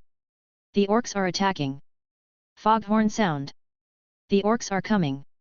Above the city wall, the sleeping guard, who had discarded his sword on the side, immediately woke up and saw the invaders. He started shouting and sent out a warning horn blast. The news of the invading Holy Civil Army immediately spread throughout the northern region. The smell of smoke from the border spread throughout the northern border cities of Crete. As it was clear that war was on the horizon, the Holy Civil soldiers awaited with their arms pointed straight at the Crete Empire. As long as Crete made one wrong move, the two sides would immediately launch into an all-out war. This war might even involve the largest number of people in the Aulan continent's history, with the greatest amount of troop variations present. The Crete Empire had reached great heights within the last 200 years. On the other hand, the Holy Civil Empire was the first unified empire of orcs. As such, it was widely known that to have huge war potential. In the spring of the 61st year of the San calendar, the Holy Civil Empire sent 400,000 troops to the border of the Crete Empire, where they asked for the unconditional release of the 200,000 orcs slaves who were trapped in the Urabal province, the abolishment of the Orc Slavery Bill, and for an official response from the signer of the Orc Slavery Bill, Prime Minister Tember. With the mobilization of such a huge force and the expenditure of this many resources, the Holy Civil Empire demanded that they must gain something. This was the decision that was made by the top officials of the Holy Civil after much deliberation with the Emperor. An emergency letter was immediately dispatched to the capital, detailing the arrival of the Orc army at the border overnight. Concurrently, the war in the Urabal province had reached a climax. Blood stained every corner of Maples, which was the administrative capital of the Urabal province. The 100,000-strong slave army had fallen into a deep despair. This was because the army of 30,000 Crete soldiers was marching towards them. They had defeated all of the slave regiments that were stationed at the city's en route and were about to arrive. The entire Urabal province was an endless flat expanse. In fact, only Maples was located in a valley at the foot of the mountain. As such, its terrain was dangerous. Since the Cretan army currently had a great amount of siege equipment, the city was extremely vulnerable. Moreover, there were only a few thousand defenders in Maples, along with a few thousand youths and a large number of old and weak citizens. They had held the city for a little over 20 days under the fierce attack of the 100,000-strong slave army. The severity of the casualties had greatly affected Maples. Countless bodies of the defenders were strewn everywhere and almost all of the survivors were injured. All over the city, the screams and moans of the sick and injured sounded day and night. A heavy price was also paid by the slave army that was camped outside the city. More than a dozen miles outside of Maples, the main camp of the orcs had been posted. All of them were mourning, as no one had thought that Maples would be such a difficult conquest. Although they were not elite soldiers, they had attacked the city over 10 times, hoping that they could attain victory by sheer numbers. However, the city still hadn't fallen, even after 20 days. This had caused a huge blow to their morale, especially as the army that was led by Kud Tito was pressing hard and steady at their heels. At this moment, they had no way to retreat. If they did not take the city, they would die here. The slave army, which had been created as a temporary fix, had its morale completely crushed. If Count Tito had not been pushing them to the brink of despair, they might have already scattered. Inside the camp, everyone was despondent. They looked completely different from the crazed army that had been rampaging towards war just days ago. All of them seemed to now be recalling the fear that the Cretan army had instilled within them before. Their thin, bony bodies huddled next to the fires, as they stared at the silver moon in the darkness. They did not know what their futures held. Several of the leaders were arguing in the tents. Finally, a tall tiger man stood up and roared.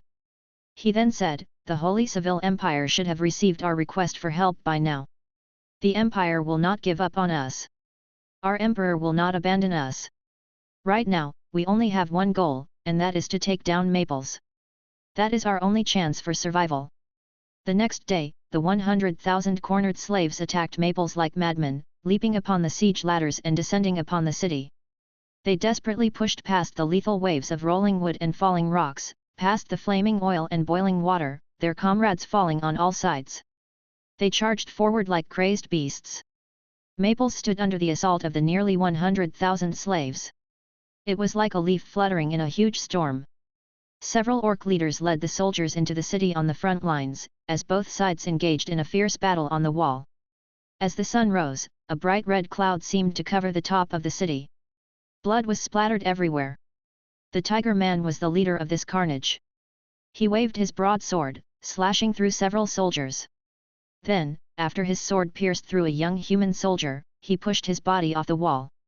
After the endless stream of orcs climbed up the wall, fewer and fewer soldiers were left alive to defend it. Finally, the gates of Naples were pushed open. The city had finally fallen. Chapter 183, Slaughter of the Orcs. In the capital of Crete, a large number of high-ranking officials were having a tense discussion. Many people were arguing about the contents of the intelligence report, particularly the demands posed by the Holy Civil Empire. Crete needed to make a decision fast. Prime Minister Tember was quite concerned about the situation. After all, he was the main advocate of the orc slavery bill that the Holy Civil Empire wanted to abolish. As such, he would likely be held responsible for the whole debacle. No one would remember that many people had benefited from the passage of the bill. They would only remember that Tember had brought war and strife upon them. While many of the nobles were expressing their displeasure with Prime Minister Tember, the Emperor was also secretly trying to undermine him. The Emperor had no sentimental feelings for his uncle. In fact, he only felt complete hatred towards him. Moreover, as soon as there was the slightest chance, Zalman too would immediately remove Tember to regain his full power. On the central table, there was a map of the Crete Empire that showed the troop movements of the Holy Civil Empire. Many generals and nobles crowded around the table, trying to plan out the possible routes that Holy Civil would use for their invasion. One of the officers took the lead, saying, "Holy Civil claimed that they mobilized an army of 800,000 troops. According to our intelligence, there should be at least 340,000 men there. Of those men, there are over 100,000 knights. Against that many elite troops and such a huge army, it would be very difficult to face them without adequate preparation." He continued. "With 300,000 or 400,000 troops, these two places would be the only possible routes. No other places can accommodate such a military advance without being vulnerable to our interceptions. Thus, the route that they are most likely to take is the one along the Red River Plains, right by the Depps Grand Canyon." Someone immediately replied, "But, we have a dozen unbreakable fortress cities blocking that route. As soon as we mobilize for war, we can send enough soldiers to deal with them, so that we would then have nothing to fear from the Holy Civil Empire. Yes. We have strong soldiers and legions, and we are the powerful Crete Empire. We are not afraid of anyone." At this time, Cardinal Leon from the Church of Light stood up in the back. He wore solemn red and black robes that were embroidered with the sigil of the sun on the front and back. He looked at everyone, then said, "I am here today on behalf of the Pope to declare that the Church of Light will not participate in this war." This declaration caused an uproar. The Church of Light's support was very important to the Crete Empire. As the Church of Light had directly announced that it did not support the war, Crete had just lost a powerful ally. Emperor Zalman too stood up, immediately asking, "Why should there be a war at all? Have you all considered the opinions of the nobles and civilians in the entire Crete Empire? What we need is peace and stability. Why should we make such stupid choices for foolish reasons? We can choose to live in peace with the Holy Civil Empire instead. As Zalman II strongly criticized Prime Minister Tember, most of the nobles also began to whisper among themselves. After all, it was not in their interests to launch a war. In fact, it was completely unnecessary. Though many of them were the confidants of Prime Minister Tember, they also had their own interests to consider. At this time, a guard rushed in. He was holding a letter from Urabel. It is a letter from Count Tito. What happened with the slave rebellion in Urabel? The emperor immediately took the letter from the guard. Count Tito was Tember's nephew and a cousin of Emperor Zalman. He was a stalwart ally of Duke Tember, so he had been placed in charge of suppressing the rebellion. As such, he had steadily annihilated the rebellion in Urabel. However, while doing so, he had also weakened Zalman II's power within the province. By the time he finished this conquest, it was likely that the royal family would have lost complete control of the province. This made Zalman II hate his own cousin quite a bit. But, when he saw his letter, he began to laugh. As long as Count Tito pacified the rebellion enough to negotiate the exchange of the 200,000 slaves with the Holy Civil Empire and weakened the power and influence of Duke Tember enough to drive him away, Zalman II would be delighted. However, after reading the letter, Zalman II's face turned blue. The letter slipped from his fingertips, while a sinister smile appeared on Duke Tember's face. Duke Tember picked up the letter, looked at it, then passed it to the other nobles around him. He tapped the gem above his cane and said, "We are past the time for negotiations. The war between us humans and the orcs is unavoidable. Since we have received this letter, the orcs at the border should have also received this news. As such, they will immediately cross the border and launch the war." He paused, then said urgently, "We have no time to hesitate. I strongly suggest that we draft a war mobilization order immediately to deal with this war." Maples was a low-lying city that was located near the lower reaches of the Nami River. It was originally a beautiful and large city that overlooked the mountains and the river. Yet, right now, the whole valley within a radius of 100 miles had been reduced to a soggy marshland. Countless dead bodies floated in the water. They were pale and bloated and emitted a putrid stench. These bodies extended all the way to the horizon. There were so many of them, it was impossible to row in and out of the city without dragging along the clothes of the dead. Several fishing boats carried more than a dozen soldiers into the city. Along the way, they paddled past hundreds of thousands of dead bodies. Even the sun seemed dimmer here.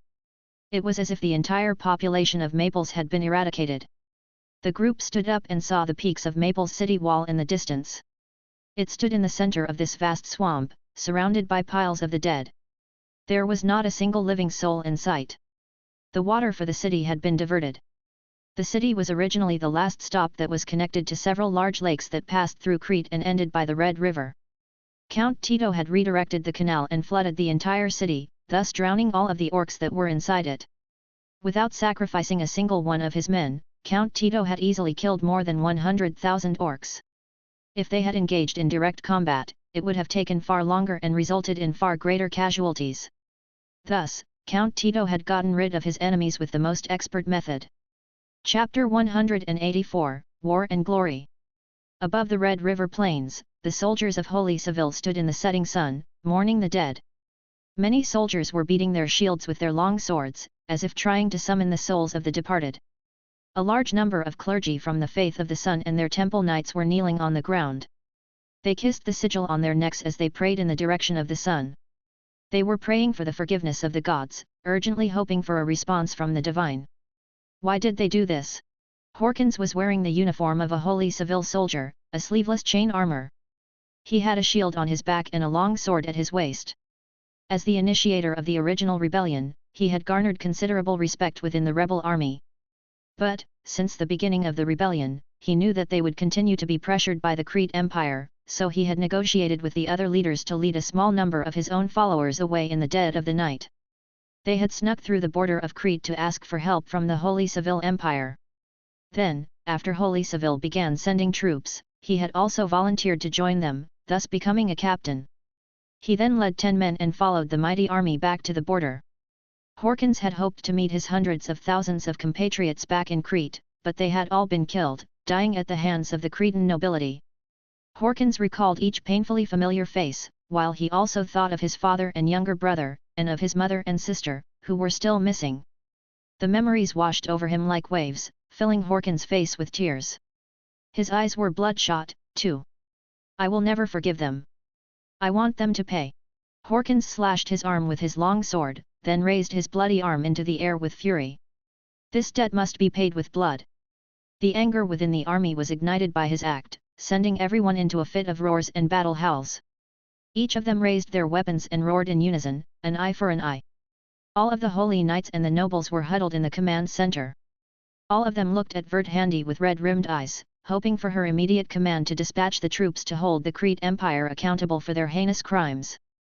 Your Majesty, send troops. Do they think we are the same as we were decades ago? This time, they shall pay the price for the decades of humiliation that they have caused us. We can't tolerate any further disgrace. They murdered hundreds of thousands of orcs right in front of our eyes. This is a clear declaration of war. They can only repay us in blood. At this time, a loud roar was heard from outside the tent. Everyone was immediately alarmed and stopped shouting. They walked outside and saw the excitement of the crowd. As Vert-Handi, whose brows were already knit in consternation, heard the fury of thousands of her people, she could no longer suppress her own wrath. She drew the sword of the king and pointed it in the direction of the Crete Empire. Her golden ponytail was swaying and her golden eyes burned with anger. She then yelled, "We're moving out. They shall repay us in blood." All of the holy knights and the nobles howled in approval. The anger of hundreds of thousands of people resounded through the heavens. It seemed to set the sky itself on fire. All of the soldiers in the camp packed their bags and arranged themselves into neat formations. They were divided into clear combat units under the control of their respective officers and lords, awaiting for the command of their emperor. Vert-Handi, riding atop a white horse, led the holy knights to the very front of the army. All of the soldiers and knights looked at their emperor in awe. As the emperor had rescued the orcs from war and disaster, they had no doubt that she would lead them to a future of peace and prosperity. As such, they would always follow her, even to the ends of the earth. It was clear that all of the soldiers had unconditional trust and admiration for Vert-Handi. It was as if the blonde figure in front of them was their faith and their everything. Vert-Handi held the sword of the king high as she passed her men. The streamer on its hilt fluttered in the breeze. Wherever she passed, cheers resounded like thunder. Long live the king! Long live the king! Long live the king! The cheers continued all the way to the horizon, as the passion of the men had been ignited. The only thing in their eyes was the figure before them. The world seemed so small and so insignificant beneath her rule. We will fight for justice. We will judge their sins. Vert-Handi only said these two short sentences, yet all of her men seemed to take them as profound wisdom. Their eyes glistened with unabashed tears and they trembled with excitement. After receiving Vert-Handi's orders, the army immediately launched into action. The troops crossed the Red River plains and broke into the Crete Empire. Smoke and war swept over the earth. Once again, the millennium of conflict between the orcs and humanity had resumed. In the capital of Crete, thousands of people were gathered around the palace. Many soldiers had been recruited, and the knights were spread across the square in front of the palace. Even more civilians were standing off in the distance. They watched as Duke Tember signed the war mobilization order. Afterwards, Emperor Zalman II also signed the order with an ashen face. He was clearly under extreme pressure. At this point, this war was absolutely inevitable. The ordinary people of Crete were divided into two camps. One was extremely worried about the upcoming war, while the other thought that the orcs were complete jokes before the might of Crete. The nobles and soldiers of the dominant war faction were still soaked in the might and glory of their bygone days. They cheered impatiently after the order was signed. Duke Tember raised the war mobilization order high in the air, the ink on the gilded paper still wet. He stood at the front of the stage, soaking in the cheers of the crowd. The soldiers longed for the glory, titles, and riches that they had been promised. They knew that this war was their only way to obtain those things. Prime Minister Tember waved the document under the fluttering flag of the Red Bull of Crete, as he shouted, "This war is righteous, so we will win the ultimate victory. We will show those barbarians that we are the real masters of this land." Tember's passionate speech inflamed the soldiers to cheer again. They screamed to the rhythm of Tember's swaying arms. "Victory! Victory! Chapter 185, A Battle for the Epics. The skies of the Depths Grand Canyon were completely covered by a horde of black crows and vultures. The canyon seemed to be covered in a grey mist that obscured everything in the darkness of the dusk. Amid the smog, countless scavengers were preying on the piled layers of bodies. The birds of prey were constantly hovering over the airspace, cackling with endless, terrible cries. Human bodies had been dumped everywhere. The banners of Crete and its various noble families were scattered among the bodies, having been placed beside their dead masters. Boer and his protégé Edward had rushed over and witnessed this shocking scene. They couldn't help but stand there, completely dumbfounded. The tragedy and the sheer number of deaths from this great war between the humans and the orcs was terrifying. The total casualties from all of the wars in the previous centuries together paled in comparison to the catastrophes in Urabel and the Depths Canyon. After they heard about the war, they rushed over to witness the power of the divine artifact, but they were too late. The Crete Empire had already been destroyed. Edward stood at the entrance to the canyon, staring at the mountain of corpses and the countless vultures and scavengers circling over it. He looked to the left and right in shock. Boer also frowned, while he watched the scavengers feast on the mountain of bodies. He then said, "Crete is doomed." Its 300,000 coalition forces were surrounded by Lion King Will. Other than the cavalry that was led by Count Tito, which escaped by abandoning the rest of the troops, the rest were all obliterated. In fact, almost all of the elite troops of Crete have been completely annihilated. He then added, "Crete is now unable to defend itself against the advance of Holy Seville. Humanity's largest empire, its most powerful cultural and political center, has been destroyed in this battle." Meanwhile, Boer Palermo rode his horse across the canyon. He looked at the bodies of the young soldiers, which were all stinking carcasses now. In the center of the battlefield, a fan-shaped gash gouged through almost a kilometer of space. The entire ground was leveled and stripped away in this section, immediately attracting their attention. Boer dismounted immediately to observe the phenomenon, then asked, "So, this is the divine artifact, the sword of the king? How such a seemingly arbitrary tool can hold such power is beyond my imagination." Boer carefully observed the traces left by the artifact, while he continued to mumble faintly. It was clear what sort of impact this attack had made when it had first descended on the battlefield. When the two sides clashed, the white light of the sword fell from the sky, then ran through the entire enemy army. It had even swept away the vanguards of the army. Moreover, this was not even the primary ability of the artifact. Boer had also heard rumors that the sword was linked to the kingdom of the gods, and that it allowed its wielder to borrow the power of God himself. Edward followed his teacher Boer. He couldn't help but recall the comet that the great sage Anthony had summoned. That was a true apocalyptic power. "There is nothing to see here, so let's go to the capital." Boer drew the reins and turned his horse around. Edward immediately asked, "Will we tell them to evacuate?" Boer shook his head. He had already looked at the information that had been passed along via the Wind Ravens, so knew the situation. He replied, "No, they have already received the news of the defeat of the coalition forces, which was distributed by a messenger. It has likely already spread all the way to the kingdom of the Church of Light to the ears of Pope Hodap by now. The army of Holy Seville is surely already at the capital's doorstep, en route to completely destroy the Crete Empire, thus occupying the most fertile place on the Alan continent." He then added, "Pope Hodap has issued a declaration that the entire kingdom of the Church of Light will send troops to assist the Crete Empire. Even Saintess Kelly has promised to step out of Saint Sarl City." He took a breath, then continued to explain in a monotone and report-like manner, "Various other monarchs will send troops. Dragon Tamer Rooney of the Kingdom of Rosa Doro has already crossed the Moor province and entered the Kingdom of the Church of Light. The coalition forces will enter Crete Empire and head to the capital in a few days." Edward was shocked by these two names, as they were figures from myths and epics to him. The Dragon Tamer King Rooney? And Saintess Kelly, who never leaves Saint Sarl City. Hearing these names, Edward realized that this was no longer a war between Holy Seville and Crete, but a war between humanity and the orcs. Edward calculated that the army of Holy Seville had only departed yesterday. So, in order to reach the capital, which was in the south, they had to cross several provinces. This would slow down their progress quite a bit. If the Holy Seville Empire took the capital, control over the Crete Empire would completely transfer to them. The power of orcs would then grow exponentially, thus destroying the current balance of power between the humans and the orcs. Such a strong Orcs empire was something that no human being desired. As such, it was no wonder that the other countries took the initiative to send troops. In any case, the Crete Empire could not be captured by the Holy Civil Empire. This battle would set the tone between the Orcs and humans through the entire Alan continent. Both the Holy Civil Empire and the human allied forces had already mobilized their most powerful forces. Now, the Holy Civil Empire was going to seek revenge by seizing Zalman II and Tember, since they were the ones who provoked the war, as well as Count Tito's entire family, since they murdered 100,000 Orcs. In the meantime, they would also move to occupy the Crete Empire. If they managed to subdue the Crete Empire, the Holy Civil Empire would rush out of the cold and barren north. The size of their territory would be doubled.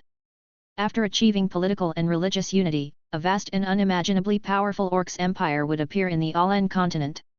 Getting access to the rich and fertile lands in the center of the continent would lay the foundation for an entire continental conquest, and the Holy Civil would become the nightmare of all human beings. At the same time, this was a battle of faith between the Church of Light and the faith of the Sun. The Church of Light had declared the faith of the Sun to be a heretical sect over 20 years ago. As such, no believers or preachers were allowed into the human kingdoms. Thus, the Church of Light and the Joint Human Alliance were going to try to stop this development by driving the Holy Civil Empire and the faith of the Sun back to the north. They were hoping to destroy the ambitions of the Orc Empire and its crazy expansion. If not, all of humanity would be embroiled in an endless war. Boer and Edward became extremely solemn, while they goaded their horses onwards to chase the tracks of the Holy Civil troops.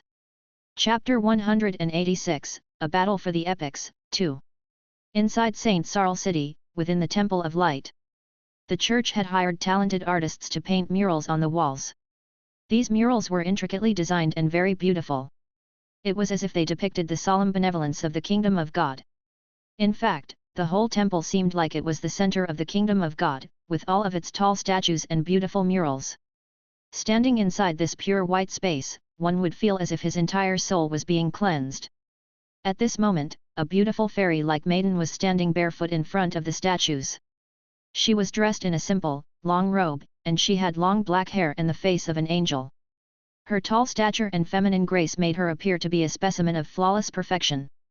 Saintess Kelly was also standing in front of the statues. Before her was the goddess of light Maria, as well as the statue of the legendary archangel. Her eyes shone like the starry sky and could entrance countless people.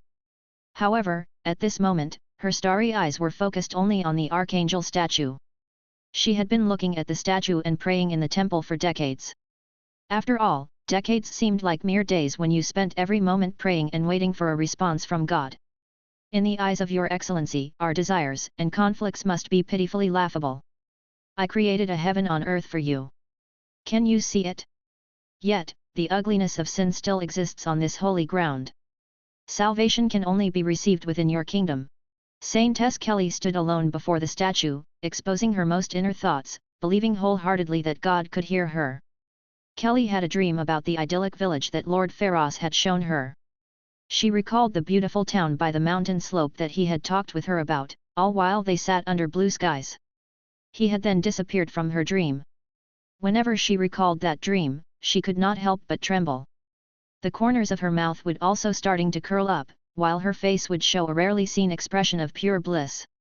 Kelly knelt before God and finished her prayers.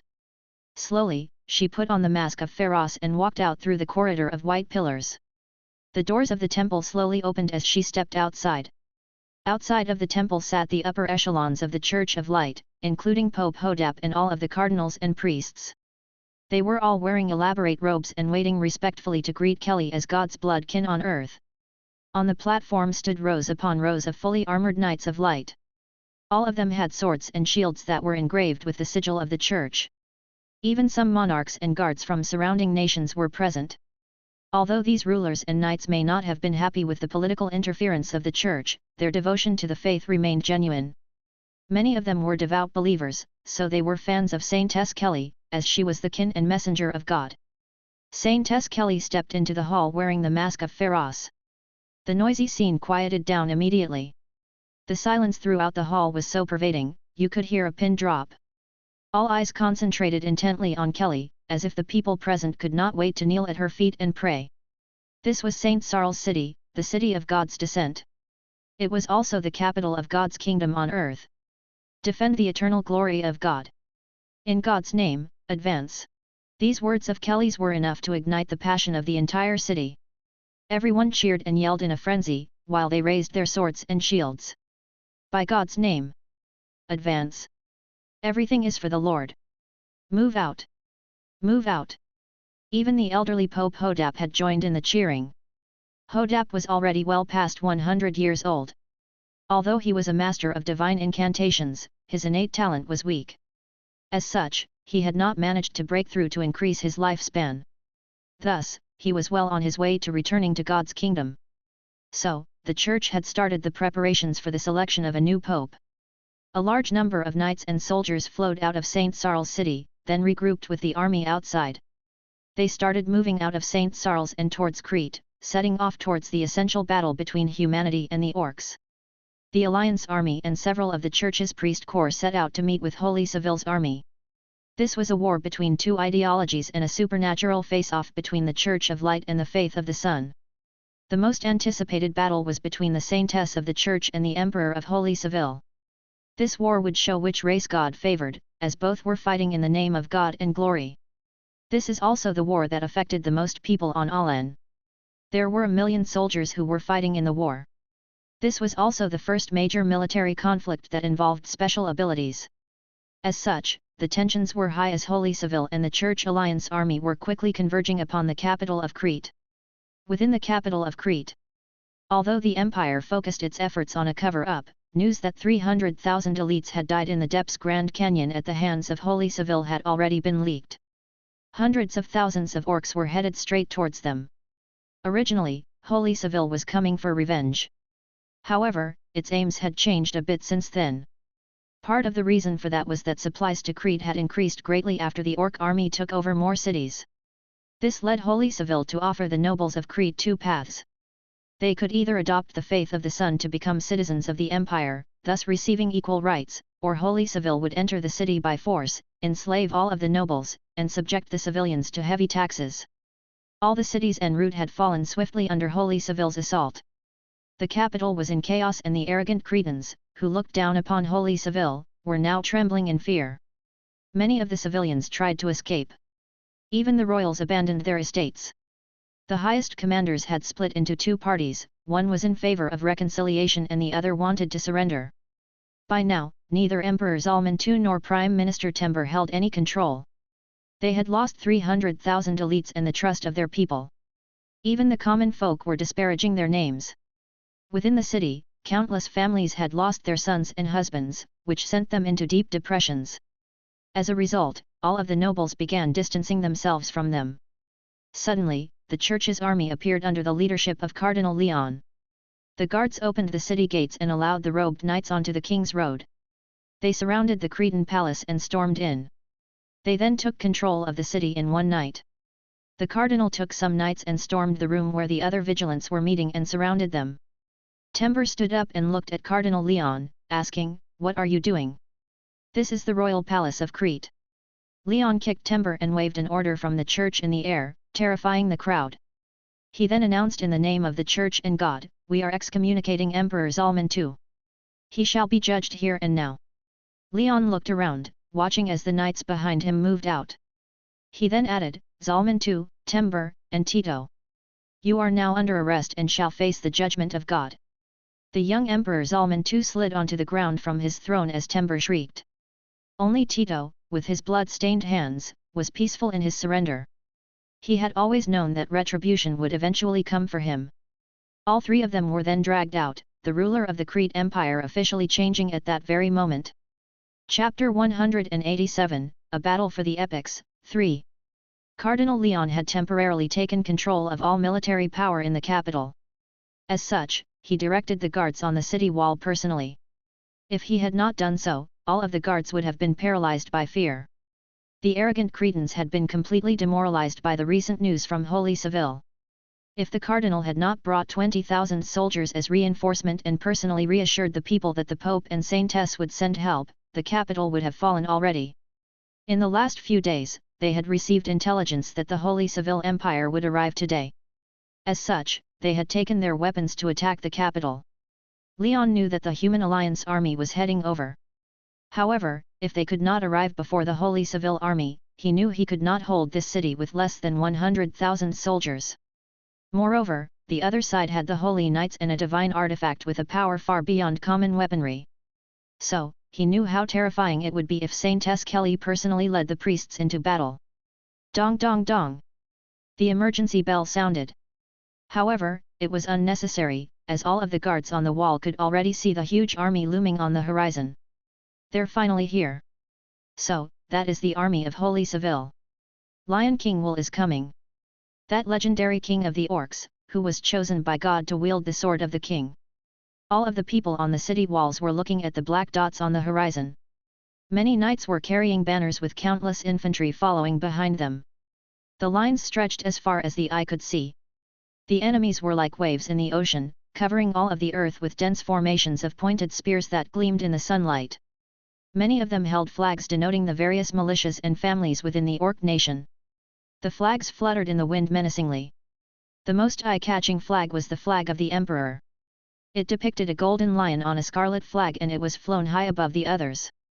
Verthandi's Holy Knights of the North were grouped around it. Once again, the city was overcast by clouds.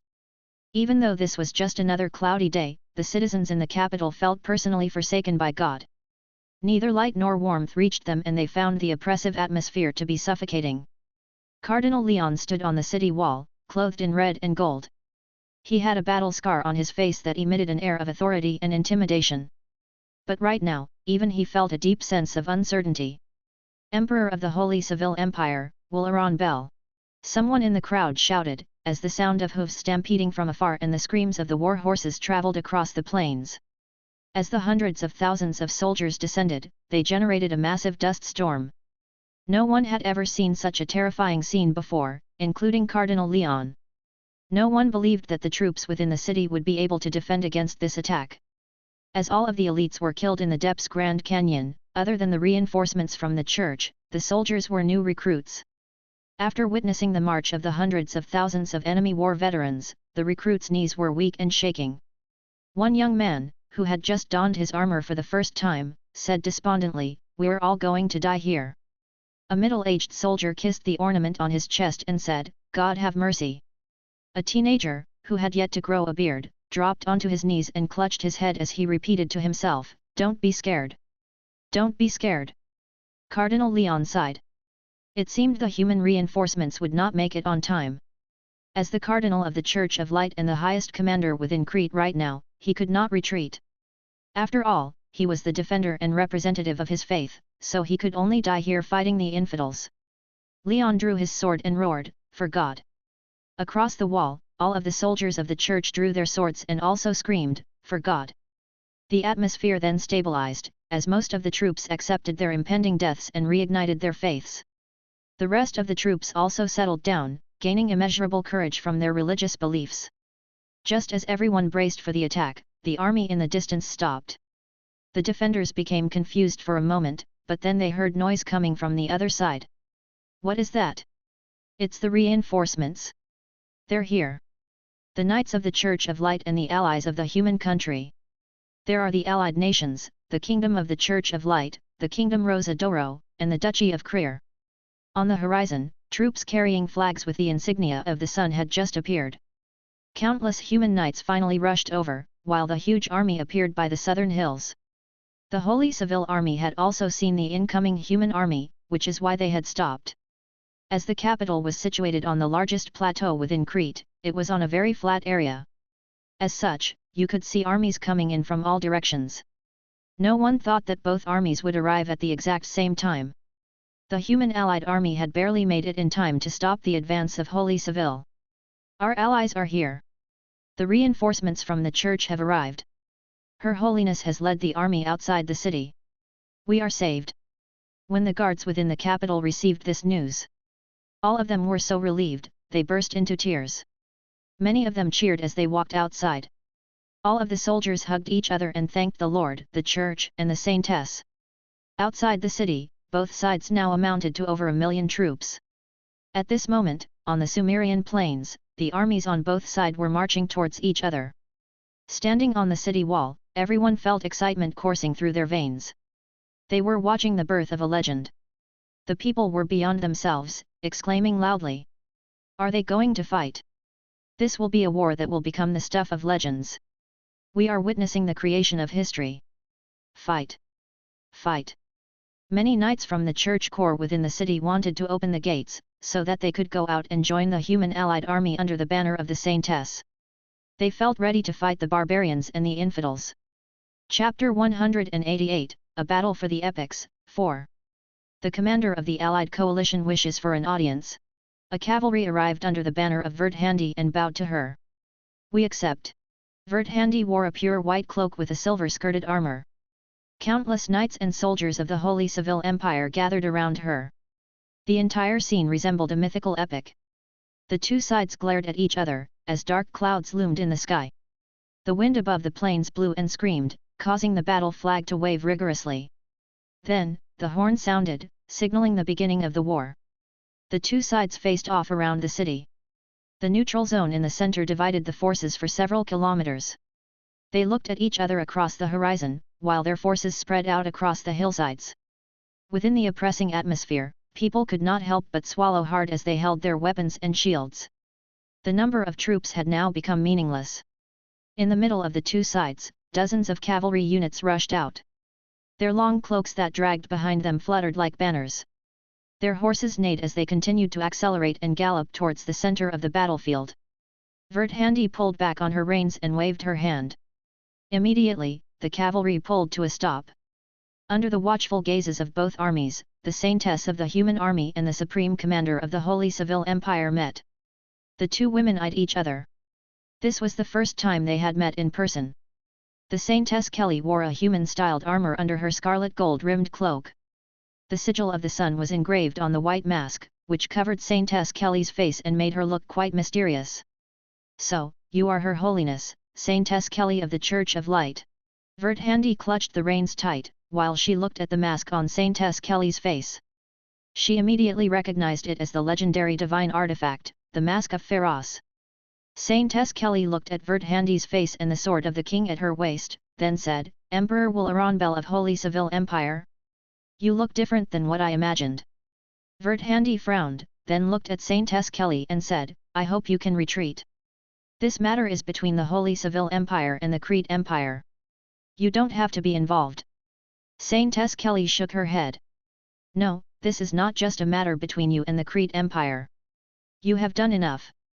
I can assure you that the Crete Empire, Emperor Zalman II, Tember and Tito will all be punished accordingly. I hope that you can stop here and lead the army of the Holy Civil Empire to withdraw from the kingdom of humankind. Verdhandi shook her head. That's impossible. Not only will Zalman II, Tember, and Tito be executed, but the Crete Empire will belong to the Holy Civil Empire. The expression of Saintess Kelly gradually became cold. You are the Orc King, chosen by God, but this is the kingdom of mankind. You should not get involved. Retreat, or there will be war. The tension in the atmosphere increased exponentially. The plains were so quiet, one could hear the sound of the wind and the fluttering of the flags. The two women remained silent. The wind picked up under the dark clouds, while everyone watched the negotiation. What happened next depended solely on the choices of these two commanders. One had the blood of God and the other was an Orc king with the divine authority to rule. They were the protagonists of this war and heroes of this continent. I refuse. Verdhandi insisted. She couldn't possibly ask her impassioned troops to retreat right now. After all, the Orcs had been suffering in the barren northern lands for a long time, and the fertile land of the center plains had long been coveted by Holy Civil. Saintess Kelly nodded and said, I hope you won't regret this. The two sides immediately returned to their respective sides, accompanied by dozens of knights. After that, the two armies immediately prepared to charge. The soldiers drew their swords and readjusted their helmets, then kissed their sacred ornaments and offered prayers to God. The knights covered their visors and adjusted their spears. Both sides knew that this war was inevitable.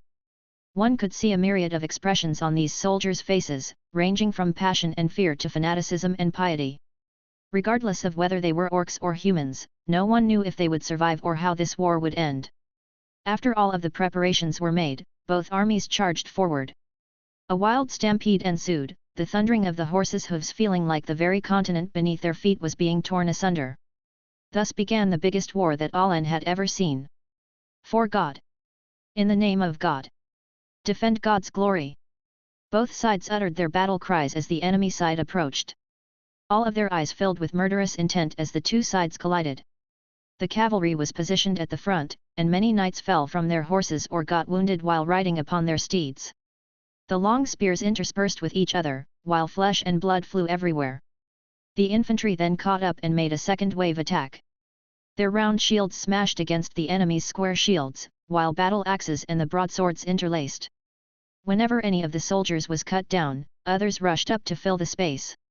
All of the troops met at the center, the entire regiment of the army constantly slamming together, like the top and bottom jaws of a tiger, split between humans and orcs. It looked exactly like the battle from 1,000 years ago that occurred between Golden King Ahenoton and Wolf King Costa. Once again, this had re-initiated a battle of destiny between races. In the middle of the battlefield, the first major battle was fought between the priest corps under Saint Kelly's command and the Northern Knights, who were led by Vert Handy. This were followed by a battle between the Knights of Light with their Church Corps against the Holy Knights Corps that were led by 8 Holy Knights. Saint Kelly was the first to collide with Emperor Vert Handy of the Holy Civil Empire. The flag of the Church of Light on Kelly's spear stood still, and a golden streak shone at the center of the battlefield. Vert Handy's cloak danced in the breeze and the sword of the king lit up with mysterious runes, emitting a radiant light that tore through the sky. The realm of God! The realm of God! As the two sides shouted the exact war cry at the same time, a spiritual domain unfolded instantly around them. The clash of the powers had clearly caused a dramatic meteoric impact, which had caused the entire area to be torn apart. A large number of knights were killed immediately, while another group of holy knights and priests used divine incantations to protect themselves. With the protection of Vert Handy and Saint Kelly's areas of control, they had managed to preserve their lives. All of those people who were standing inside the capital were amazed, their jaws agape. The power of these two was as clear as day. Then, occupying the center of the entire battlefield, the crowd saw two giant balls of light collide, sending up a puff of smoke and that covered the entire battlefield. Is this the power of God? Oh my God! Bless Her Highness Saint Kelly! Looking at this shocking scene, everyone began to fear for their lives, since it would only take one of those hits to erase the city from existence. After all, Vert Handy and Kelly were far stronger than when they had first obtained the artifacts. However, since their powers seemed to stem from the same source, they negated each other. As the soldiers on both sides of the battlefield were shrouded in dust, the fighting paused. No one knew what to do. They looked to the center of the battlefield at the fight between Saint Kelly and Vert Handy. Then, the smoke scattered, revealing the two, standing in the sky. The pair's realms of God overlapped, then pushed against each other in undulating waves. Images of golden chains appeared in the sky behind Saint Kelly, which she shaped into a writhing, interlocking platform. Chain of God, she yelled, as chains surrounded and entangled Vert Handy from all directions. Meanwhile, Vert Handy's realm slowly revolved around her, forming a pulsing white light. Under Vert Handy's command, the sword of the king shot through like a burning comet, breaking through the chains. The two then shot through the air, constantly intertwining with and attacking one another, while piercing through the dark clouds like living gods. At this point, Borcalermo and his protégé Edward arrived. They now observed the flashing blurs in the sky from a distance, finally witnessing the power of these divine artifacts. Perhaps only a level 7 mythical wizard can match their powers. Can a divine artifact alone really increase a person's power to this level? Into the realm of the gods. As wizards, we aim to discover the truths of this world, but there is still such a long journey ahead of us. Although Borcalermo had reached level 4 in his witchcraft, if he were to join the fight, he was sure that he would not be able to withstand a single normal blow from either of two, not to mention their signature attacks from the realm of God or the judgment of light. Thinking about how limited his witchcraft was, Borcalermo suddenly recalled Instructor Anthony's words. He had asked, "Who do you think you are? Who do you think God is? Do you see yourselves as being the followers of God? Do you think God needs your prayers? To God, you are nothing. Do you think God would care about whether ants looked at him with respect or rage?"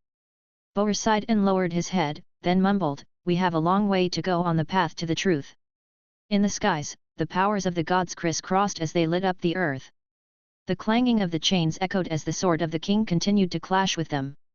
The war continued fiercely on the ground, while the humans and the orcs fought each other to a standstill. The priests and the northern knights showed the fearsome powers that were held by military forces with special abilities. White light flashed everywhere as they tore through the battlefield. Though they were few in number, the intensity and danger level of the battle here far surpassed all of the other areas of the battlefield. On the other side of the battlefield, another fight attracted the attention of a large number of people. It was a battle being waged between an armored knight, who was wielding a long spear, and an old king, who was riding a black dragon. Dulmidi had been in charge of a small platoon of holy knights. As soon as she saw the huge black dragon, she arrogantly chose it as her opponent. As such, the huge dragon immediately pulled her into a difficult battle. In order to protect her, as she was the child of the emperor, the holy knights joined the battle. Roar! I'll kill you! The roar of the dragon, followed by Dulmidi's furious battle cry, officially began the battle. Dulmidi's forehead shone brightly and the surface of her body was covered with a layer of white scales. She was clearly stretching the power of her dragon glass to its limit. The dragon spewed a scorching flame, which was immediately blocked by a huge ice shield. Dulmidi constantly rushed forward, her silver spear aimed directly at the black dragon. The black dragon's flame and its ability to control fluids instantly killed many knights and their horses by quickly drawing out their blood. Yet, these tactics were useless against Dulmidi, who had strong dragon-like regenerative powers that allowed her to resist them. Dulmidi then used her immense abilities to forcefully battle the dragon, without losing the advantage. In fact, she found it surprisingly easier for her to deal damage to the dragon due to the flexibility of her small stature. Large ice spears and ice shards continually fell from the sky, piercing the closest human soldiers. The old King Rooney, who was riding on the dragon, could not keep up with her. He had tried to hold off Dulmidi and the huge amount of charging holy knights, but could not. In the end, Dulmidi rushed onto the dragon and pierced her long spear into Rooney's skull, hitting him right between his eyes. The legendary king, dragon tamer Rooney Elvis, had died on the battlefield. The soldiers and knights of Kingdom of Rosa Doro all stared at the body of their legendary king in its pitiful state. They were so filled with emotion, they roared. Kill her! Avenge the king! Kill her! Revenge! The human knights and soldiers of the Kingdom of Rosa Doro rushed forward, determined to kill Dulmidi. I am the child of the Holy Civil Empire Emperor, Wularan Bel, and I will be the next emperor of the empire. You seek to tarnish my father's glory. Go to hell! Dulmidi tossed the body of dragon tamer Rooney down and laughed wildly. She then continued to fight with the soldiers of Kingdom of Rosa Doro, while the holy knights fought closely by her side. The black dragon then took Rooney Elvis's body away, soaring off into the horizon. This legendary king, who seemed to always have destiny on his side, had finally died. Chapter 189, A Battle for the Epics, v. Translator, Nyoebo Studio. Editor, Nyoebo Studio. The light of the sunset had turned the sky into a burning orange color. It was shining from the end of the sky and reflected upon the thick stormy clouds and on the earth. By now, the war on Earth had escalated to an unimaginably brutal stage, and mountains of corpses were strewn all over the place. Their blood flew across the field like a streaming crimson creek. Especially in the center of the battlefield, where the bodies were piled up like a small mountain, blood was everywhere. Countless people charged in and stepped on the corpses, only to later become a part of this mountain of corpses themselves. Everyone was killing each other, vengeance and madness surging in their hearts. Normally, when a war progressed to this stage, there must be a side that couldn't stand it anymore and would start to have a major breakdown and run away. However, even though the battle between the two representatives of the gods had reached its critical moment, no one would dare to retreat or give up. At this moment, everyone had turned into the most devoted mad believer, so regardless of whether it meant the spilling their blood or the loss of their heads on the battlefield, nothing made them fear anymore. Everyone was shouting the name of their gods at the tops of their lungs and were holding the flags of their gods. Then, one by one, they charged into battle. For Will! For His Majesty! An orc chanted as he charged in. He was Ibu, the holy knight of the orcs, and he was already full of scars at this moment. As he slaughtered his way across the human army, while holding a knight's long sword and standing on thick piles of corpses, he shouted with all his might, "We are going to be victorious! Long live the Holy Civil Empire!" Every temple knight stood in front of the orc army and was stopping them with their lives. Their armor and cloaks were all dyed red with blood, and the sigil of the sun that was there before was now barely visible. Kill them all! Avenge the Majesty! This shout was heard coming from one of the remaining elite knights of the Kingdom of Rosa d'Oro.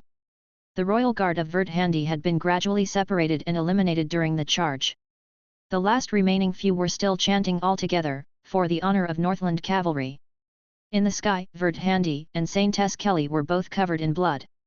Verdhandi saw that the battle under the Virginia capital had gotten more and more heated, with both sides fighting to the death. In fact, the ratio of casualties had increased to a shocking extent. As everyone here in the battlefield had been raised by her from Holy Civil Empire, and every one of them had marched tens of miles to get here, with dreams and faith in her as their motivation, seeing such a vast number of casualties disturbed Verdhandi greatly. Both of their suits of armor had been broken beyond repair, and their clothes had been dyed red with blood. Moreover, their hair, which was tied behind their heads, had become untied and was now fluttering messily in the wind. Clank! Clack! The chain and the sword kept colliding, and at this moment, the distance between the two were no longer than 20 meters. The flag spear that Saintess Kelly was holding had been entangled by the chains, and her body was also surrounded by many chains. However, the pair just kept charging at each other, trying to crush each other. In this close proximity, any mistakes that either of them made would surely mean their death. The pair's movement was so fast, only moving stripes of white light could be seen between them. Moreover, Verdhandi's sword light was flashing and her attack speed was so fast, one could see that the chains been continuously separated and entangled. Between the two of them, Saintess Kelly was the one with less battle experience, as she had spent more time worshipping and praying to God.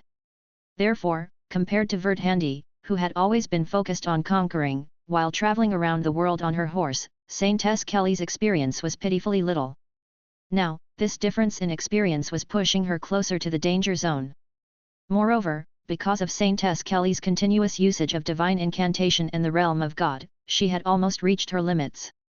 Seeing how Verdhandi kept throwing herself at her, she decided to release her last attack. As the chains that were surrounding her started loosening, Saintess Kelly put on her mask and opened both of hands, while her cherry-red lips started to move beneath her mask. Sacred Advent! The whole mask suddenly separated, then dissolved into her body in the blink of an eye. Saintess Kelly's body had turned into light and transformed into a demi-mythical creature.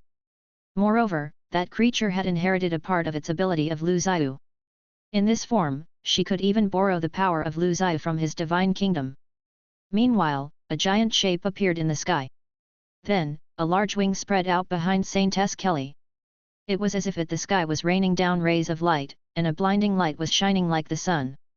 At this moment, everyone was shocked, as this was no longer a form that belonged to the human realm, but was the form of a god that was used by Saintess Kelly, who the representative of God.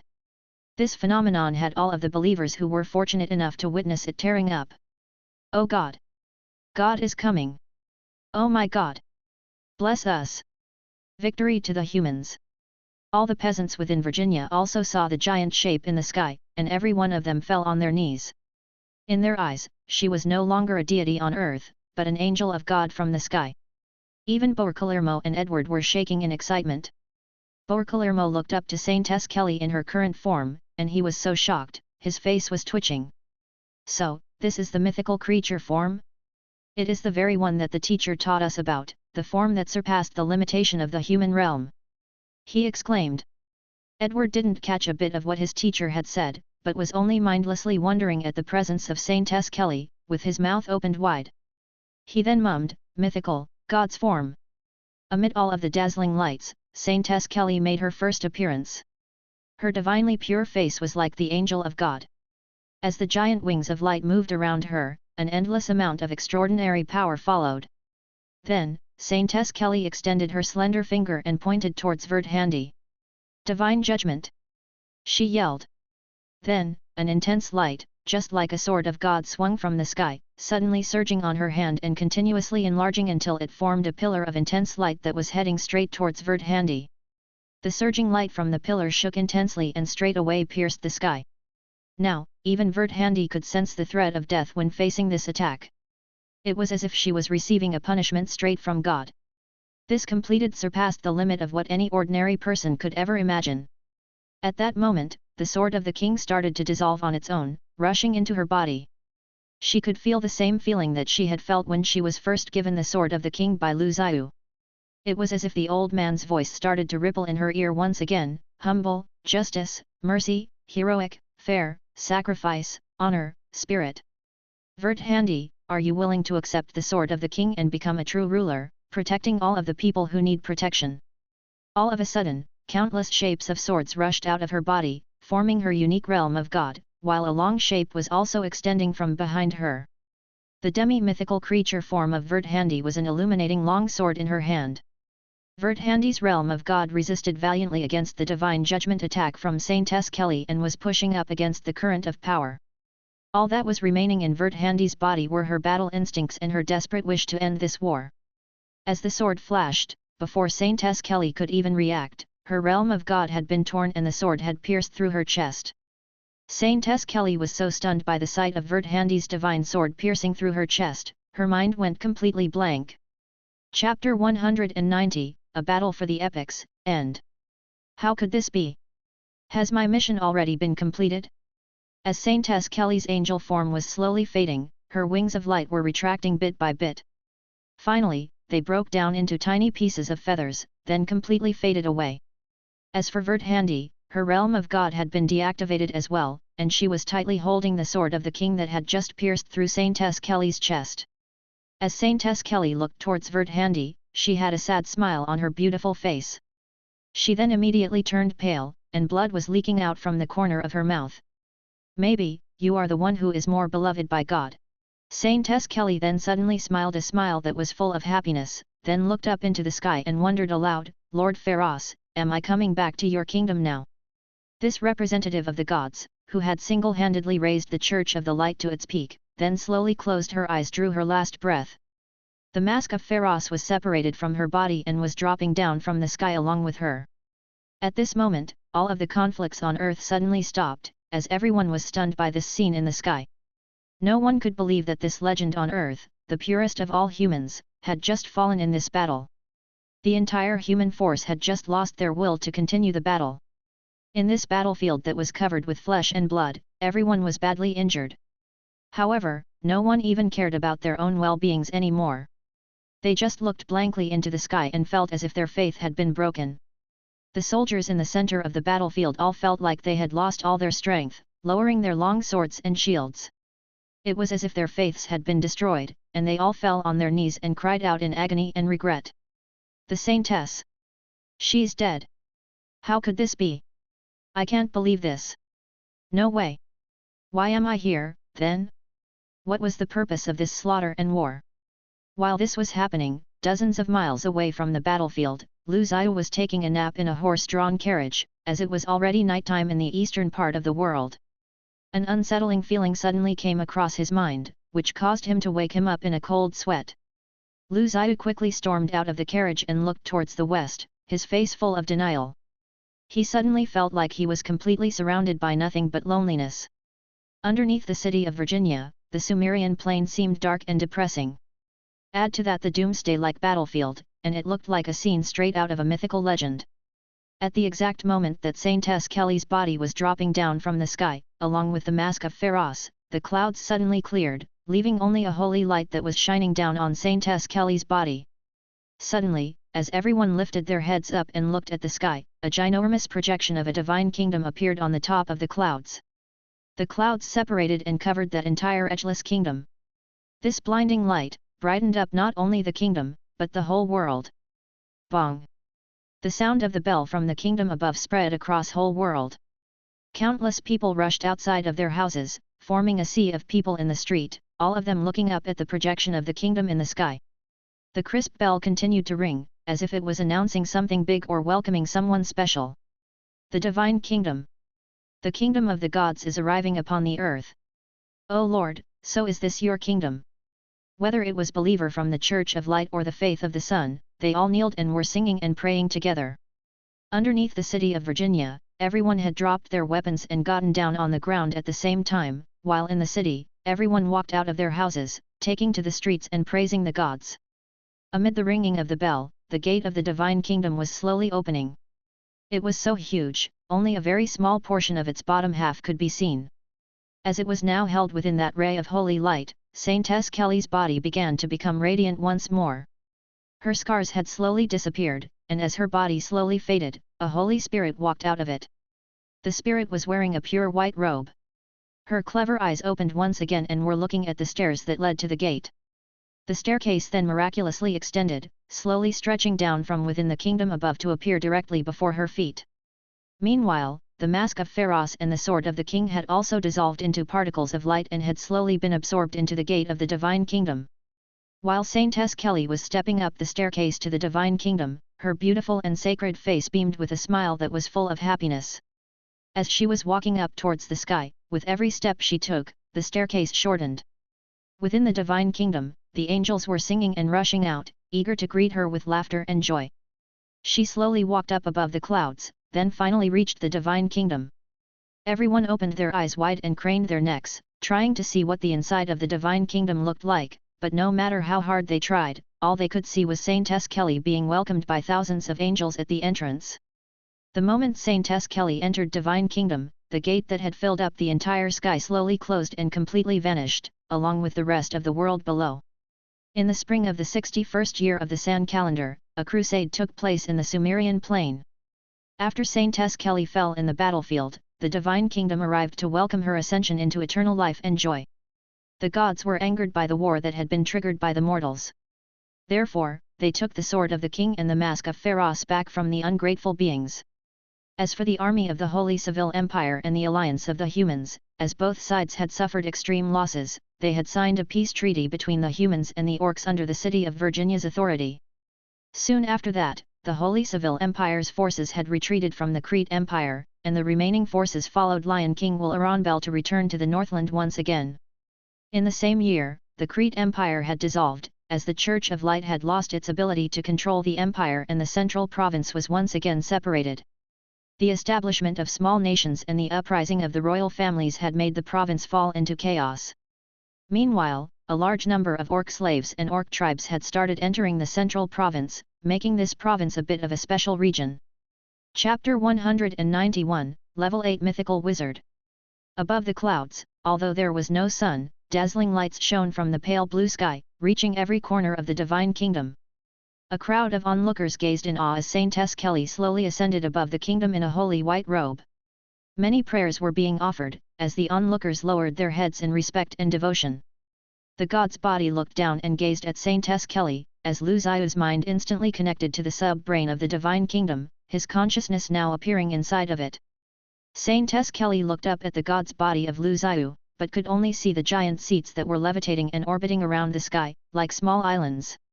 Despite this, Saintess Kelly could still sense that he was the god that had made her the descendant of God, Lord Pharos.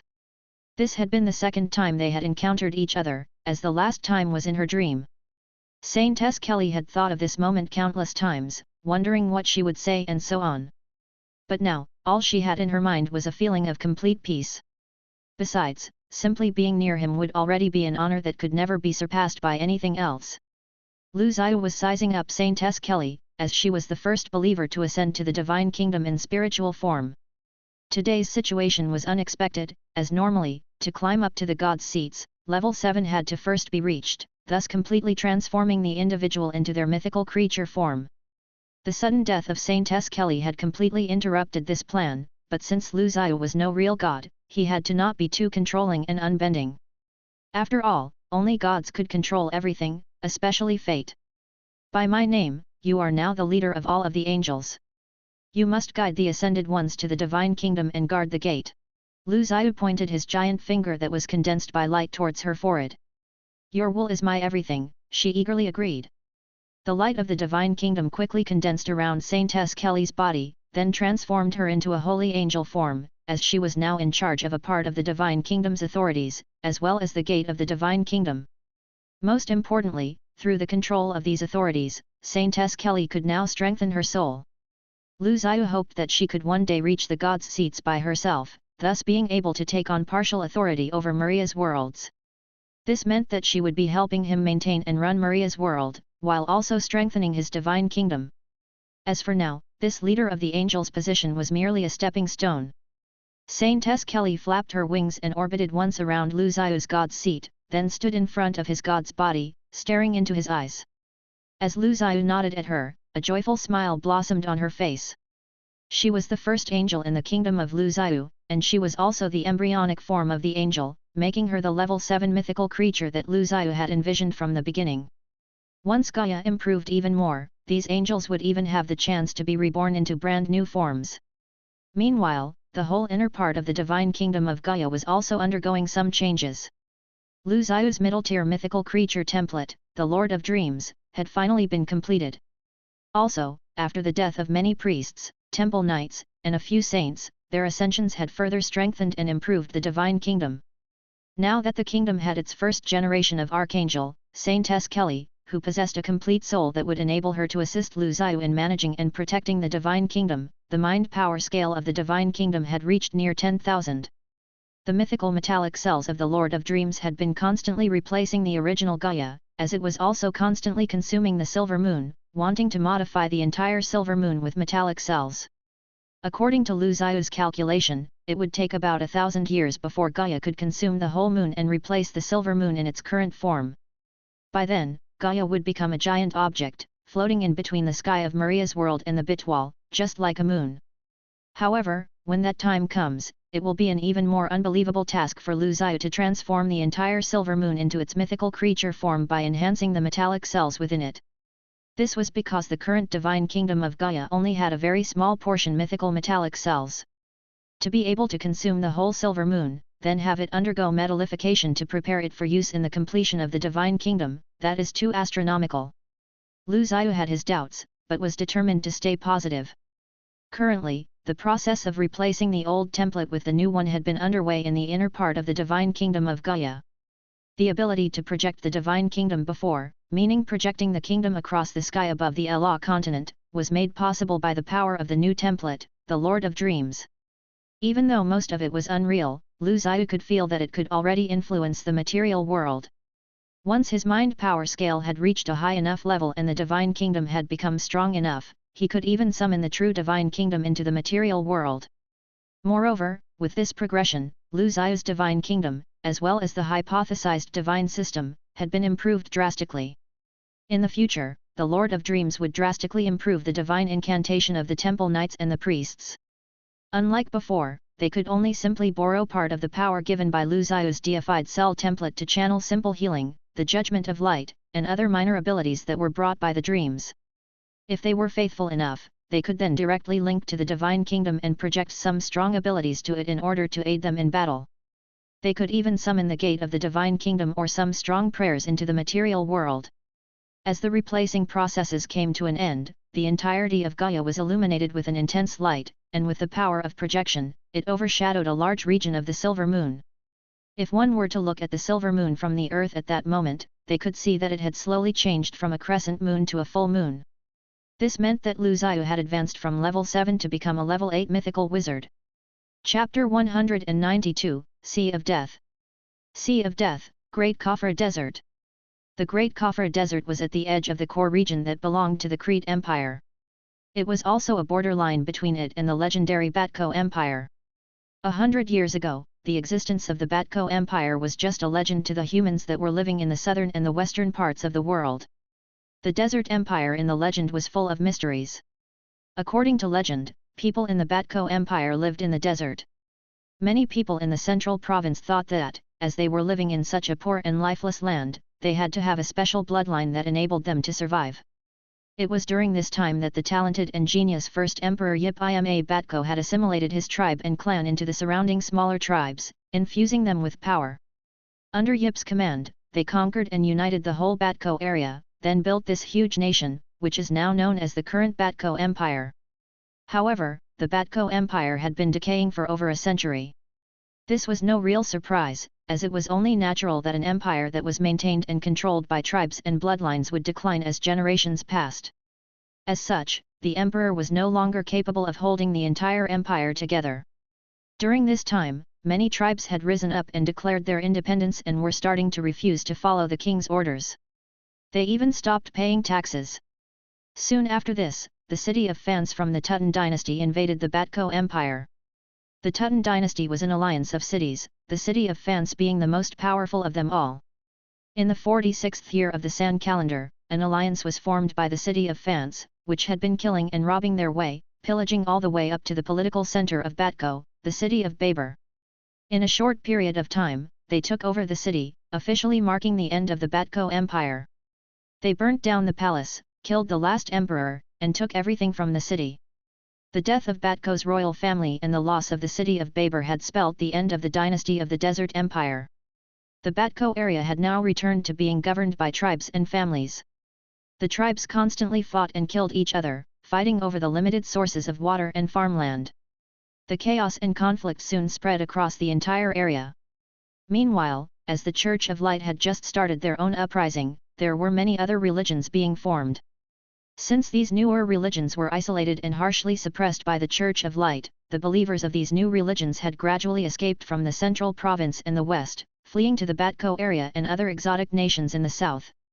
As for the Tut dynasty in the east, due to the way that the nation was being governed by the alliance of cities, their special religious and cultural structure made it very difficult for these religions to fit in. In the following dozen or so years, these religions were slowly integrated into the tribes and clans of the Batco area.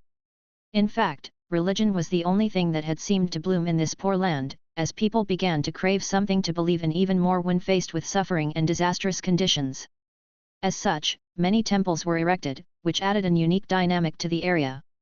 Presently, Zhiyu was riding on a camel, while Eve followed along behind him. Both of them were wearing cloaks and had cloths over their faces.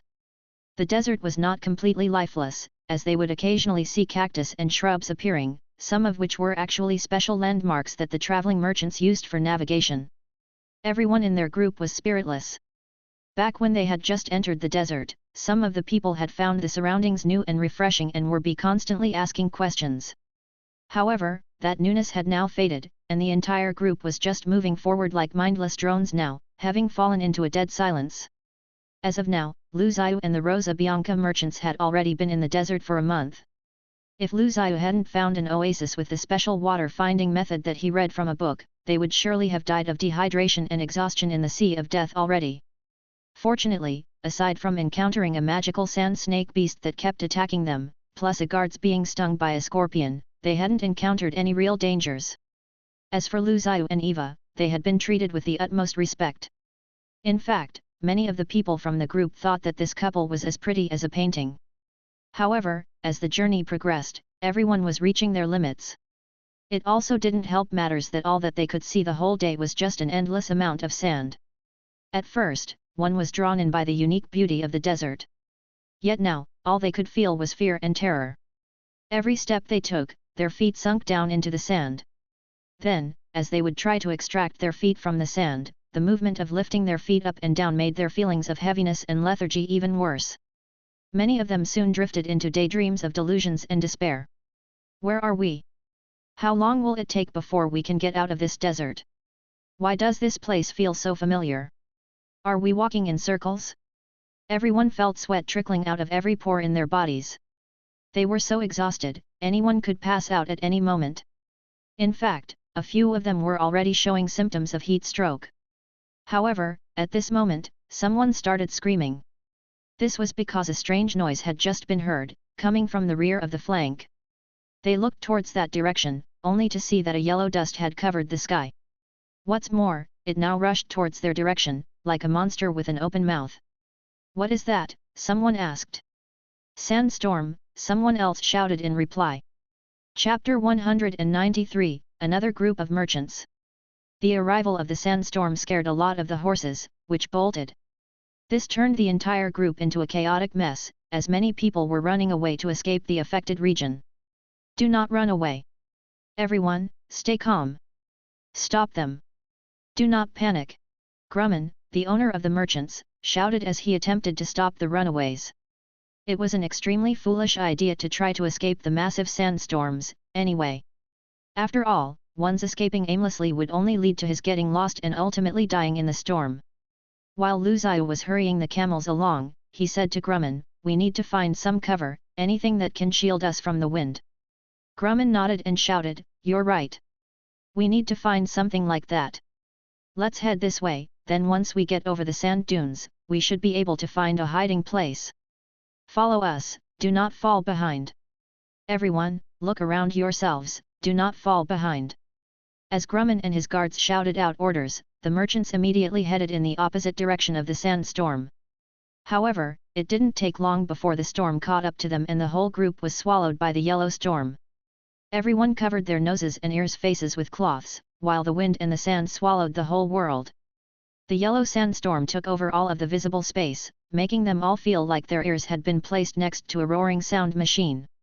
They then lost their eyesight and hearing, and all their skin that was exposed to the storm was in agonizing pain. In fact, it felt like it was being cut by countless little knives. The merchants were moving away, while hurrying their camels and horses along. The camels were trying their best to keep up, while the bells on their necks were ringing constantly in the wild sandstorm. Everyone was focused on sticking with the group, because they knew if they were to fall behind, they would surely die. At that moment, Zhiyu and the many merchants, including Grumman, noticed that a group of blurry shadows had appeared within the sandstorm, coming from another direction. At first glance, no one had any clue as to what they were, but as the shadows came closer, they realized that it was another group of equally unfortunate merchants that had been caught in the sandstorm. They shouted in some language from the Batco area, desperately trying to communicate with the Rosa Bianca merchants, but their language and accents didn't make any sense to the Western merchants. They are the Batco merchants. They are speaking the language of the Peugeot clan. So, that means that they must be among the tribes of Peugeot. Grumman thought might have understood their language, so he quickly answered back. The Batco merchants also had a big group of camels and people, so the two groups combined forces and kept moving forward together. As the sandstorm had grown even worse, their visibility had also gotten worse. Also, the sky had gone completely dark. Then, a hurricane that was carried in by the sandstorm almost blew them off their feet. Get up! Get up! Run, you goddamn animals, one of the merchants screamed. Now, even the camels refused to move, as they sat completely still on the ground, no matter how hard the merchants whipped them. Grumman asked anxiously, what do we do? I remember there was a rocky area around here before, so why is it not here? Oh my god! Maybe we went in the wrong direction amid all of the panic. A man who was wearing a hood and was wrapped in cloth explained to Grumman loudly in his strange language, then proceeded to hold his own head as if he had gone mad. Zhiyu happened to be around and clearly understood the man in the language that had branched off the Batco languages. The rocky hills here were buried under the desert. We are doomed, another merchant shouted out. Everyone had fallen into despair, as ordinary humans were no match for the power of nature. The wind speed had reached 1 to 200 kilometers per hour, and many people started to feel dizzy and began to suffocate. We are all going to die here. This is the god of the desert's will. Those from the Batco group had one by one given up and accepted their fates. It was as if they had lost their wills to live. However, Grumman still ordered everyone to form a circle with the camels and horses. He was trying his best to lead this group to survive this sandstorm. But, looking at the situation now, it did not look good. Eva followed closely behind Zhiyu. When she saw the slight change of expression on his face, she quickly asked, Master, would you like me to block the sandstorm? Grumman had fallen into painful despair by now, when he just happened to hear Eva's voice. Grumman moved towards the two of them with great difficulty amid the sandstorm, as he tightly pressed the cloth against his mouth and nose and asked furiously, what are you two babbling on about? Go hide somewhere quickly. He then put his hands together and said, as if praying to the gods of the skies, please, let us survive this disaster. Zhiyu looked at Eva and Grumman, squinted his eyes, then patted Eva's shoulder and said, let me handle this. Your ability is not fit for a situation like this. Within the sandstorm, the wild wind was still constantly carrying sand, but as Grumman saw Zhiyu open his arms wide, the power of the middle-tier mythical creature Lord of Dreams realm quickly started covering the surroundings. Soon, the whole earth was covered in mind power force fields. Projection. Grumman shouted in awe, as he looked at Zhiyu as if he was weaving the fabric of the world. Huge stones orbited around, surrounding the merchants. They then accumulated to form thick walls.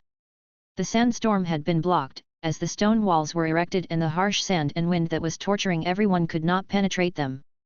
Suddenly, everyone looked at Zhiyu. This kind of control over the world amazed them all, causing most of the people cheer joyfully. Grumman took off his cloth and was blankly staring at Lu Zhiyu, as he never would have thought that this noble-looking young man who had been alongside him throughout the whole expedition had such great power. This power far surpassed his imagination. It was almost as if it was the power of the gods. Many of the Batco merchants had all kneeled down, and their leader, who was a skinny middle-aged man with short hair, even thought that Lu Zhiyu must be a prophet of the god of desert. Hence, he had knelt down on the ground before him. Then, right before everyone's eyes, a stone castle-like structure was built around them. For Lu Zhiyu, this was something that he would have easily been able to do before, but was not such an easy feat in his current form. His abilities of realm and projection, since his becoming a level 8 mythical wizard and the Lord of Dreams, now allowed him to edit the rules of the normal plane within the realm at will. So, if he knew the working mechanisms of the rules, then he could freely control and edit nature, as this was only the most basic of applications. Lu Zhiyu opened his arms, manipulating the walls like he was playing a piano. The walls built up higher and higher, and finally, as his hands closed together, a luxurious white stone castle appeared in the middle of that crazy sandstorm. As for the Rosa Bianca merchants and the Batco merchants, they were now all under this castle's protection. The sandstorm was still ravaging outside the castle, but everything and everyone within it was calm and safe. Chapter 194, Origin. The sandstorm continued to blow through, but when it reached the stone castle, only the sound of the wind blowing through the stone wall could be heard. However, it was clearly getting more severe, as it showed no signs of stopping. Inside the huge stone castle, torches and a bonfire were lit. Unlike the fears that had filled it in the past, the stone castle was now filled with cheers. Everyone was relieved that they barely escaped with their lives. Laughter could be heard everywhere. Slowly, more people started looking at Lu Zhiyu and Eva with great curiosity, as well as shock, fear, and even respect in their eyes. Nobody expected that Lu Zhiyu would have such power. Merchants who had been in contact with Lu Zhiyu before were now too scared to come and greet him. They only looked at Lu Zhiyu from a distance, avoiding eye contact. They did not even have the courage to discuss Lu Zhiyu's power and identity. It was almost as if they were afraid that he would hear them with his superpowers. Grumman, the owner of the Rose Merchants, stood behind the campfire near Lu Zhiyu and Eva, yet dared not approach the pair. However, when he met Lu Zhiyu's gaze, he plucked up enough courage to sit distance across from Lu Zhiyu. Lu Zhiyu smiled at Grumman, who was bold and a bit aggressive. He looked nervous. "Who are you, anyway?" Grumman finally opened his mouth for the first time to ask the simple question. He found this so-called scholar, who had paid a lot of money to follow him to Batco, was quite mysterious. Grumman did not know his true identity, but he did know that he was absolutely not a nobleman. After all, Grumman was not an ordinary villager. He had some knowledge of the world, as he had travelled to the south and north, which were journeys that revealed many secrets of the world to him. "Are you wizards?" When Grumman asked this, he was trembling. The existence of wizards, for ordinary people, was a major terror. Just hearing the words was enough to make people shiver. Lu Zhiyu couldn't help but laugh. "Is this important?" Lu Zhiyu bowed his head and played with the fire embers. "I pay, and you take me to the Batco Empire. We have a contractual relationship. That's all, isn't it?" Grumman listened to him with relief. "I understand. Thank you for your help in explaining. Both I and the Rosa Bianca merchants will always remember your kindness." At this time, the Batco merchants, who had suffered through the sandstorm together, took out some dried meat and shared it with the others. Then, everyone ate the food and laughed together. As they were eating, a teenager in a ragged shirt was holding a silver plate that was filled with meat. He kneeled in front of Lu Zhiyu, offering him food and goat's milk. Lu Zhiyu hesitated, while he looked at the leader of the Batco merchants in the distance. At that moment, Grumman was looking at him piously, then bent his head down to salute him. After seeing this, Lu Zhiyu nodded and accepted the food that the teenager had just offered him. Lu Zhiyu looked at the teenager, who was a typical Batco citizen with dark skin, dark brown hair, yellowish pupils, an extremely thin body, and a mark of slavery on his clavicle. The teenager, with fearful and longing eyes, looked carefully back at Lu Zhiyu. What had just happened before had led all of the Batco people to believe that Lu Zhiyu was the messenger of the god of the desert. This was because, in their minds, only the messenger of such a god could have such power. This was also because the people in Batco had never seen church priests, and even wizards hardly came around.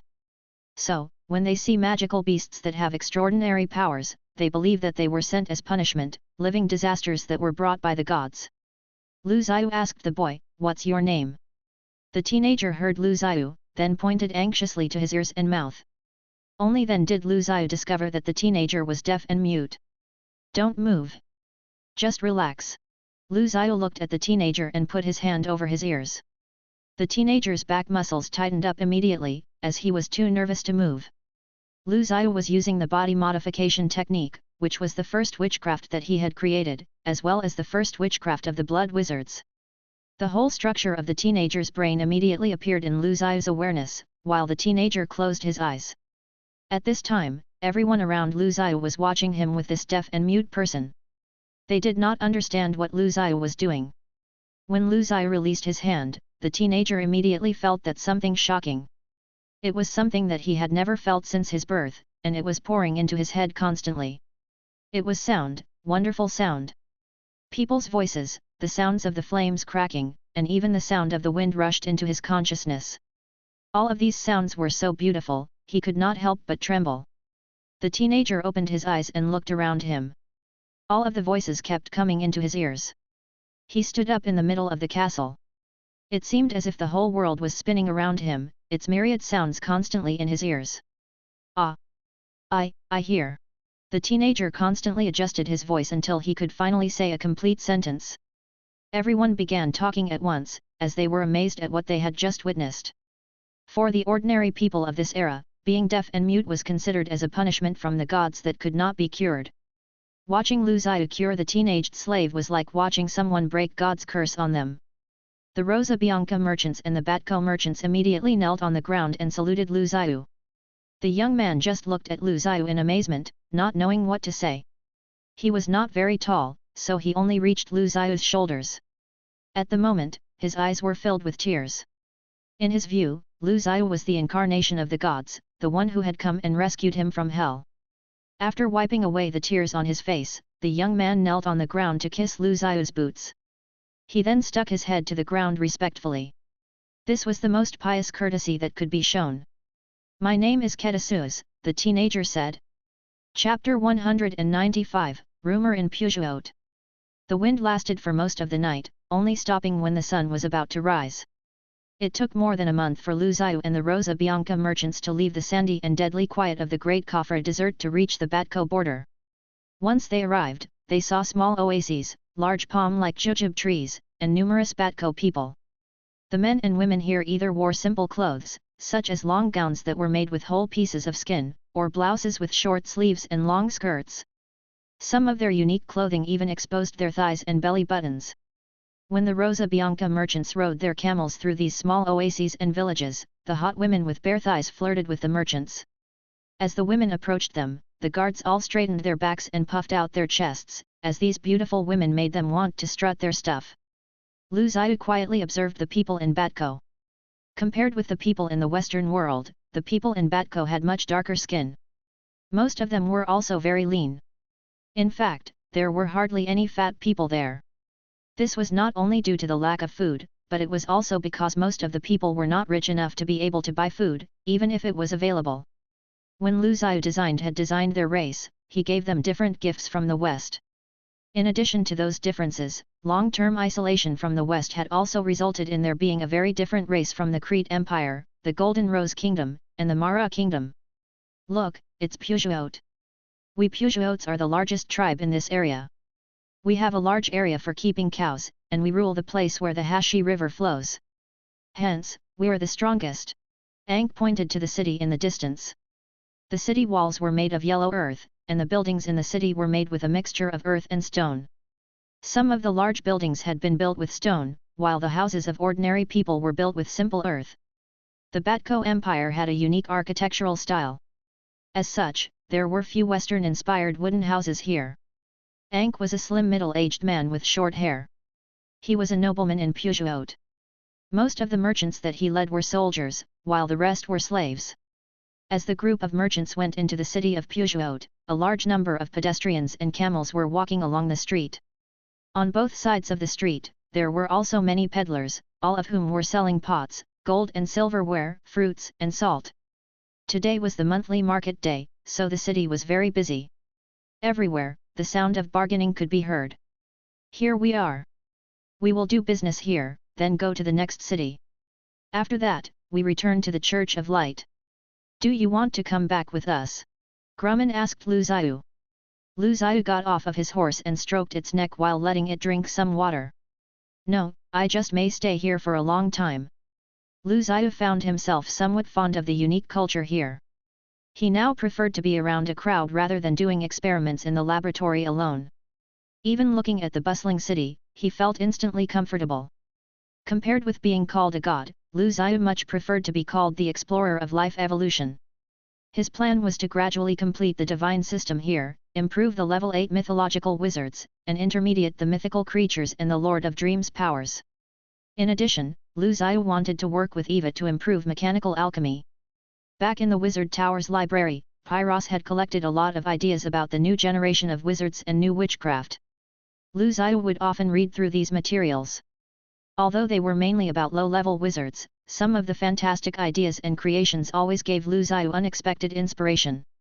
At this time, the teenaged slave Kedisus stood behind Lu Zhiyu and said in a respectful way, "My master, Ankh Pujuot Hiru, would like to invite you to his castle in the city."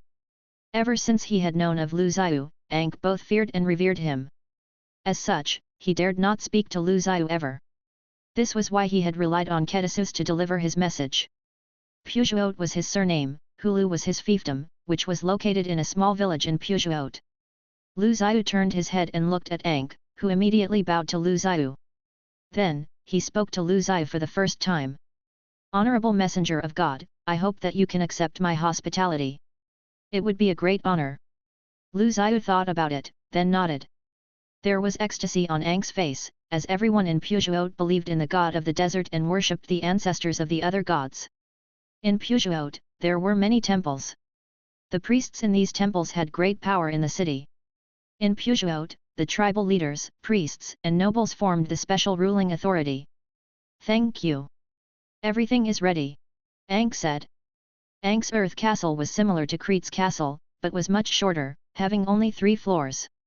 Aside from the temples, it was the main building style in Batco. A large number of soldiers and slaves in the earth castle were busy unloading commodities for the castle's use. Ankh quickly arranged for Lu Zhiyu and Eva to stay in the master room. The spacious upper floor had a bathroom, living room, and bedroom. As they entered, several tanned, beautiful Batco maids opened the windows, through which they could see the scenery of the entire city of Pujuot. After Lu Zhiyu bathed, several maids helped him change into white clothes that looked very similar to a large sacrificial robe. Lu Zhiyu found this fact quite interesting. The Batco maids who changed Lu Zhiyu's clothes were clearly smitten with him. When changing his clothes, they even snuggled Lu Zhiyu's chest, while their faces flushed. All of this aroused Eva's discontent. Both within the West and in Batco, nobles did not undertake manual labor. As such, household slaves and servants were responsible for every trivial thing, such as bathing, cooking, and so on. In the evening, Ankh sent Lu Zhiyu food and books that were related to the god of the desert. It seemed that Ankh really regarded Lu Zhiyu as the messenger of gods, so he was being a very cautious and perfect host. This desert god's theological propaganda is full of Western style, but also with some local color. It is estimated that it was founded by a religious believer who escaped from the West. Now, it seems that it is still developing well. Lu Zhiyu flipped through the books, while he chatted with Eva. However, Eva wasn't speaking. Lu Zhiyu closed his book and looked at Eva. "I didn't think you were learning to be jealous and angry. It seems that emotions come not only from the body, but also from memory and experience." "I'm not angry. I just feel that the human women don't respect you." Eva sat stony-faced, while talking to Lu Zhiyu. Lu Zhiyu laughed, then moved on in the conversation, giving her time to simmer down from her temper tantrum. "I like Pujuot. We'll stay here for a while." After the return of Ankh's merchants, rumors of the messenger of the gods spread throughout the city. Stories that were filled with a huge stone castle that suddenly emerged in the desert, a slave named Kedisus who could suddenly speak and hear, and other merchants that had seen the castle all proved to everyone who heard them that Lu Zhiyu was indeed this messenger. In fact, everyone was talking about it. The common people, the slaves, businessmen, and nobles spread the news. It even reached the ears of the senior priest of the palace of the god of desert and the leader of the Pujut tribe. Chapter 196, The Palace of the God of the Desert. The leader of the Pujut tribe was also the tribe's governor. Originally, this position was appointed by Yepima Batko, the early king of Batko, but in the later period, the tribal leaders naturally became the governors. The original rotation system was thus abandoned, giving way to a lifelong inheritance system. However, it was not the offspring, but the young brothers who became the next leaders and governors. The governor's house was like a palace. Within the palace, a large number of colorful murals covered the walls, each depicting gods and sacrifices. At this moment, the leader of the Pujut tribe was in a meeting. Someone asked about the messenger. I don't know if you've heard of the recent emergence of the messenger of the desert god. Several other tribal leaders and some of the noblemen in Pujut were not interested in this topic of discussion. One of them said, the palace of the desert god should take care of it. Beliefs and sacrifice are their business, while the territory and the population are our concerns. This is the agreement we signed long ago. After all, this was not the Church of Light. Basically, since no one had witnessed any miracles here, there was no single, unified belief here. This meant that religions and beliefs were not simple here. Instead, they were quite intricate. Moreover, apart from the common people, most of the others did not care so much about beliefs at all.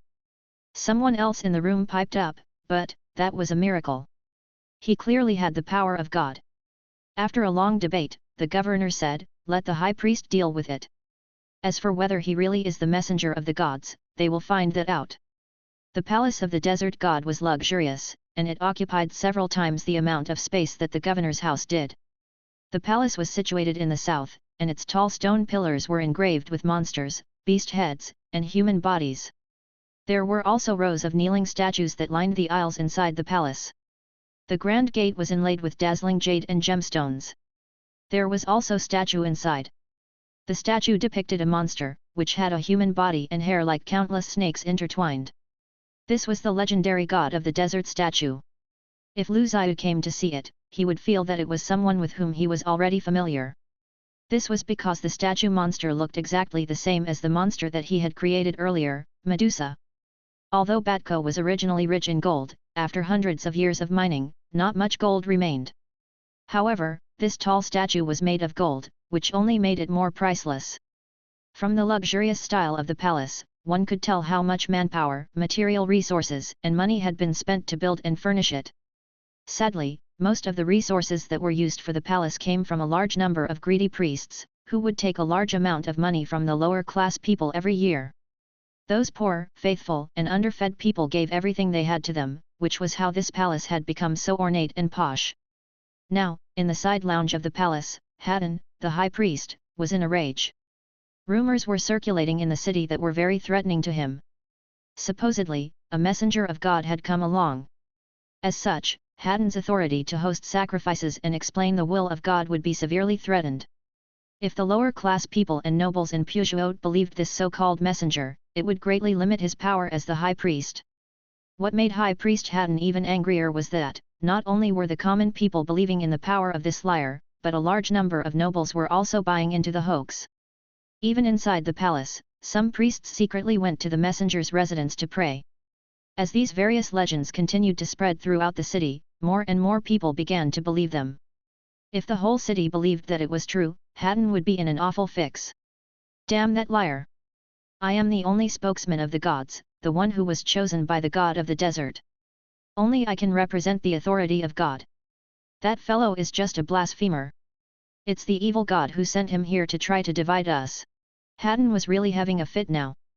Haddon was a fat man, which was rarely seen in Batko, and he kind of looked like a person from the northern Crete Empire. At the moment, the fat on his face was jiggling as his cheeks shook with rage. He then shouted, I can no longer tolerate this demon that was sent by evil gods. I need him to know that the honor of the god of the desert is at stake. A bald priest next to him asked, what should we do? The Pujut people agreed not to interfere with our affairs. Shall we go straight to catch the liar ourselves? On the other side, another priest said faithfully, yes, such a liar who defiles the god of the desert must be buried alive in the sand and suffer eternal punishment from the god of the desert. Haddon wished that he could go right away. After all, he knew more than ordinary people and nobles in Batco. There were a lot of extraordinary people in the far western region of the Church of Light that he could recruit for his cause. He defined extraordinary as one who transcended a bloodline's limitations. This was the power of gods and devils. It was something that mortals couldn't understand. Ordinary people, no matter how strong they were, couldn't hurt them at all. Many within the Church of Light were considered to be extraordinary saints and priests. One of the most powerful of these was Saintess Kelly. As some of these Church of Light members had gained their powers from the devil, they also claimed to be masters of witchcraft. But, Haddon was more convinced that they had simply traded wickedly with the devil in exchange for their powers. In light of this fact, Haddon guessed that the liar was probably a wizard from the west. So, he dared not confront him. Although Haddon claimed to be the spokesman of the gods, he knew that he was just bluffing and lying in the name of the desert god. In the face of evil magic, Haddon felt scared, and he dared not face it head-on. Haddon thought for a moment, then pulled over several of his most trusted priests in order to make plans secretly. You, when the right time comes, announce this news to the whole city of Pujuot. Then, I will come out, and the swindler will have no place to hide, not within the entire city of Pujuot. Chapter 197, Fear and Suspicion. Belief and worship and suspicion and fear were the same things. As such, ordinary people would naturally follow the masses. Basically, people tend to easily believe what others say, but it is difficult for them to stick to their own ideas.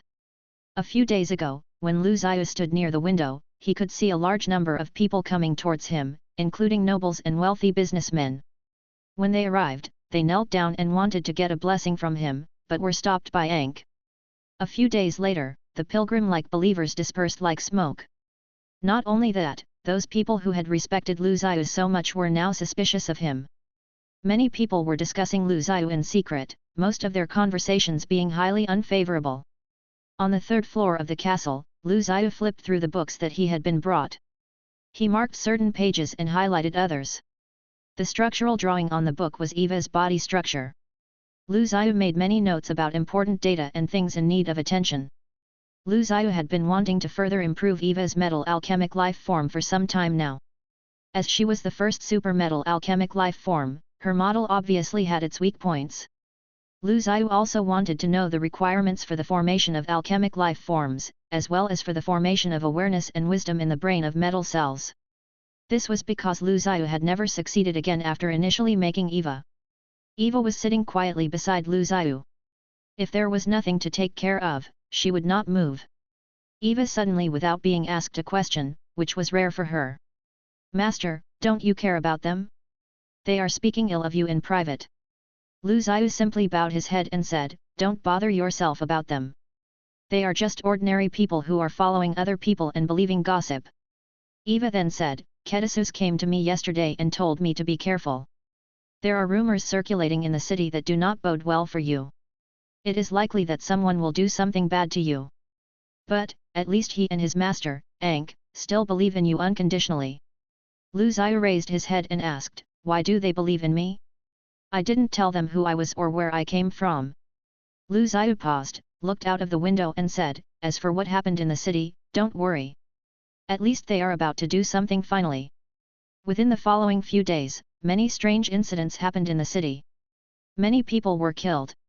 What was even more strange was that every deceased man had his heart dug out. Their deaths were horrifying and terrifying. In this city with tens of thousands of people, this immediately caused a sensation, leaving everyone to murmur among themselves. They are devils who devoured their souls. This man is no longer able to go to heaven. His soul is cursed, and he will always be tormented by evil. People couldn't stop discussing what was going on. The businessmen, who watched as bodies that were covered in white cloths were carried away, looked pale. They were thinking how sad it was that the hearts had been dug out, as the heart had a special meaning in Batco. Specifically, the people believed that their souls existed in their hearts. Although many people might not be afraid of death, they believed in the world after death, which they called the afterlife. If the heart was swallowed up by the devil, people could not enter this world. This was the most frightening thing for them.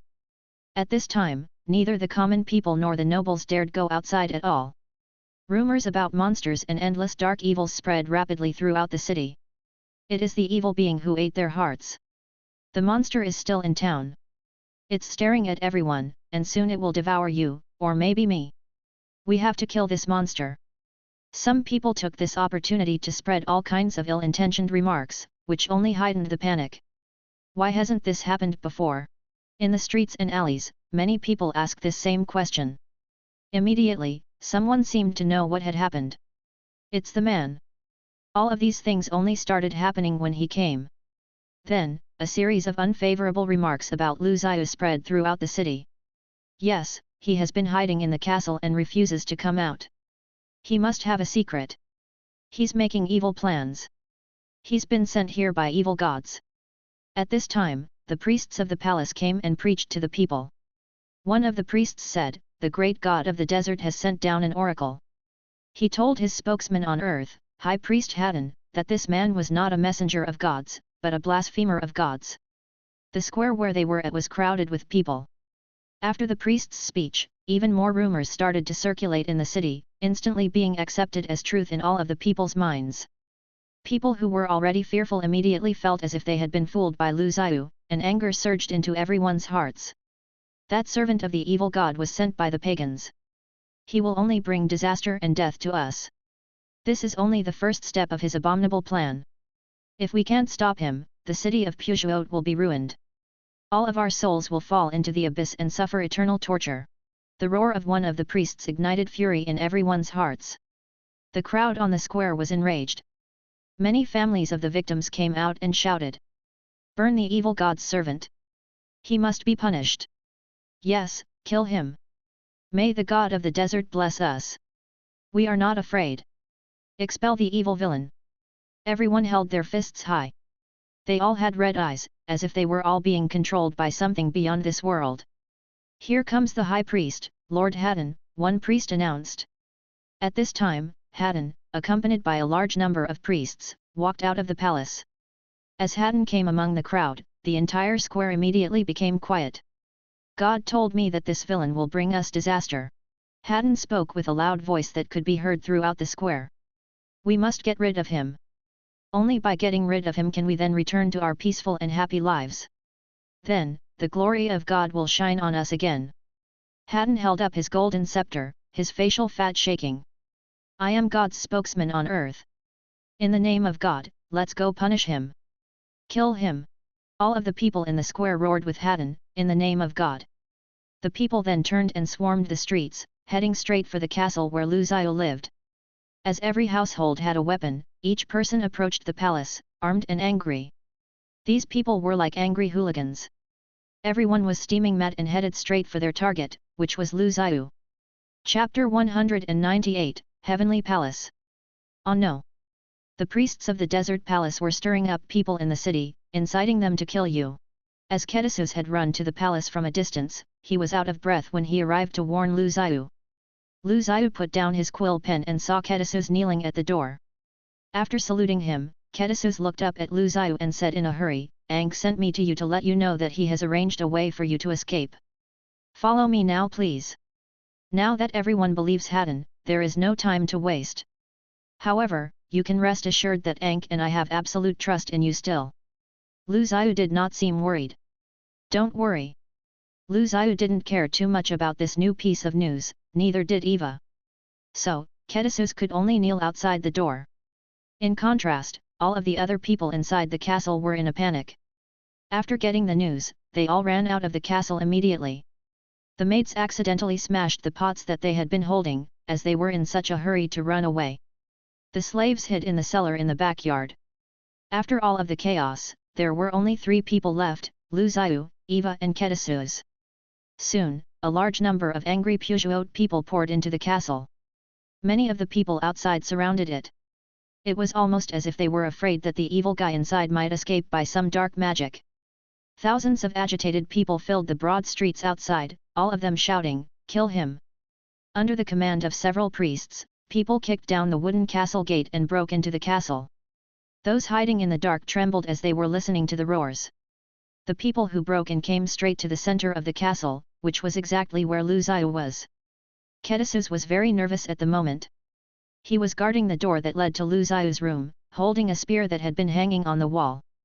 He was trembling with fear. As Lu Zhiyu heard some rushed footsteps, several big men ran up the stairs towards him, each of them holding either a dagger or an axe. As Kedisus recalled the moment that Lu Zhiyu gave him the chance to hear and speak, he became fearless and screamed, "You can't hurt him." As these agitated mobs would never be afraid of such a small fellow as him, they thought he was a mere twerp of a fellow who had turned to evil gods. So, they raised their axes at him immediately.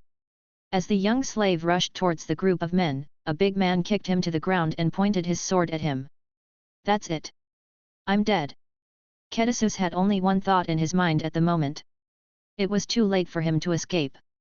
He could only watch the shimmering dagger coming at his neck. "Stop!" Suddenly, a voice, accompanied by a force that seemed to be coming from out of nowhere, made all of the people stop. Even the grim looks on their faces were fixed and unmoving. Eva, wearing a black robe, went out and saw a large number of people frozen. No one could move. People who were just coming in from the outside were shocked. All of those people who had rushed into the castle in front of them now stood still like stone statues. "Don't go in! It's the power of the devil," an onlooker shouted in terror. The crowds who were moving towards the interior of the castle trembled with fear at this strange sight, then quickly retreated back. Several mobs who were near the gate of the castle crawled away in horror. A beautiful woman, who was much more graceful than any human being, suddenly emerged from the castle. The mobs, after seeing the strange scenes inside the castle, dared not to make any moves. Several priests outside wanted to flee, but they found that they could not move one step at all. Eva held out her hand, then clenched it tight. As she did so, one of the priest's bodies shrunk in the middle. The squeaky sound of his shrinking, mixed with his cries, made all of the others' teeth tremble and their legs weaken. Eva then looked at another priest. Like she was pinching the ends off of string beans, she pinched that guy to death too. Then, many others collapsed and screamed wildly. "Don't kill me! I'll tell you everything. It was Haddon who made us do it. He made us kill people in the city, pull people's hearts out, then blame it on you." The words of this priest confused everyone present, and all those who were agitated finally felt like fools. How could it be Haddon? "You killed people! Liars! You are all a bunch of liars!" Everyone felt that their beliefs and trusts had been violated. Realizing that they had been deceived, many people fell on their knees in despair. After the third priest confessed, the other two surrendered. But, Eva still did not stop, but pinched all three of them to death. At this moment, everyone lost their trust in the desert palace and Haddon. Why did they deceive us? Why did the high priest do this? Why did he kill my brother? My child? Having hurried to the scene, Ankh cried out from among the crowd, "Because the real spokesman of God is inside, Haddon is just a liar who is falsely speaking in the name of God."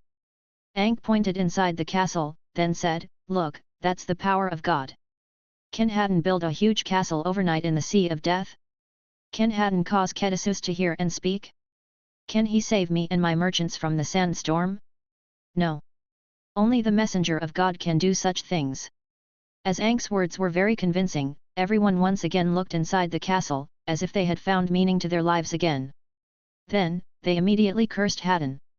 That Haddon is the real blasphemer, as he deceives us in the name of God. His sins are unforgivable. Yes, God's messenger is inside the castle. We need to welcome the real spokesman of God. Punish Haddon. We need to listen to the commandments of the true God. As Lu Zhiyu hadn't shown up yet, the people looked to Eva. They immediately knelt down and worshipped her devoutly, as if they had completely believed Ankh's words that Eva and Lu Zhiyu were the spokesman of God. Lu Zhiyu watched the farce outside quietly. He had achieved his purpose. When Ankh invited him to stay here, Lu Zhiyu had a simple plan, which was to apply to the east of the Alan continent an extraordinary power and divine system. This was a desert of extraordinary power. Neither divine incantation nor witchcraft had been spread to this area. Wizards and priests seemed to have no regard for this barren and uncivilized region. Instead, they chose the prosperous central province as the core area for their own development. With more and more ferocious magical beasts emerging here, people found no way to resist them. Even many religions worshipped magical beasts as gods now. Moreover, the eastern population was no less than that of the west. Once the divine system spread here, the developmental speed of Lu Ziyu's divine kingdom would be further accelerated, which was part of the reason why Lu Ziyu had come to Batko. Lu Ziyu hadn't even had to make an effort, and the whole situation had turned out so favorable. Lu Ziyu then joined Eva, and the both of them, dressed in a white robe and a black robe respectively, then went into the desert palace.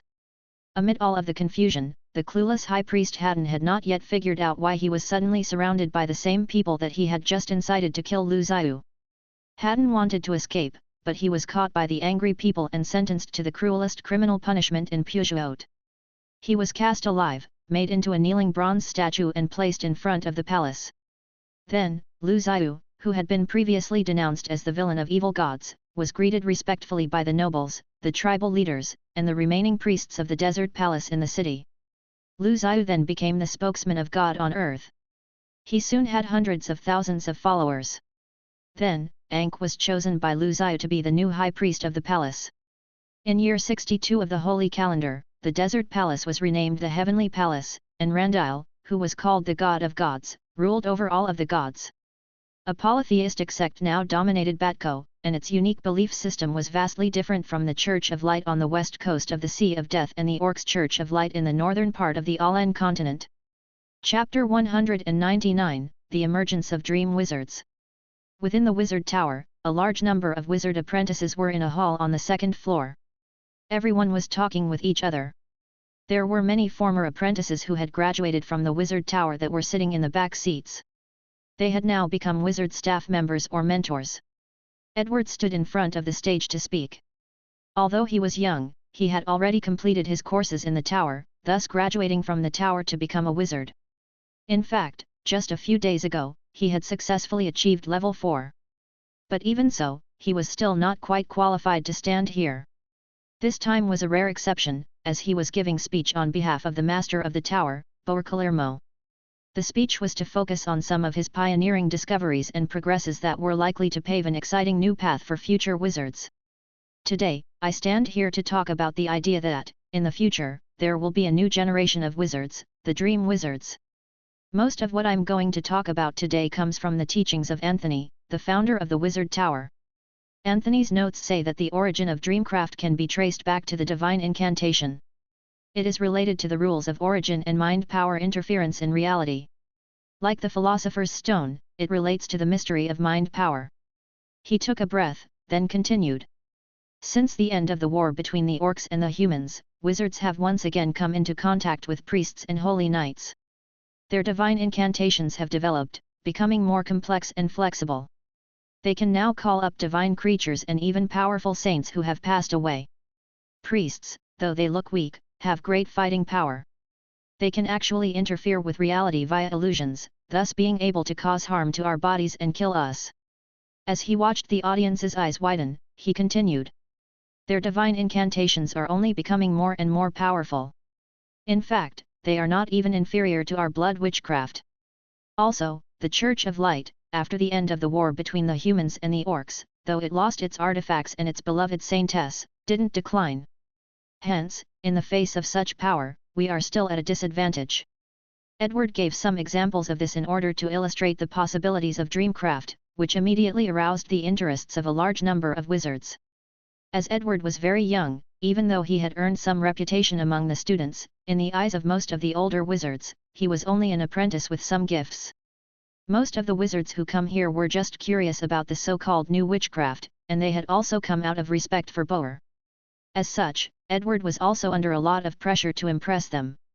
Although his mentor, Boer, gave him high praise for his new research, Edward was not completely sure if he could get others to see its merits. At the moment, everyone quieted down and became interested in what he had just said. He felt relieved and went on to discuss the main topic. Dreamcraft is complex, and it includes illusionary techniques, curse witchcraft, and combining witchcraft with mind power force fields. It is a major research tool for all witchcraft. When done right, interfering with reality by using mind power is limitless. In fact, the only limits are our imagination. He went on, hearing amazed gasps from the audience. We can project the scenes in our dreams into real life, thus involving everyone in our dreams. The stronger your mind power, the the more powerful your illusionary technique will be. He then concluded, I believe that there are many techniques of dreamcraft that are just waiting to be developed. But, I can't do it all on my own. This requires numerous wizards to study and explore, just like blood witchcraft. Everything Edward had just said caused the audience to erupt in a round of big cheers. Everyone seemed to be able to see the great future of dreamcraft. With such a positive reaction, it was very likely that it would become an important branch of witchcraft. Many people were reading the brochure that Edward had handed out when they entered the stage area, which recorded the characteristics and applications of dreamcraft. Although Lu Zhiyu had given Edward's dreamcraft notes a glance and had offered a few insights, Edward had relied mainly on his talent, as well as his contacts with and observations of the priests to complete the rest. Part of Adeno's thoughts and research on the ghost witchcraft had also been included in Edward's notes. This was something that Lu Zhiyu had never thought of incorporating in his own practices. As such, he knew that Edward was a genius, and so was his fellow student Adenos. A mentor suddenly stood up and said, as far as I know, it's very difficult for a wizard below level 4 to have the ability that you have just described. After all, their mind power has not been activated. Although they can use curse witchcraft to impose physical harm, it's just a lie that one of their illusions could interfere with reality. The mentor took a breath, then criticized Edward loudly, it is impossible to achieve such a thing at all. Another wizard stood up. It's not difficult for wizards to build perfect dreams and illusions, but dreams are like sand castles, as they can be destroyed easily. Besides, it's not practical at all. Do you mean to tell us that every time you use dreamcraft, you have to make a lot of preparations in order to build your dreams?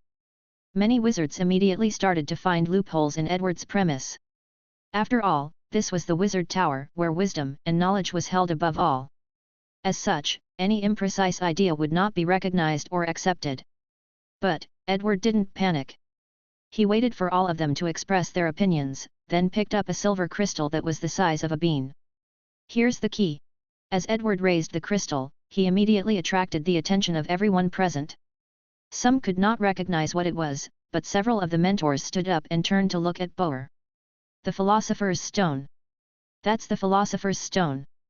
Some of them shouted out at once, immediately recognizing the rare treasure. Everyone had heard of the magic stone.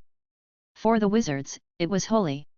It could transform mind power and make people step into level 4. It had originally been prohibited by the wizard tower, but after the return of Uruk, when Wolf and Wendy went to Yala, the prohibition was rendered null and void. For most wizards, this was the most prized artifact. Without it, wizards couldn't break through the significant threshold of level 4, even if they were strong enough. Thus, it represented the dream and hope of all wizards.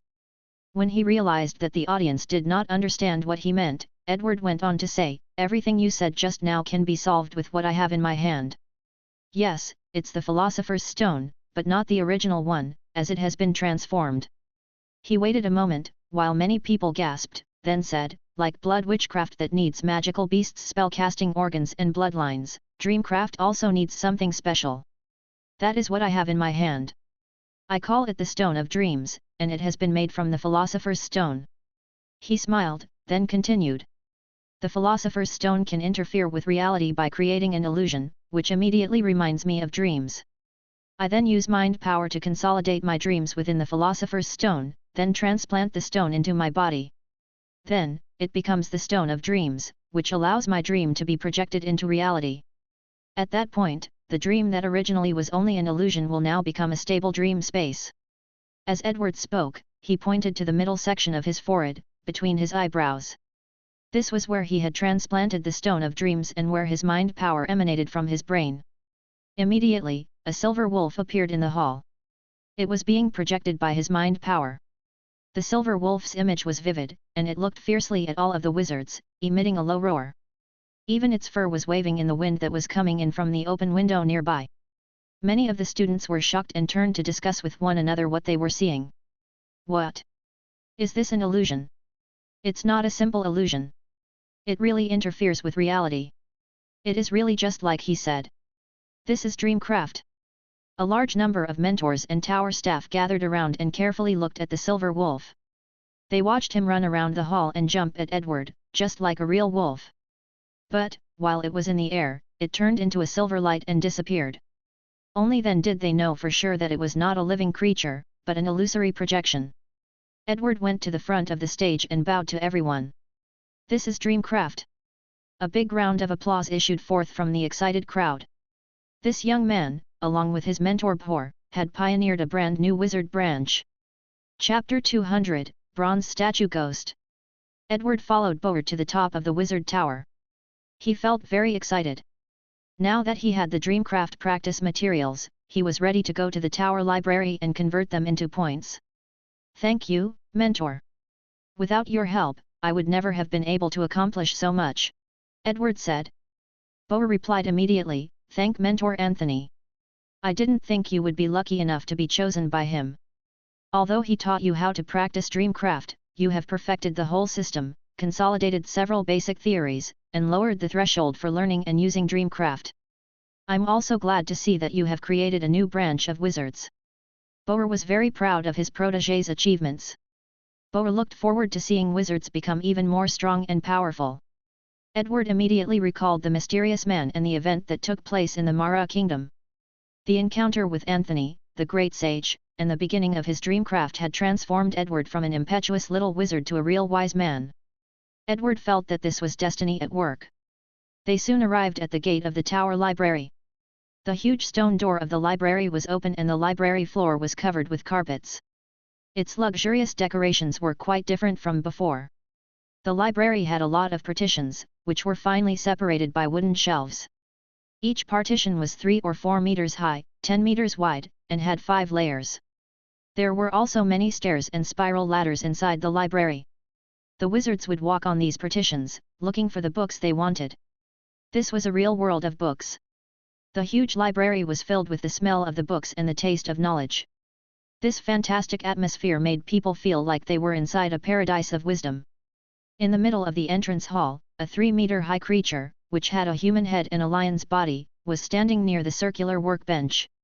While responding to the inquiries of several wizards, the creature used its mind power to control other things.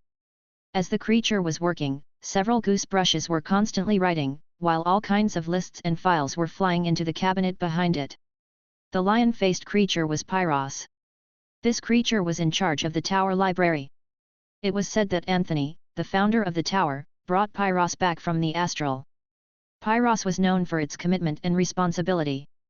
The creature was also as knowledgeable as wizards, with some wizards even accepting it as a member of the wizard group. Moreover, it ran the tower library and could recite all of the books in the whole library. As such, Pyros was extremely important. In fact, as long as Pyros existed, the inheritance of the tower would never be lost. Moreover, even if everything was lost, with its memory, a wizard tower could be rebuilt anywhere. "Hi, Pyros," greeted Edward. "Hi, Edward." Pyros smiled in reply. As soon as Edward arrived, he greeted Pyros. It seemed that the two knew each other well. "I need you to help me evaluate my witchcraft system. This is the fruit of my painstaking labor, a new system of witchcraft. Hence, it cannot be underestimated," said Edward. "Fairness is what we abide by. If you think my judgments are unfair, you can ask your mentor for a second opinion," Pyros replied. Edward leaned over the counter and said, "Okay, I'm kidding. Pyros, are you the only one left in your family?" Pyros looked through the materials of Dreamcraft and nodded. "Our family is unique in the Marian world, as we only have one member per generation, and each generation is the manager of knowledge." The sun was setting, and boats floated pleasantly in the wide glittering Hashi River. Many strong young men were leaning against the wooden boats that were docked along the shore, enjoying the sunset. They had been busy working all day, so now was their time to explore the beauty and tranquility of Mother Nature. The Hashi River was a branch of the Asii River, which flowed into the territory of Batko from the south. It was this river that supplied fresh water to countless Batko people and nourished the barren land. Peugeot was close to the desert and had been eroded by sandstorms throughout the year. The Hashi River was the widest and longest river in the vicinity, forming the largest human gathering place in this area. On both sides of the river, numerous fields lot of barley and wheat had been planted, as these were staples in Batko. In fact, most people in Batko typically used these two commodities in every meal, along with fruits, such as dates. Meat, like beef, mutton, and fish could only be enjoyed by the nobility and the upper class. The original desert palace had now been expanded several times, making it a truly beautiful palace. The high priest in the palace, Ankh Pujuot, had claimed the royal rights of the original Pujuot family and turned the palace into the only true place of authority in Pujuot. Currently, a large number of monks were busy compiling classics in cuneiform, which was a totally different language than those used in the Western world. Ketesus, who was the priest of the palace, was also present. They were compiling the holy scriptures of the heavenly palace, as well as the legends of the gods. The whole heavenly palace had been completely renewed and rebuilt. Also, besides the addition of Randile, who was the god of gods, the gods of death, the wind and the moon were also being added, among others. In the deepest corner of the palace, Lu Zhiyu was sitting on the throne in a white gown. There were white stone slabs that were covering the ground, and the high walls were decorated with colorful paintings, which had a simple and wild style that was exclusive to Batko. Rows of bronze soldiers with long swords on their waists stood at attention within the palace, as well as outside the doors. Several giant bronze statues of silver wolves were also placed outside the palace. At this moment, these metal castings were shuttled into the palace, as if they were patrolling soldiers and guards.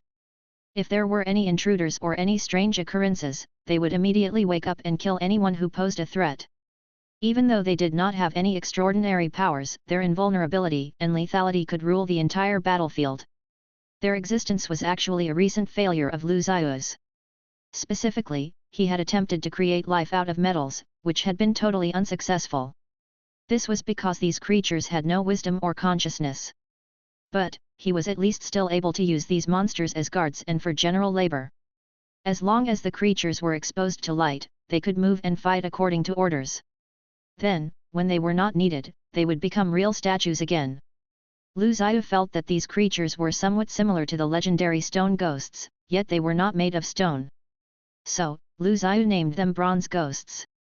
Even though his creatures were useful somewhat as they had turned out, the successive failures still discouraged Lu Zhiyu.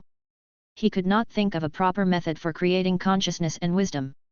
Originally, he had wanted to create real life by using metal, but in the end, he could only make a group of bronze ghosts to guard the gate. Meanwhile, within the palace, several maids in the hall were playing harps. Pottery pots had been placed all over the palace, as well as a few lovely potted trees. Eva danced to melodic songs, which had become her hobby since she had first danced for Lu Zhiyu. While Lu Zhiyu rested on the throne, a bronze statue ghost that was shaped like a lion was crawling beside him. It would raise its head occasionally to look around. At this time, Lu Zhiyu suddenly realized that, since Pyros was a mythical creature, it could communicate with God. After the knowledge system was sorted out by the sub-brain Gaia of the Divine Kingdom, it would be transmitted to Lu Zhiyu. Then, Gaia would timely remind Lu Zhiyu of some important information and knowledge. Moreover, any news of Dreamland Wizards and the new witchcraft system would be immediately transmitted to Lu Zhiyu as well. Hi! Lu Zhiyu straightened up, startled. His sudden movement stirred up a group of maids, who suddenly lost their rhythm. All of them then fell on their knees in alarm, and even the golden lion statue that was next to Lu Zhiyu roared. Eva looked at Lu Zhiyu and asked, "What's wrong?" Lu Zhiyu shook his head and said, "Nothing. I just thought of something. Can we interfere with spirits by using the Philosopher's Stone? I didn't think that was possible." The thought had just occurred to Lu Zhiyu. This gave him hope, as maybe, with a little inspiration, he could think of something truly brilliant.